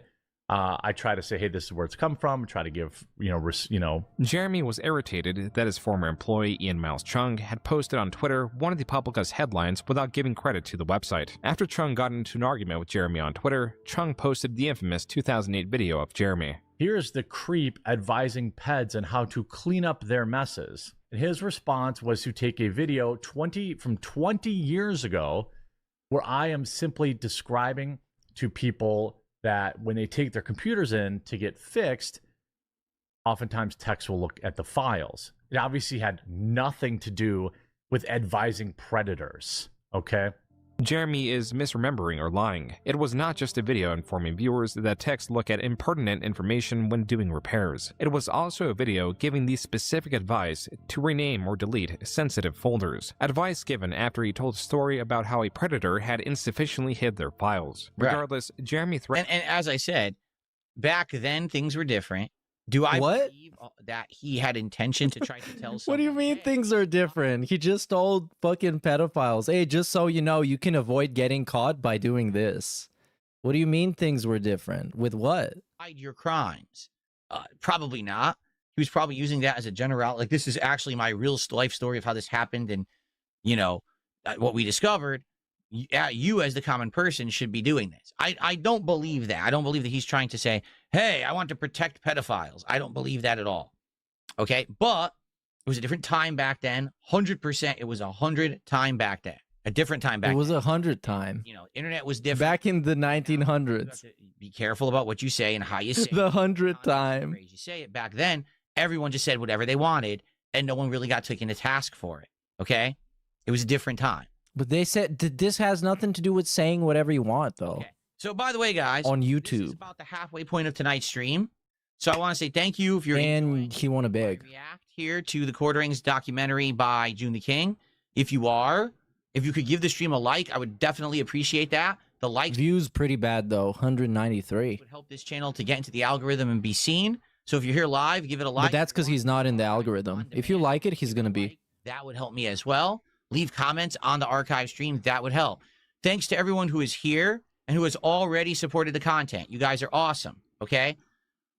If you like this content and you want to see me do more, you want to see me finish this project this week, you want to see more projects like this in the future, then please support the content if you can. All right, what can you do? Well, super chats, memberships, gifted memberships on YouTube, super stickers, kicks, or subs on... Yeah, we got it. Come on. Via PayPal. Anything appreciated. As you see, everyone gets a shout out for their contribution. So thanks in advance. Thanks to those who already have. Let's continue. Here we go. Second half. Here we go. Su Chong for libel, and that's as far as the disagreement. Speaking of which, I'm gonna shout out everybody after this react because I want to get it over with. Sticks Hexenhammer, and then I'll give you my attention, my undivided attention.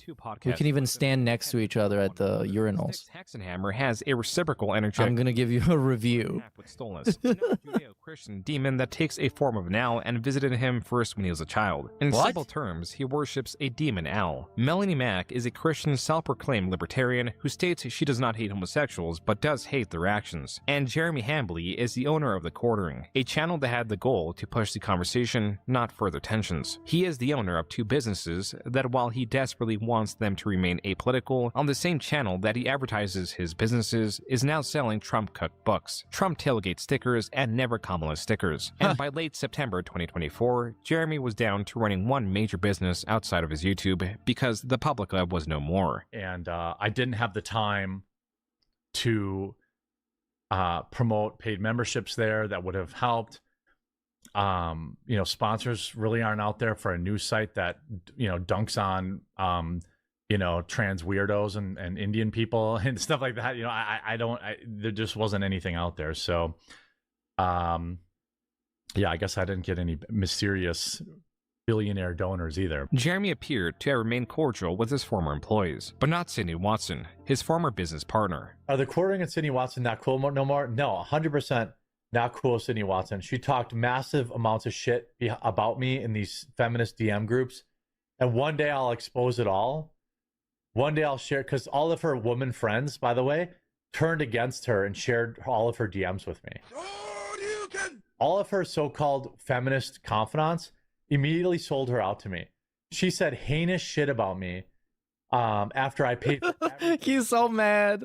And he's so mad. It made me want to sue her. Suffer, Jeremy, suffer. A penny for anything at that company.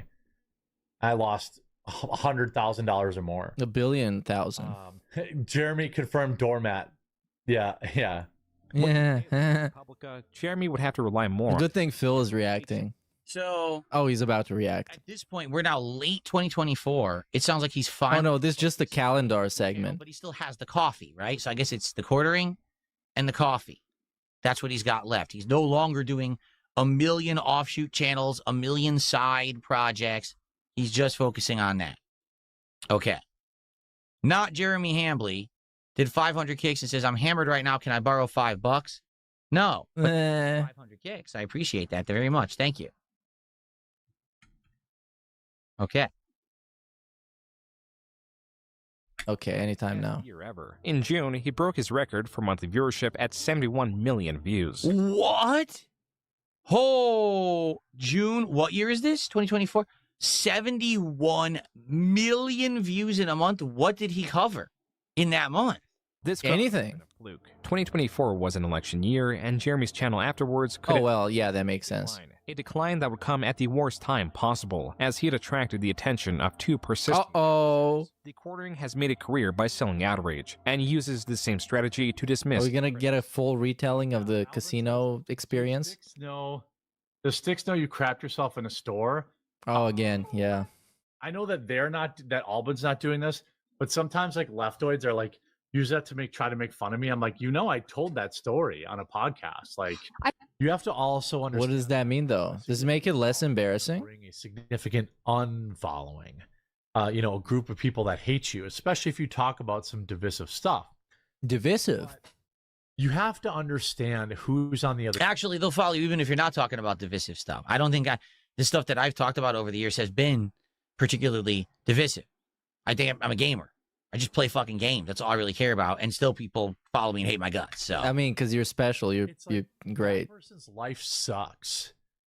It's terrible. Over the last 8 years, Jeremy... Everybody who doesn't like me, life sucks. And more absurd. It began with his initial understanding at the end of his MTG days that having purpose and a defined enemy sells better than anything else he's tried. He has thrown himself in one of the most divisive spaces and has done well for himself. Perhaps too well. On several occasions, he has leaked his earnings, flaunted his wealth, and returned for more. Whether he is pressured by anxiety to earn more... That's his game room, huh?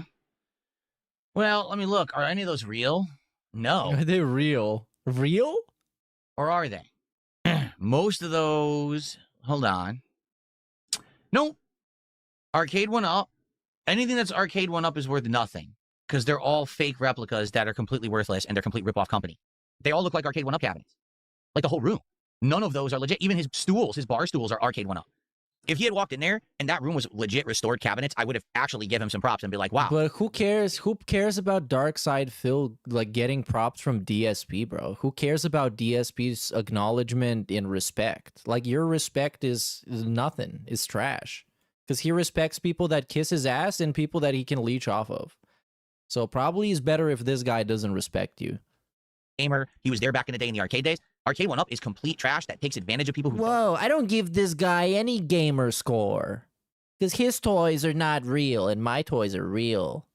Really light, and makes you pay top dollar for garbage. So, every one of those cabinets, I'm not kidding, has massive input delay.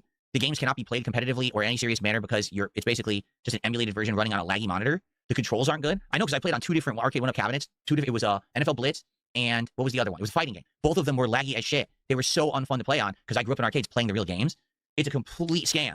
Arcade 1-Up 100% is a scam and always has been for people who don't know better and they spend money on crap. So I was going to say, ooh, he actually is a retro gamer and he has he likes all this stuff and then it's Arcade 1-Up, Arcade 1-Up, Arcade 1-Up. Oh no. Yikes. Traction from his life, or is truly terrible with finances, Jeremy has constantly advertised his financial support platforms, businesses, business ventures, even employee salaries as necessities to fight the quote-unquote culture war. As this pattern has become noticeable, the reality of the wealth he has accumulated and the reality he sells that he's always nearing financial ruination does not meld well. This is why 2020... Yeah, this is the only people that benefit from the culture war, and they benefit from the culture war continuing infinitely, is people like the quartering. That can use you as an economic unit to win the war that will never end and they cannot win. Year for him. It would be the year. Now what's crazy is, wow, we're only 2/3 through the documentary and we're hitting 2025. The rest of this documentary is 2025 and the first few months of 2026. So this is going to go heavy into the current drama then. Damn. That is heavy dramatic. They've ever been. His earnings, while still likely in the tens of thousands per month, will not be going. And that is the most interesting, entertaining part. His opposition that is infinitely powerful. We are not a dropship outlet. We're a real coffee company. And I made that investment with the plan of having something that could grow. Well, we've never been at our most vulnerable. You probably saw I was selling my Neo Geo collection. I'm selling my Nintendo collection. Oh my God, he's at his most vulnerable, you guys. And it's because I feel so bad for him. I'm gonna cry.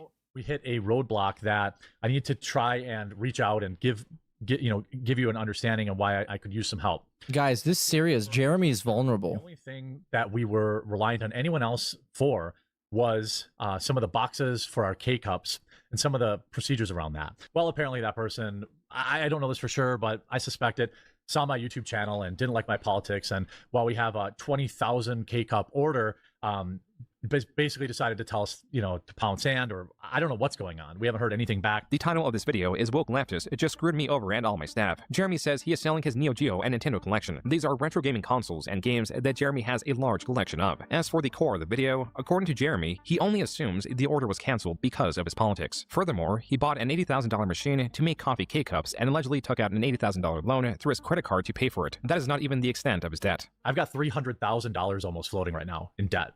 I'm just being dead serious. Some of the comments on this video read, quote, imagine being financially irresponsible as this and blaming leftists for your own incompetence. Couldn't have... Yeah. I mean, even... Oh, no. What do I see here? What do I see here?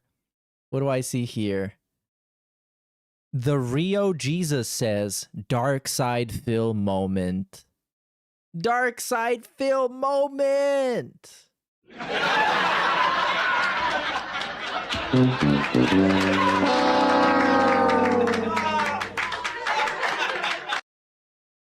Got ruined in a free market doing what 10,000 other YouTubers have done. Yeah, and this is the problem, is when you have bragged about and flaunted your wealth, you said things like, oh yeah, I'm a millionaire. Oh, you're talking about your wife has a plane. You need to sell the plane because you don't need the plane. And you're showing off your arcade room and you're doing all this stuff. You have to be careful, because what happens when it all gets taken away from you? What happens when the rug gets pulled out from under you? Okay? Yeah, you're going to tell us, Phil. When it happens, you're going to tell us. Insane bad debt. My income was dramatically reduced. I couldn't pay the debt anymore. And I went into a bankruptcy over it, And it's only been maybe the last year and a half where I've actually finally started to recover. I mean, the bankruptcy was in 2020. It's 2026. And still, I haven't recovered. My credit is still garbage. There's nothing I can do about it. There's nothing I could do. I did everything correct. My credit's trash. And that's the problem, is when you present yourself a certain way, but then things change, people are going to be like, so what? You had it all. And now you've fallen from grace, so tough shit. Yeah, So this is rough now. He's basically saying, so things have fallen apart. I'm not making as much money anymore. And now I can't even do my K-Cup orders on my coffee brand coffee. So now I want you to support me. Wait, what? What are you talking about? Why do your viewers on your quartering channel have to fix your coffee brand coffee issues? You're the one who decided to start a coffee company. I mean, sure thing, Mr. WWE Champions Hogan Puller. The big baller Hogan Puller. Mr. Pay for my day off. Which is like a fraction of what the quartering is asking for, which I think kind of makes it more humiliating, because he's like, please give me $100 so I can afford to take my wife out for my day off. How is that not a million times more degrading? Right? So any issues associated with it are your issues. And the save the house shit, sure, but that was like pre-bankruptcy stuff. And again, this is because he's been doing that after the bankruptcy too. Bad financial decisions. I had a big dip in income, and I would appeal to my audience saying, you guys are my only out. I don't know what else I could possibly do, because I can't make my bills anymore. I can't even pay them anymore. So I've been in exactly the same situation. Okay? And exactly the same situation. Let me tell you this. When you hit rock bottom and you're like, it doesn't look like there's a light at the end of the tunnel and there's no way out and you're going to start losing everything around you. Yeah, that's when my life was falling apart. My lowest years were like 2016, 2017. I was going through all that personally, and it was driving me nuts, and it made me do stupid things. And, I'm just happy that my life has turned around. I've gotten out of that, So the thing is, I can kind of see 100%. I can see where he's coming from.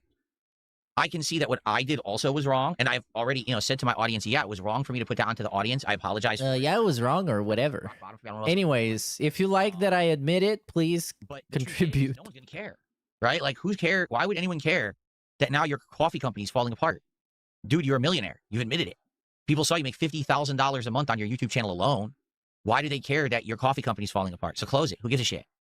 Right? That's what they're going to respond. No one's going to care. When you're so much better off than everyone else, and then you say, I need help, people are going to be like, why? Like, why would I help you? Right? Why on earth would I help you? Of all people. $300,000 in debt. It's almost like woke ain't the only ones going broke, unquote. That video was released in March, which appears to be the same month. That's a nice comment. Mutual frustration Jeremy and his viewers had clashed. Jeremy, your show is not worth all of your BS promotions I have to listen to. I'm done. Okay, 757 driver, first of all, I'm gonna ban you from chat, and you can. Oh no, a DSP moment. I have been live streaming on a fucking Sunday for 3 fucking hours. Instead of spending time with my wife and relaxing, I have been streaming for 3 fucking hours. Sorry, okay?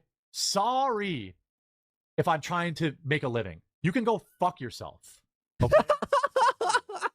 Fuck you. Time for that. You fuck off. I don't want you to watch my videos. Give me your address so I can send you a spoon so you can eat the shit out of my ass. Oh, I thought you forgot. I thought you forgot about that. Yeah, you guys remember? There you go. Very nice. Hate you. You know how hard I work? That was so funny. Coffee company. I'm not like I'm these still laughing. I'm just muted. Dropship coffee. We have 15 people's jobs that depend on this. So I'm sorry if in 3 fucking hours of live streaming, I talked about it 3 times. Oh, he keeps going though. In April, Jeremy released a video titled, "Woke Psychos Try Destroying Local Business for Being Conservative and It Backfires, Hopefully." You know, it's kind of become a meme on this channel of like, I'm under attack. Like, I get that. Yeah, but that's kind of ironic too, though, because it's the woke fucking leftists and the bread tubers that constantly make GoFundMes and beg for money online. Like, they do that shit all the time. You go and watch a bread tuber's video and he would be like, I'm about to go homeless because ad revenue is down. Please contribute to my fucking Patreon, whatever. They do that shit all the time. And then you got Jeremy the Quartering, the anti-woke destroyer. And he's doing the same shit. It's so funny to me. They really deserve each other. 1-star review out of 36 reviews. The other 35 are all 5 stars. The review in question shows no indication that it was motivated by Jeremy's politics because the user is very specific with their criticism, citing the high price of $100 for 6 items in the package. Yeah, I love the bread tubers. They're like, I'm about to go homeless because my video essay on the racism of the Super Mario Brothers movie, it didn't get as many views as I thought. And that, trust me, that's racist as fuck, but people didn't watch it. They didn't watch it. So contribute to my GoFundMe. These are 3 snacks of dubious quality, 2 small bags of coffee, and a reusable K-cup. And then they buy like a DSLR. Motivated, he fed the response to Grok, Twitter's AI, and asked it if it was politically motivated. Jeremy then admitted he reported the review. Grok, is this guy gay? Grok, show me this guy's balls. Spirit, but are cryptic with their messaging. Recreate a 3D printing of this guy's foreskin.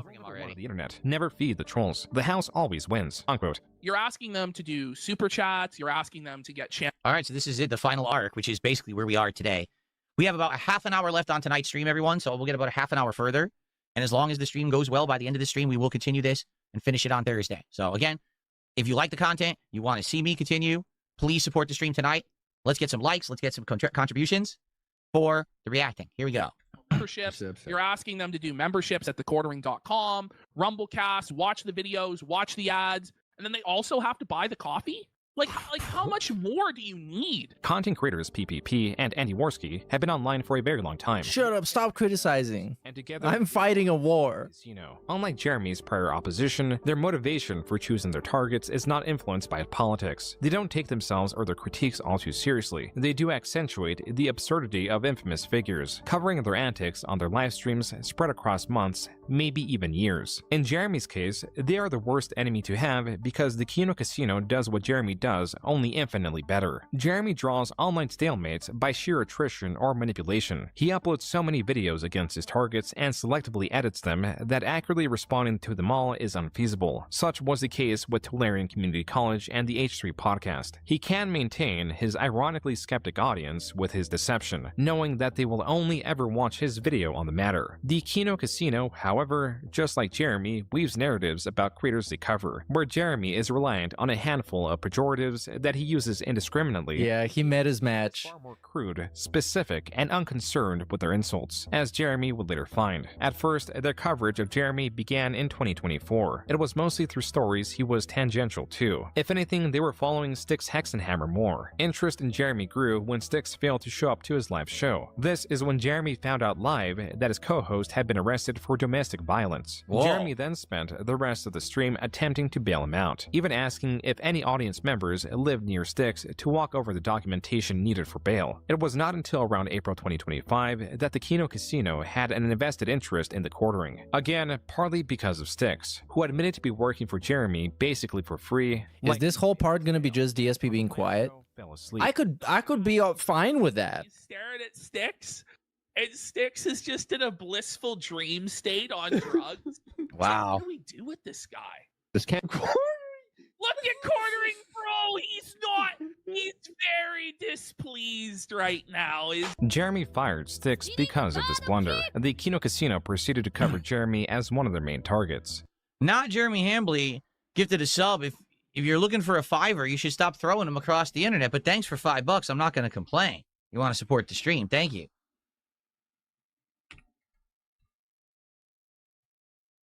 Okay. Oh, he needs to type it out. To me, like the whole Kino Casino. Oh no, he just retells literally everything that we just saw. So I'm just gonna skip it.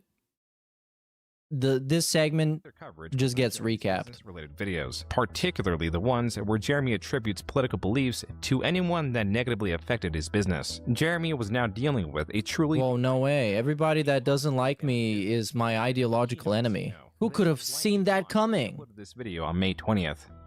This year has been the most stressful, most difficult year of content creation that I've ever had. Naturally. Yeah, it definitely looked like it. Jeremy was tweeting about expanding his RC collection, teasing at more RC videos. On stream and his podcast. It's been so stressful, so difficult for my business, man. It been so difficult. I should buy some toys. I should buy some toys for content. Shut up. Stop criticizing it for content. I'll make videos. Jeremy would speak of buying watches, and then I'll beg you to watch them. On separate occasions, he would talk about the custom. That reminds you of somebody? And how he's thinking of selling. Review Tech USA? How Jeremy was flaunting his wealth and weaponizing outrage even more for money. He simply responded with, "Stop being poor, F slur." As to only dig himself a deeper hole, he responded to the Kino Casino covering him, calling PPP the only guy fatter than him on the internet, and Andy Worski a burnt-out cokehead. Also adding, quote, "By the way, I'm happy to join these clowns any night on a stream," unquote. The Kino Casino, a live stream and clip channel much smaller than Jeremy, had successfully gotten his attention. Now that they have evidence that Jeremy is aware of their insults, they are motivated to cover him even more. Especially now that in June he was continuing to flaunt his wealth by purchasing a massive saltwater fish tank. Only 19 days. That's confusing. He's saying it's most challenging. This is the most challenging time I've ever had for the channel. You know, we have a coffee. But then he showed off a giant fish tank that he bought. Why did he do that? You got to make the narrative at least make sense. Like, if you're going to say, I'm down on my luck right now, you can't then be showing that you bought expensive stuff. You know what I mean? The other thing that's a questionable... A couple of years ago, when Phil still liked talking about his day off, he would beg for money, for the day off. And then he would come back and be like, "Oh, you guys wouldn't believe it. Me and my wife, we went to the Hawaiian Grill.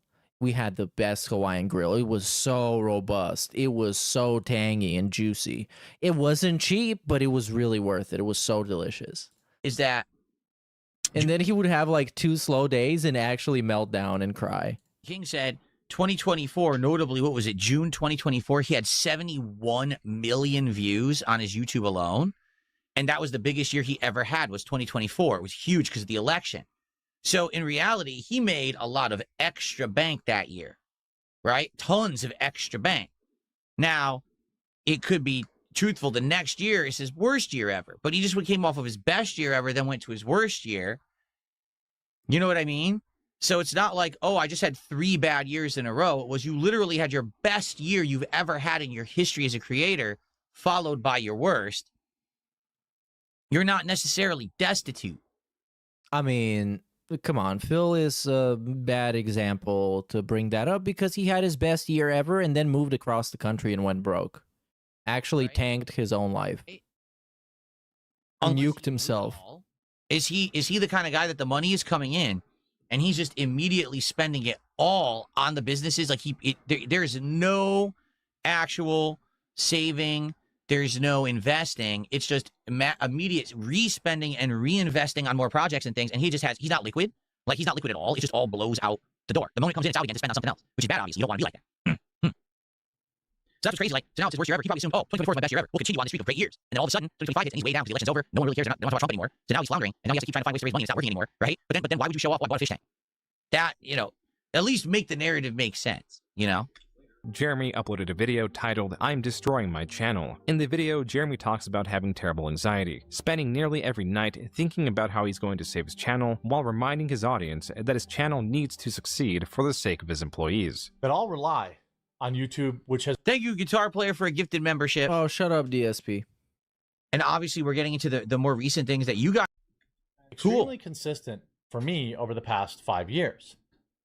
For the first time in 3 or 4 years, I have started losing a lot of subscribers, hundreds, thousands a day. I couldn't figure it out. I can't figure it out. Jeremy pleads to his audience, claiming he is reducing the amount of ad reads to 1 a day. As for his content, Jeremy wants to create in-depth videos and be wrong less. I think the market has shifted, and it's no longer okay just to have to, just to read an article and give my, whoa, that's crazy. I need to be better. And to avoid having my wife... Oh, I hope they show the... Wait, what? I hope they show the shorts. His YouTube shorts were amazing. I need to be better. And to avoid having my wife sell her feet pictures, I have hired a researcher full-time. To what? To avoid having his wife sell her feet pictures. I'm not even going to touch that one. I'm just going to pretend like he didn't say that. Let's continue. Well, that might have been a joke. It sounded like a joke. You see me squirming around, doing this, touching myself, like it's a weird tick, like touching my heart. Jeremy was agitated, anxious, and one of the casino's prime targets on their July 4th stream. Here, they covered the previous month's happenings, even Jeremy's new, inferior Rumble contract. So now what he has to do, because of his Rumble deal being changed, he has to show the Rumble subs, and he only gets half of that, honey. Let's just say we took a pretty huge pay cut at the end of our Rumble contract, and I wonder why. Let's go to his most recent video and see if anything has changed. That's what I was gonna do.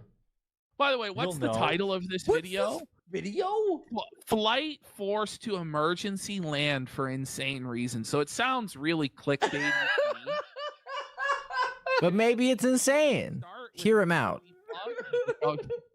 What's the thumbnail? Hang on, let's see the thumbnail. Let's see. I'm done. I'm done flying forever. It's just full-on clickbait bullshit. I mean, there's been so many creators that's been their content for the longest time. This clickbait, that's not even what the content of the video is. What is the content of the video? Do you think it will really be that? It's crazy, but that's what they've been doing for so long. You know what I'm saying? Yeah, you kind of done that too, buddy. Okay. Even though, of course, that's not all his videos. If they were, he would get more views. Immediately, he's shilling the coffee. How long did it take for him to shill the coffee? 35 seconds. 35 seconds. So we get literally no. Hey, Phil, it's your buddies. The shill. Hey, listen, you guys can give me shit all you want for saying. At least I don't do this. Okay, I don't shill. But you shill yourself. You can't say you are the product. He sits here and shills product all day. Yeah, you do. You're the product.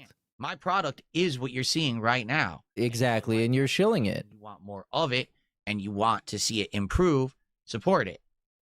Period.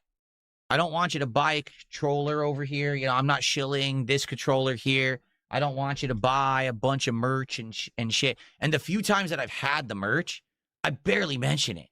Like, I just had shirts for like 6 to 8 months. I forgot mentioning it. I never mentioned it. And they shut the store down on me because I stopped selling shirts. I actually stopped mentioning the shirts so much, they closed the store because it was making no profit. They didn't want to keep it open. Yeah, that's kind of sad. So at least the one thing you could say... Philomania was huge. Right? You can complain that I ask for contributions too much, but you can't say I'm a shill who shills junk. But I mean, that is worse. That is worse because otherwise you would be selling somebody else fucking product that they already paid you for, so you wouldn't really care if people would buy it or not. But this, like, you're personally invested in extracting as much money from people as possible because it's you. You're shilling yourself. And I can't stand it. I hate it. You know, there's people like back, I tell you guys all the time about like Angry Video Game Nerd. I used to be a huge fan of him, right? And back in the day, I used to watch all of his content. Didn't watch it for many, many years. And then every once in a while, people came in the chat and said, did you watch this video he made recently? It's doing well. I don't know. Let me go watch it. And I hit play. The beginning of the video, he's shilling. He's like, buy this, get this VPN, do this. I'm like, oh, God. Yeah, but like, is he begging? Is he telling people, if you like me, if you like James Ralph, whatever his name was, if you like me for all the years of content that I've given you, please consider contributing. Content creation used to be like, I don't know, man. Now I think that's a lot more normal. The only way, even for these people who inspired countless people to get by, is to shill junk, to shill the coffee, to shill the product, to shill Dollar Shave Club. How many people have Dollar Shave Club shit? You know, it's always the same because these companies run the campaign and everyone jumps on the same campaign. So if one creator is doing it, every other creator is doing it, and it's so fucking obnoxious. Yeah, but so are ads on TV. But you know, okay, it's an advertisement. They're trying to sell me a product because the company paid for this ad space, just like a billboard or whatever the fuck else. And what he does is a lot more annoying. And it actually is deeply entrenched in the content, is a core part of the content. To me, I would much rather hear a creator make content and then during the content say, hey, please support it. Well, of course you would prefer that because that's what you do. Of course you would say that. Hey, we're going to interrupt the content to bring you something you don't care about and, you know, doesn't affect you at all, but buy it anyway. Like the ads on your videos that you put? Like, I mean, you also do that. That drives me fucking nuts. The ad is that not why he promotes YouTube Premium? So you don't get to watch his ads. Placement of a coffee or this shit would drive me way worse nuts than someone who is asking for some active support for what they've already provided for you in that content. I think it's completely different. But the content is free though. The content is free. That's it. It's not a paid advertisement. It's not a product that I have to pay for. It's free content that you provide, but you still demand money for. Okay. You can disagree. You can disagree. I don't like any. You know, he thinks he got a shit take when he says you can disagree. When he gives you the right to disagree, because usually you don't have that right. You have no rights. Advertisement, to be honest, I wish I never. You have zero rights. There's sometimes I never do. All right, but that's just my take on it. Sometimes he never asks for contributions. Very important. Okay. First video. On Kiwi forums, while much of Jeremy's board devolves into speculation, user Return of the Mac and Cheese, while still joining in on the speculation, would often upload clips from Jeremy's Rumble live streams, making sure to prioritize the release of new information, like Jeremy's bout with gout, his worries with YouTube demonetizing low-effort. Gout? How's that gout? I believe someone would ever have gout. What a horrible thing. I mean, must be a terrible person to have that. Content and detailed information on his coffee sales. The Kino Casino would credit and utilize Return of the Mac and Cheese research, making these segments more frequent and more popular. The following will not be eligible for monetization: reused or repurposed videos, copied content, that seems the same to me, low effort uploads, He knows, Oh, you guys, I'm the most vulnerable I've ever been, says the quartering. Instead of and the truth is, none of it changed. That thing that they were just covering, none of it changed. YouTube claimed they were going to change the whole monetization system. They never did. So everyone just puts out the same exact content, and it flies. So they literally did, though. Addressing its flaws, he once again. That's how you know how little he knows about fucking YouTube, man. So many people got demonetized for those specific reasons, even though it didn't apply to them. YouTube, blaming the company for selectively lowering his channel's viewership. This is why he made the new channel, Quartering Live. Used to have Quarter Cast, and there was like 70,000 subscribers on there, but YouTube shadow banned it, which has also been giving me immense stress. Okay, no, So it was shadow banned. The stress of the shadow bans. This is what every fucking political grifter says till the end of fucking time. I've been shadow banned. They're suppressing me in the algorithm. Jeremy's courting. Phil been shadow banned. That's why he's out of the algorithm. These uploads They did it on purpose. 1,000 views of video. With these tests effectively proving the shadow banning of his main channel was false, he was now claiming that the majority of internet traffic is fake. My videos have basically remained the same quality for 12 years. Hey, it's the DSP thing. Imagine saying that out loud. So you're saying, Kyle, that what worked in 2013 should work exactly the same in 2025? Yeah, what do you think about that, Phil?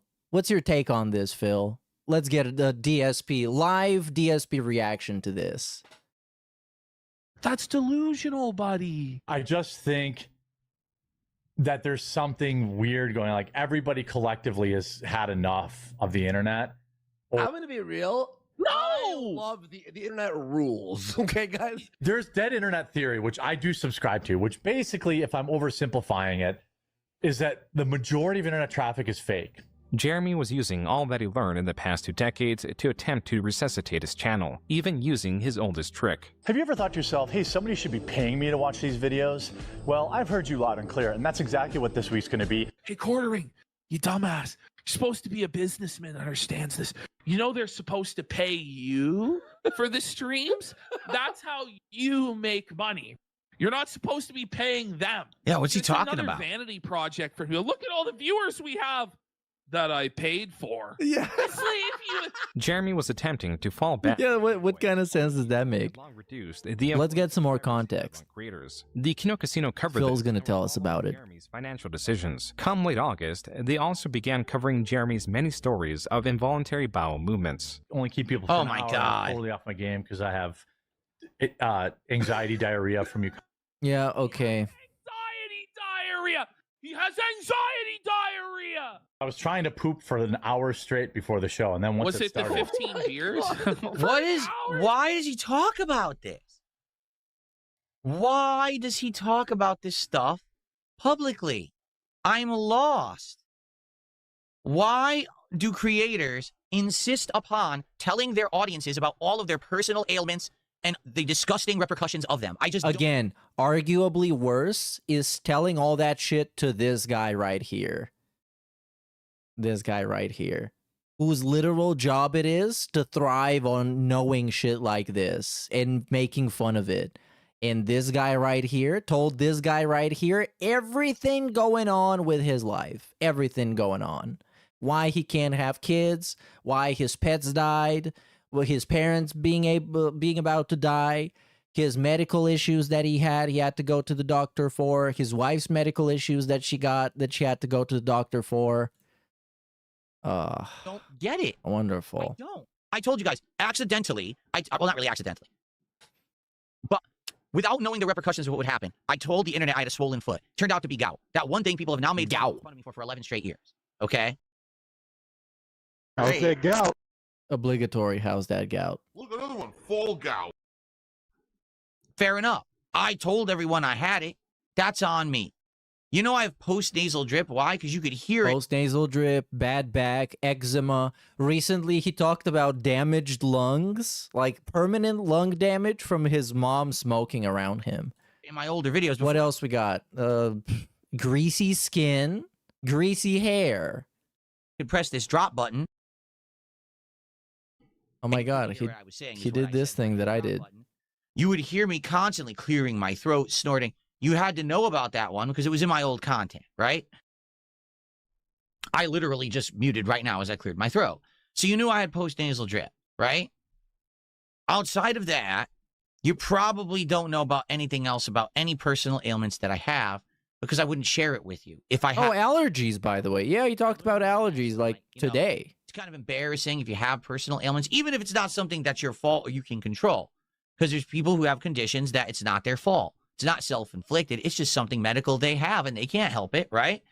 But if I sat here and I told you about all of it, I've now chosen to make that public knowledge. Now, that is ammo for someone to take into the public realm of public opinion. You know what I'm saying? And for them I'm saying? now make fun of, to make, to bring up all the time. It's why does he keep talking about this stuff in public? And now you see the problem is the cat's out of the bag. Like, I can never deny that I have gout because you know it. So you'll know it till the end. He can say like his back, it deherniated. It fixed itself. Maybe he can be the first person to ever get cured of gout. But why on earth would you ever publicly bring this shit up ever? They can make a cure from his blood. Creators, they keep to all their personal shit keeps getting thrown out there. Why would you keep bringing it up? Stop talking about it. It's embarrassing. He's on the porcelain throne. The porcelain Punisher is right. I mean, I had diarrhea for like 5 straight months. 5 what? Straight months. These are the diarrhea files. When I'm trying to really work on my gut biome, as my Oh, come on. It's probably really awesome to be on a panel with Diarrhea Boy and constantly talking about shitting himself. It's so cool. Diarrhea. Such a great co-host. The shitting dude, Diaper Man. In September, the Kino Casino rediscovered the pinnacle of Jeremy's diarrhea-related stories. They uncovered the Walmart story. The trail of smears? This is the trail of smears. No, it really is the trail of smears. I hate to spoil it. It's amazing when we get to this. To Jeremy, this was a step too far. The Kino Casino early September had both covered the Walmart story and dominated the search term Jeremy Hambley, so he renamed his podcast channel. So if you search for Jeremy... Oh no, you don't fold like that. See here that pretty much every single result is now for Kino Casino clip. We have completely taken over this guy's name. Now, we weren't intentionally doing this. This wasn't a plan by ours at all. Jeremy goes, yeah, when you search my name, it's... And it makes sense why he wanted to go band for band with them and be like, you know what, I'm a fucking tough badass. Because he's never been in a beef with somebody who can actually make the beef entertaining and get people to laugh at the quartering. Because he gets in beefs with weird fucking Twitter spurgs and dorks and libtards and bread tubers. And those people, you can just call them gay and tell your audience that they're woke, and then that's it. You win. Literally, and people gonna support you. Only snark and bullshit. It's apparently now required. So Jeremy has rebranded the Quartercast to being Jeremy Hambley, the Jeremy Hambley show. Help me take back the search results. Basically, people that want to spread like terrible misinformation about Okay, what is the misinformation? It's all people who used to watch me, and that's the detractors. Again, you're allowed to make all the content you want on me. You're just not gonna outrank me. Jeremy was the Kino Casino, but also reading their viewers' donations, emboldening them to join in. What's everybody got going on this weekend? Have your daily diarrhea dump. Your daily diarrhea dump. Oh my god. He knows. A week later, with the Kino Casino still competing with the search term Jeremy Hambley, Jeremy was now using his main channel to outrank them. On September 17th, Jeremy on Twitter claimed that he has never even heard of the Kino Casino, while at the same time directly replying to their tweet asking to get on their show. When this did not work, he tagged both PPP and Andy Worski. Unable to take out his frustration on them, he instead settled for his employees. Oh wait, the White House. Did the White House actually post this? There's a lot of deep fakes around, so who knows? But they have the White House at the end. Yeah, but anyone could cut that, right? Yeah. Shut up, bitch. Well, this is the thing, like and you saw this with like everything Gavin Newsom's doing right now. Like, there's so much push to get better. He's so tough shitting on women. That's like Review Tech USA. So badass when you get to pick on women. Media, I mean, because they're not gonna shit on you just like out there in the open. Because they got more grace than picking on some dude and then getting clapped back into oblivion and then having to play victim and cry. I said and be like, oh, I'm getting anxiety poo-poo, you guys. Oh, this has been so tough for me. Jeremy, a post. She just kept on going with the, I called you a bitch, and you just ignored it completely. Oh, such a badass. In late October, the Kino Casino grew even more aggressive with their coverage of Jeremy. Their fans. What happened? I have no clue what happened in that clip. You don't need to know, bro. Just shut up. Bitch for no reason. She ignored it, and then he called her out on it. What happened there? Just play it till the end and let's go home. What just happened? I'm lost. We don't expect you to know anything. We expect you to play the video, pause, talk about yourself, beg for money, and play the video again. It seemed like there was context either, just like out of nowhere, huh? I can't really comment on it. Was that a staged thing? Was that, I don't know what happened. Did it ever get explained? And do that. We expect you to do that. Their part. Jeremy's a Ukraine supporter. No. I do like your username though. The Porcelain Punisher.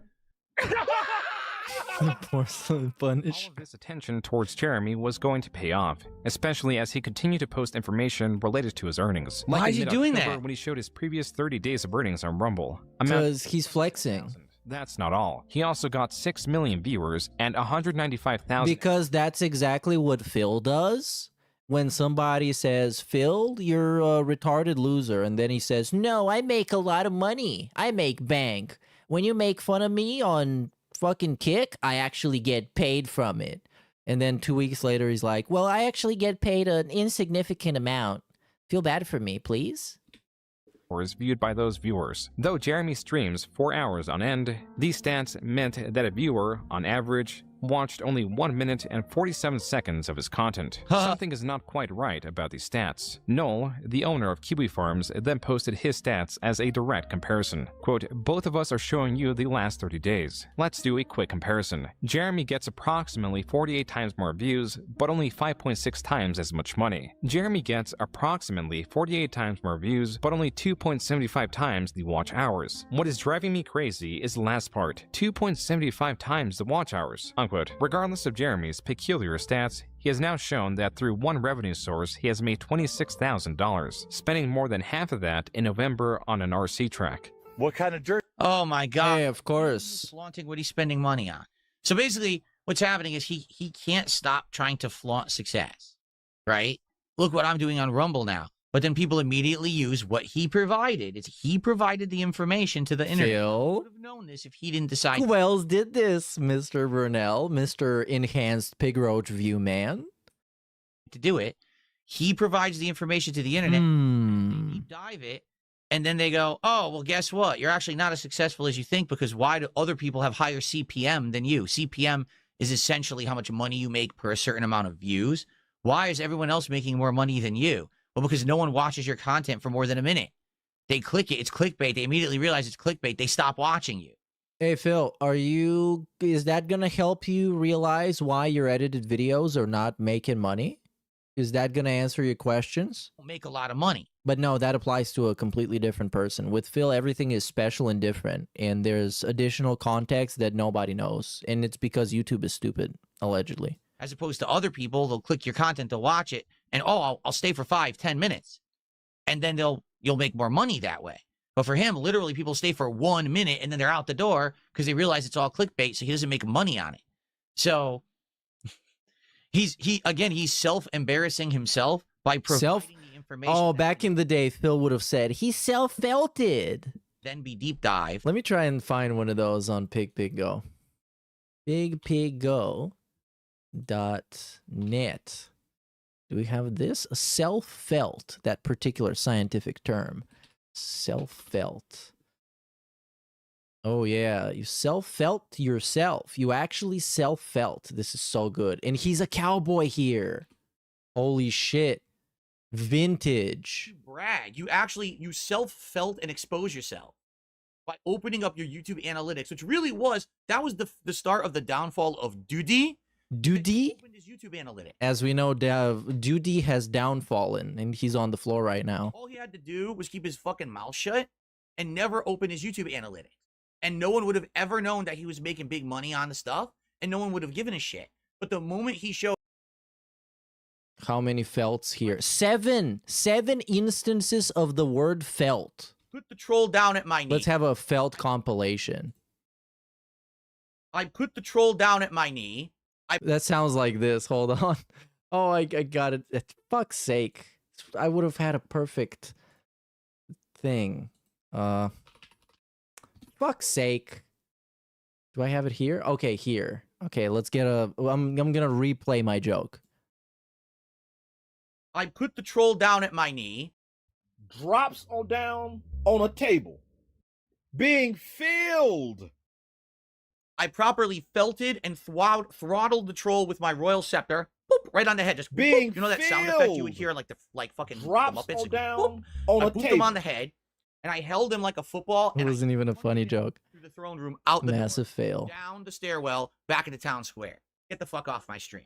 Okay. Get the fuck off my stream. What was that even about? Anyways, next instance of felting. A lot of other people have. And I sat in the trenches for 10 years while people just stood on top He of sat in the trenches. Dude, he was on top of the wrestling world at that point. He was cutting promos on everybody. trenches, literally dropping trow and He was like 1999 Stone Cold. my head. But I kind of felt like one of two things was going to Oh happen. no, that's a different felt. That's not a real felt. Okay. Yeah, here it is. This is a felt. But I don't know if anyone wants to see that. You guys might want drama, right? You want me to felt the next detractor, you know? So Hell yeah, felt 'em. Let's get a real felting from the king. DSP tries it. DSP felts it. and I'm just supposed to fucking know specifically what you're talking about. So there were issues with the interview, but overall, at the end of the day, I felt good about the interview. And then they did. Oh, that's another fake felt.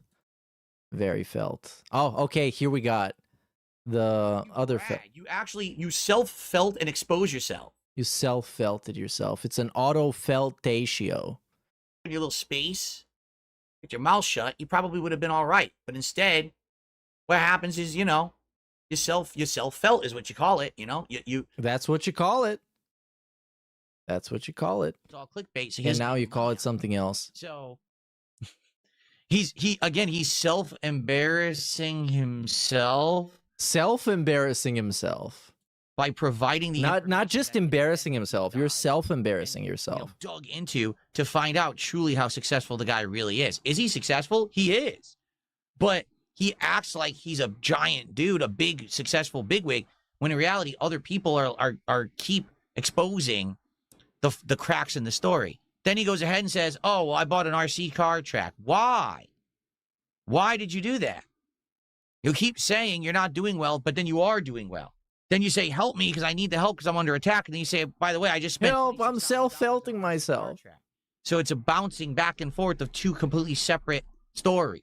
It doesn't jive, you know? Well, we use what they call baseball mix, like what they use for baseball. Okay, this is dumb as fuck. It was about $10,000 to do this. Think about it. 10,000 for the track. 4,000 for the shipping container. Yeah, why'd he do this? 14,000. How much is he asking for Well, the he said GoFundMe? 14 grand. Jeremy was indeed fundraising that amount of money for an upcoming trip. I bought the equipment so that we could do our show live. I want to be able to interview like Russell Brand, So, Jack Posobiec. he just admitted he already bought all the equipment. Okay. Help us do this. I would be eternally thankful. And then we would also have all the equipment to do more live events. But you already so we bought would have the all the equipment. You already bought the equipment. You just told us you bought the equipment. What the fuck is this? This is fucking a scam, bro. Okay, here we go. You guys can help us out with something because it cost about $14,000 for me to pay for the crew and to buy the equipment to go out there. No, for us to all the pay. equipment's here and what the hell? paid for. Okay, so and, all the equipment's here and paid for, so why do you need our money again? Even though Jeremy mentioned he already bought all of the equipment, he would still include it in the fundraising costs. Perhaps Jeremy was reluctant to spend more money because of the failure of the Publica and the downturn in coffee sales. His yearly Advent coffee calendar sold 3,500 units in 2024. He does not think he will surpass 500 sales for it in 2025. Lucky for Jeremy, 2 donators made up the cost for the trip. Jeremy was going to America Fest, or AmpFest, FanFest for short, an annual convention hosted by Turning Point USA, and the Kino Casino was going to cover clips of it, analyzing 30 minutes of footage through 3 hours of live streaming. They covered the awkwardness of attendees walking up and interrupting the Quartering's crew to get free bags of coffee that were laid out in front of their set. They also covered how Jeremy's setup was a fire hazard that he had to address. The Kino Casino also noted how little leeway Jeremy was getting, believing him to be a very unimportant attendee. Jeremy brought on guests, spoke of the convention, and fumbled much, to the extent that he misnamed his guest from the organization Gays Against Groomers as Gays for Groomers. Oh no! Someone from Gays for Groomers. Gays for Groomers, dude. Oh no! Oh, this the Quartering went woke. Gays for Groomers. That's why he's going broke. My God. Oh, hold on, he's laughing. We need to wait for him to stop laughing. Something has genuinely made me crack up. Whoa, he cracked up.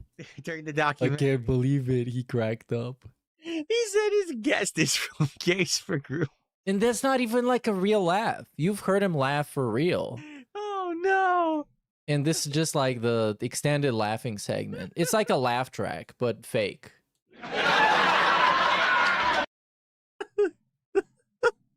Down, and we're not done. Gays for Groomers. Yeah. We have Oh, no, it's somebody. the same one. No, That's this the is same in one. Context. You're like a new viewer, and you don't know that he mumbles and mush mouths, and you go, "He's having who on?" And then there was this interaction. Melanie and I will be watching the football game tonight, and Hannah What the fuck? Hannah Claire is like, what the fuck? I haven't been invited to this football game. will be going Look at her somewhere face. family orientated. I can't watch football with you guys. You can. Wow. Oh. Yeah, come, please. Is that what it is? Oh yeah, it is that. It's that. It's like, please don't leave me alone with this guy. He's really fucking annoying. He's gonna try and fuck me. He's gonna try and fuck me. Please come. Hannah Claire will probably be going Watch. somewhere family. Look at his That was a plea. Bring it back. Did she actually mouth help me to her? Like it almost seemed like it, bro. Oh my God! Wait, hang on. No, she did. And I No, will be I watching think the she football might game have. tonight, and Hannah Claire will probably be going. Whoa! I don't know. I'm not seeing a help me here, but it was kind of the body language conveyed it. You know. It's a contextual cue. It's a social cue. When she's like, okay, this dude is fucking uncomfortable. Please don't leave me with him because he's weird as fuck. And this, this is gonna break DSP's mind. It's gonna change his life. Look at him. He's pog facing. Whoa!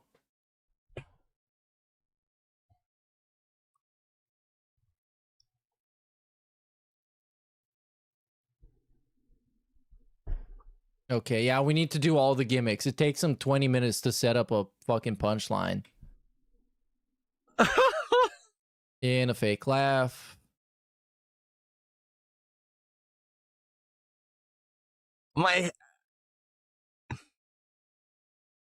Okay. Oh, the editor is gonna make that funny. Don't worry about it. The Quartering did what? Darkseid feels insane reaction to this. I think that might be where we call it for tonight. I mean, it wasn't that insane. It was like the body language between Phil and his wife was much more cringe when they streamed together, especially when she left. Hold on, let's see that. DSP Dondoko Island. Is it the last one? Probably the last one. Okay, it was just the Snort Hogan video because that's the best, and that's just whatever. Oh, this is here.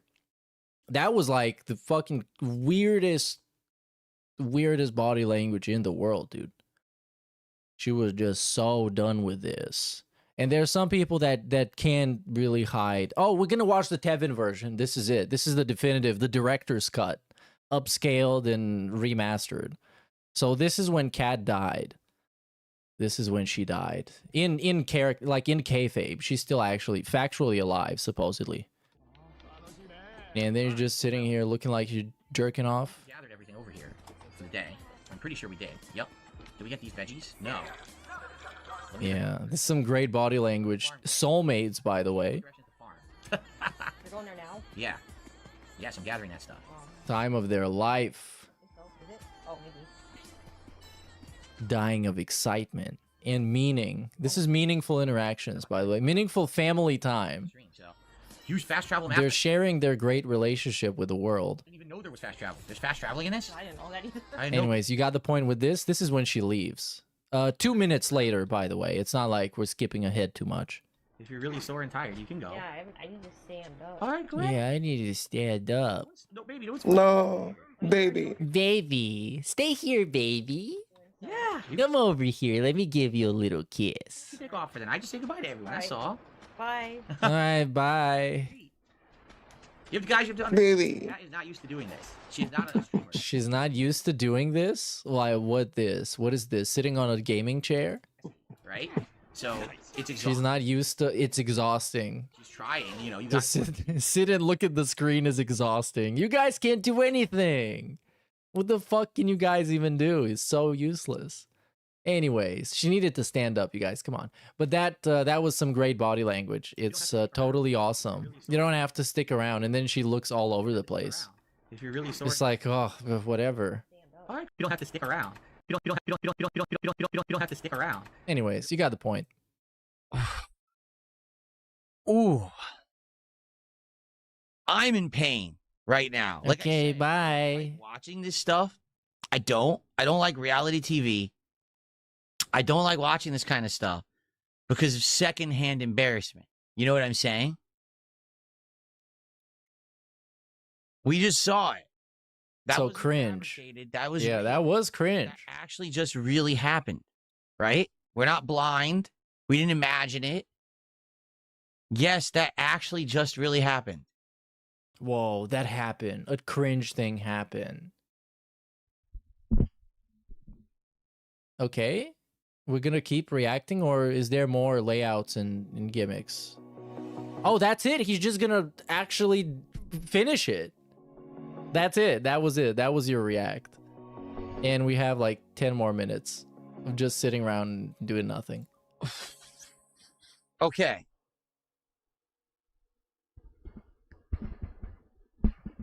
Well, like I said, that is the position. We're at 2 hours. We will finish this. And he's not even gonna finish the context of the clip. That's it. We're just gonna cut it off here. So, no, I can't. No. Gar says finish. He can't. No. It's too cringe. No, I'm not. I actually refuse to. I can't right now. I need to calm down. I need to cool off. I told you, I'm not. I don't like secondhand embarrassment. I don't. And I can't handle it right now. Oh, you guys actually can't do anything. Both him and his wife, they're so soft. They can't do anything. The helpless family. Say help me, and then they're like, nah, and then they gloss by it. No, she actually did. We just saw it. You can't. That's not even deniable. That's not even being like, oh, that's speculation that happened. It's a maybe. We're guessing. It's likely, but there's no evidence. No, that evidence literally just happened. DSP would call that circumstantial evidence and made up memes if it was about him. If you pull up this clip that I just watched and you tell him Kat was uncomfortable on stream and she wanted to get out of here and she didn't feel comfortable streaming with you, he's going to say this is fake evidence and that you're wrong and you're stupid. But I do agree, that was a really cringe clip. And Melanie Mac, as wild as I think she is, definitely doesn't want to be one-on-one with the quartering.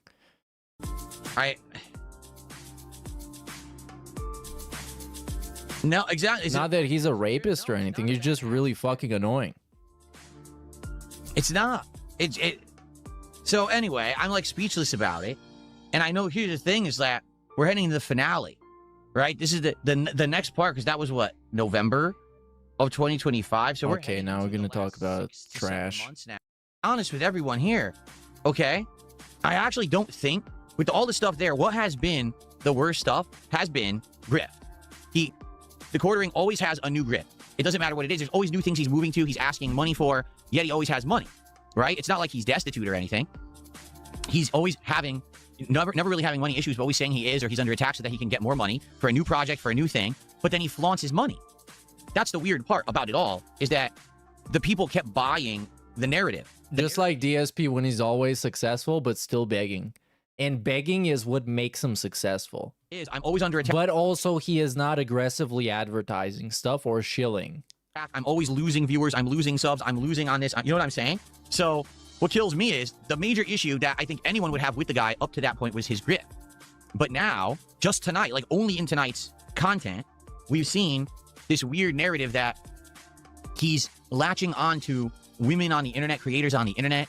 He's talking oddly about them. He's talking oddly to them. He's getting a history of getting inebriated and saying embarrassing things. You know what I'm saying? It's continued. It's not, it's a big pattern, right?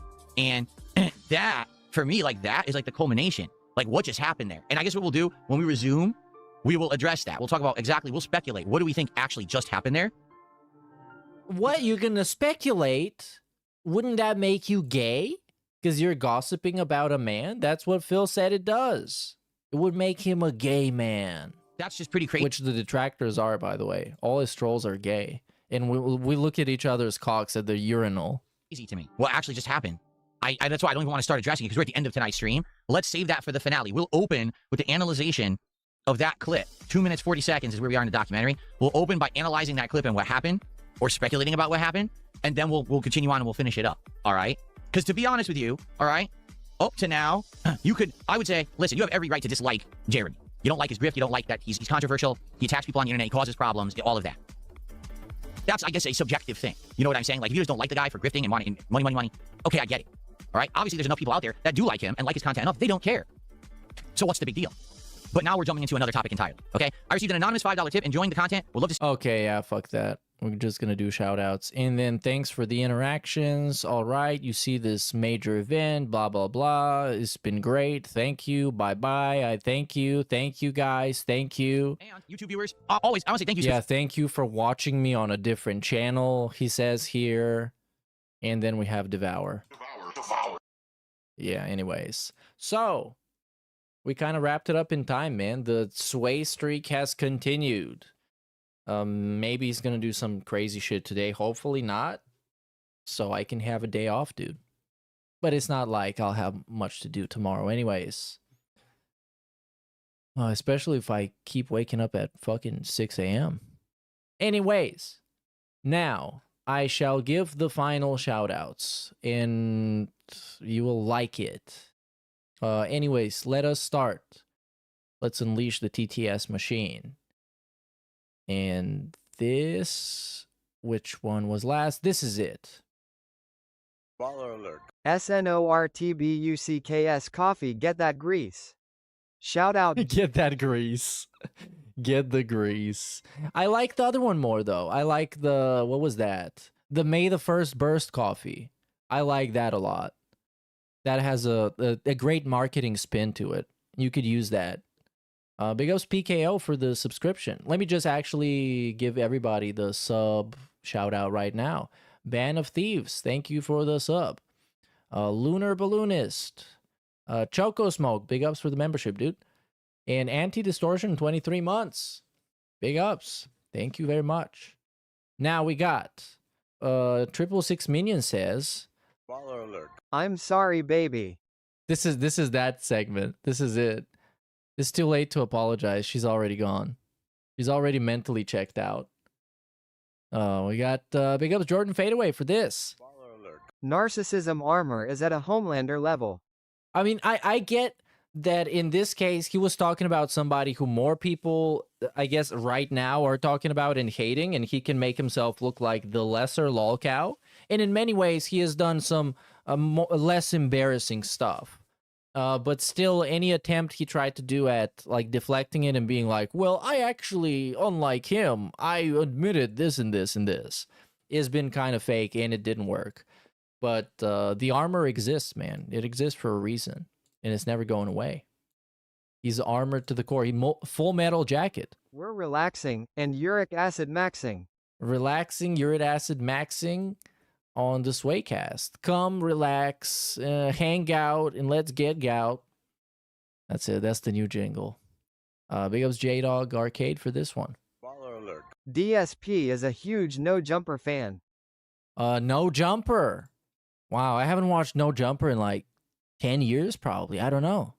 Remember when they had rappers on? I don't even know what they have on anymore. I just know that Adam22 apparently is a cuck, which probably DSP really might like it. And the quartering certainly likes it. Allegedly, supposedly, from what I've heard. Big ups Medusa Jr. for the next one. Phil woke means walk in another month's shoes. Is that what it means? Woke? W-A-M-S. It doesn't mean that. It's not an abbreviation. And you're a liar. Big ups Splody Jesus. New mute button. Yeah, the mute segment was unfortunate because I told you a great story and you could have heard it, but you didn't. So I'm not repeating it. Rewind the stream and unmute it. Unmute me in the past. You should do that. It's horrible. One little evening alone home. End up with carpal tunnel syndrome. Hey, wait. Hold on. Where did I know this from? Tony T, where did I know this from? Is this a quote from somewhere? This is very familiar. Very familiar. What is that a reference to? I'm not going to think about it too much because it's going to be dead air. And it's going to be really nothing. It's actually going to be nothing. Yeah, big ups Jordan Fadeaway for this. Tim Pool has gout. Drama farming completed. Yeah, does he? He also has gout? Has gout? Hold on. Tim Pool, gout. Is this the holy trinity of gout? Then we got... He shit his pants. Tim Pool shit his pants on live stream. This is like Tim Heidecker skit. Then we got gout. Gout is the moment. What does that have to... Well, gout, yeah. But shout out to Gout. And yeah, well, it doesn't say that he got gout. So how to stop gout pain at night? Wait until the gout falls asleep, man. Uric acid, they go to bed early. So that's all right. Oh, the MF Doom cookies. Yes, that's what the reference is from. Because I'm like, yeah, what the fuck is that from? I know it's like some sort of a song or something. I thought it was like a King of the Ring song. Fuck's sake. I've been that brainwashed at this point. Then you got next up, shout out to I am Joe Dub. Oh no, hold on. Yes, it is Joe Dub. Back to back. Phil wants to visit a trough greater than Japan. Sorry, cat. I mean, he's gonna see a lot more stuff in the trough than in Japan that he's gonna like. In Japan, they're not known for being large and in charge, and Phil likes some large, enlarged. Again, Jodub says this. If it's not CPS2, then screw you, akakakik. Yeah, that was about the arcade cabinets. He got weirdly gatekeepy with the arcade cabinets because it's like, yeah, those are not fucking legit.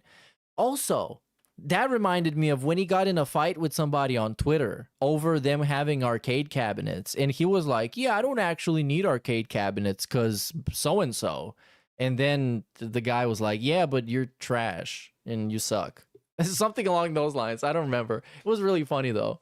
It's probably up there somewhere on the Twitter machine. You could probably find it. I don't know if I could, or maybe that's going to take a long time. Hold on. X.com. I don't know. No, that's not going to work. It's not going to work now. It's going to take too long. But someone's going to find it one day. And I'm going to be like, you know what? Remember this? It was kind of funny. Oh, yeah, I have a podcast. Dude, I can find it like that. It all gets taken away from you. You just saved me. Literally everything in your house is used for the business, so they can't take anything away from you. The guy refused to sell anything. Instead, Dents had to cover the bills, wet bills.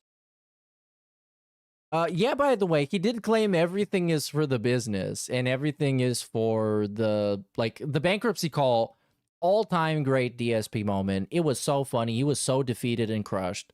I don't think he knew that it was getting live streamed until the sound clip started playing, and then it was like, damn. It was the I Have a Podcast clip, but I can't find it with the stupid thing. Oh, it's not showing, for fuck's sake. Can't even do it. Have a podcast? No. Whatever. It was a quote tweet. Someone's gonna find it someday. If you find it, send it to me. I'm gonna show it next time. Unless I forget. Which I might. But I'll try not to. And that was Iwamoto. Big ups for the $1. Big ups to the Camping Dutchman next. Make sure to hyperfocus on Phil's face during the Kino segments. He loves their show so much. He really wants to get back with them. He drips with desperation and grease. Are you oops tune? My boyfriend. Peepo sad. Hey, big ups, dude. And when this is a good frame, you can see Phil and you can see his gaming soulmate right behind him. He's like, you see? It's gonna come from behind, surprising style. But yeah, I think he knows that if he still was with them right now, he would be getting so much hype because he would join them and they would make fun of the quartering and be like, hey, Phil, you also got gout, right? And he would be like, yeah, man, I have gout. I'm a stupid gout baby, idiot. And then they would be like, yeah, flex for the camera, Phil. And then he would flex. It would be like, yeah, eat it, detractor, suck it. That would happen. That would happen. I can almost imagine it. I can imagine it so vividly, then it didn't need to happen at all. It's like it happened. It's like it's a thing that exists for me. Big ups Infamous KS for the 50 bits. Says, remember he used to sit there shilling his shitty mug from his shitty store. That was a thing. Do you mean like recently? Like semi-recently when he reopened the store? That was a shitty mug? But back in the day, he also did it. But that was like a Stein. That was the DSP Stein. Maybe we got a pig go on that. pigpiggo.net. Stein. Can we go that far back? Very back. But here we got Frankenstein mentions. I'll need to get like 1,000,000 years ago. Steiner Brothers. Like Scott Steiner level references. Frankenstein. Oh no, it's over. I can't do it. But it was like the dumbest shit ever. It was the ugliest one. Yeah. Gary Stein, Steinman. But those are like, those videos are so old. It's in the condo. Anyways, it's awesome. So, next up, shout out to who? Nobody. No. We have somebody. Yes, the final one. Big ups Iwamoto for the final Katsubishi. So he's arguing that it's worse to have a short ad up front that's separate from the video than a constant ad that actually influences the video. AVGN doesn't pause for 10 minutes if I don't get NordVPN right now. Yeah, that's true. That's true. It is just like a part of how online content works. You're going to get, if you get big enough, you're going to get a sponsor and you're going to have to do a sponsor thing. And that's just how people do it, you know? Otherwise, I don't know. Otherwise, you get a DSP. Well, that's not necessarily what would otherwise happen. You can do brand deals in a positive way that is not intrusive and it's not that annoying. And you can do brand deals in a negative way that is also intrusive and annoying. It depends on, like, specifically. There's no, like, absolute for how you do it. But I guess DSP's way is particularly bad because, like you say, it is constantly interrupted. It constantly invades the content. And we don't get to know if he's going to finish a game, not finish a game. Not that I care, but his target demographic's supposed to care. If I watched him play 10 hours of the whatever super massive game, for example, and he just doesn't hit the goal, and he's like, oh, I don't know, you guys. I might not have ever play it again. And it's like, damn, man, I kind of like watching that. So I guess I'm just going to go watch somebody else. And then you go watch somebody else and you find out, wow, that guy is actually great and funny. And better than this previous guy. So yeah. Okay, now let me see Cool, we can raid on every platform that exists, and then we can get out of here. And like I said, if I got nothing to do tomorrow afternoon, I guess I'll be around, keep the sway streak going, and tomorrow is going to be the final day. And if nothing interesting happens, maybe I just won't do that. And then that's it. Dude, how does the rating shit work?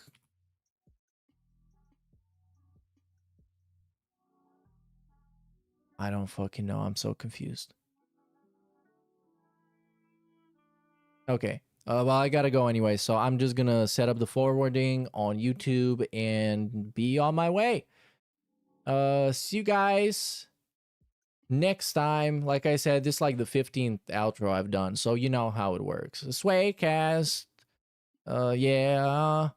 Let's hang out and get gout, and it's over. So young out. Who's live right now? Nobody live right now. Nobody. Well, okay. Oh, we got the WPIG from like an hour and a half ago, I guess. So let's go there.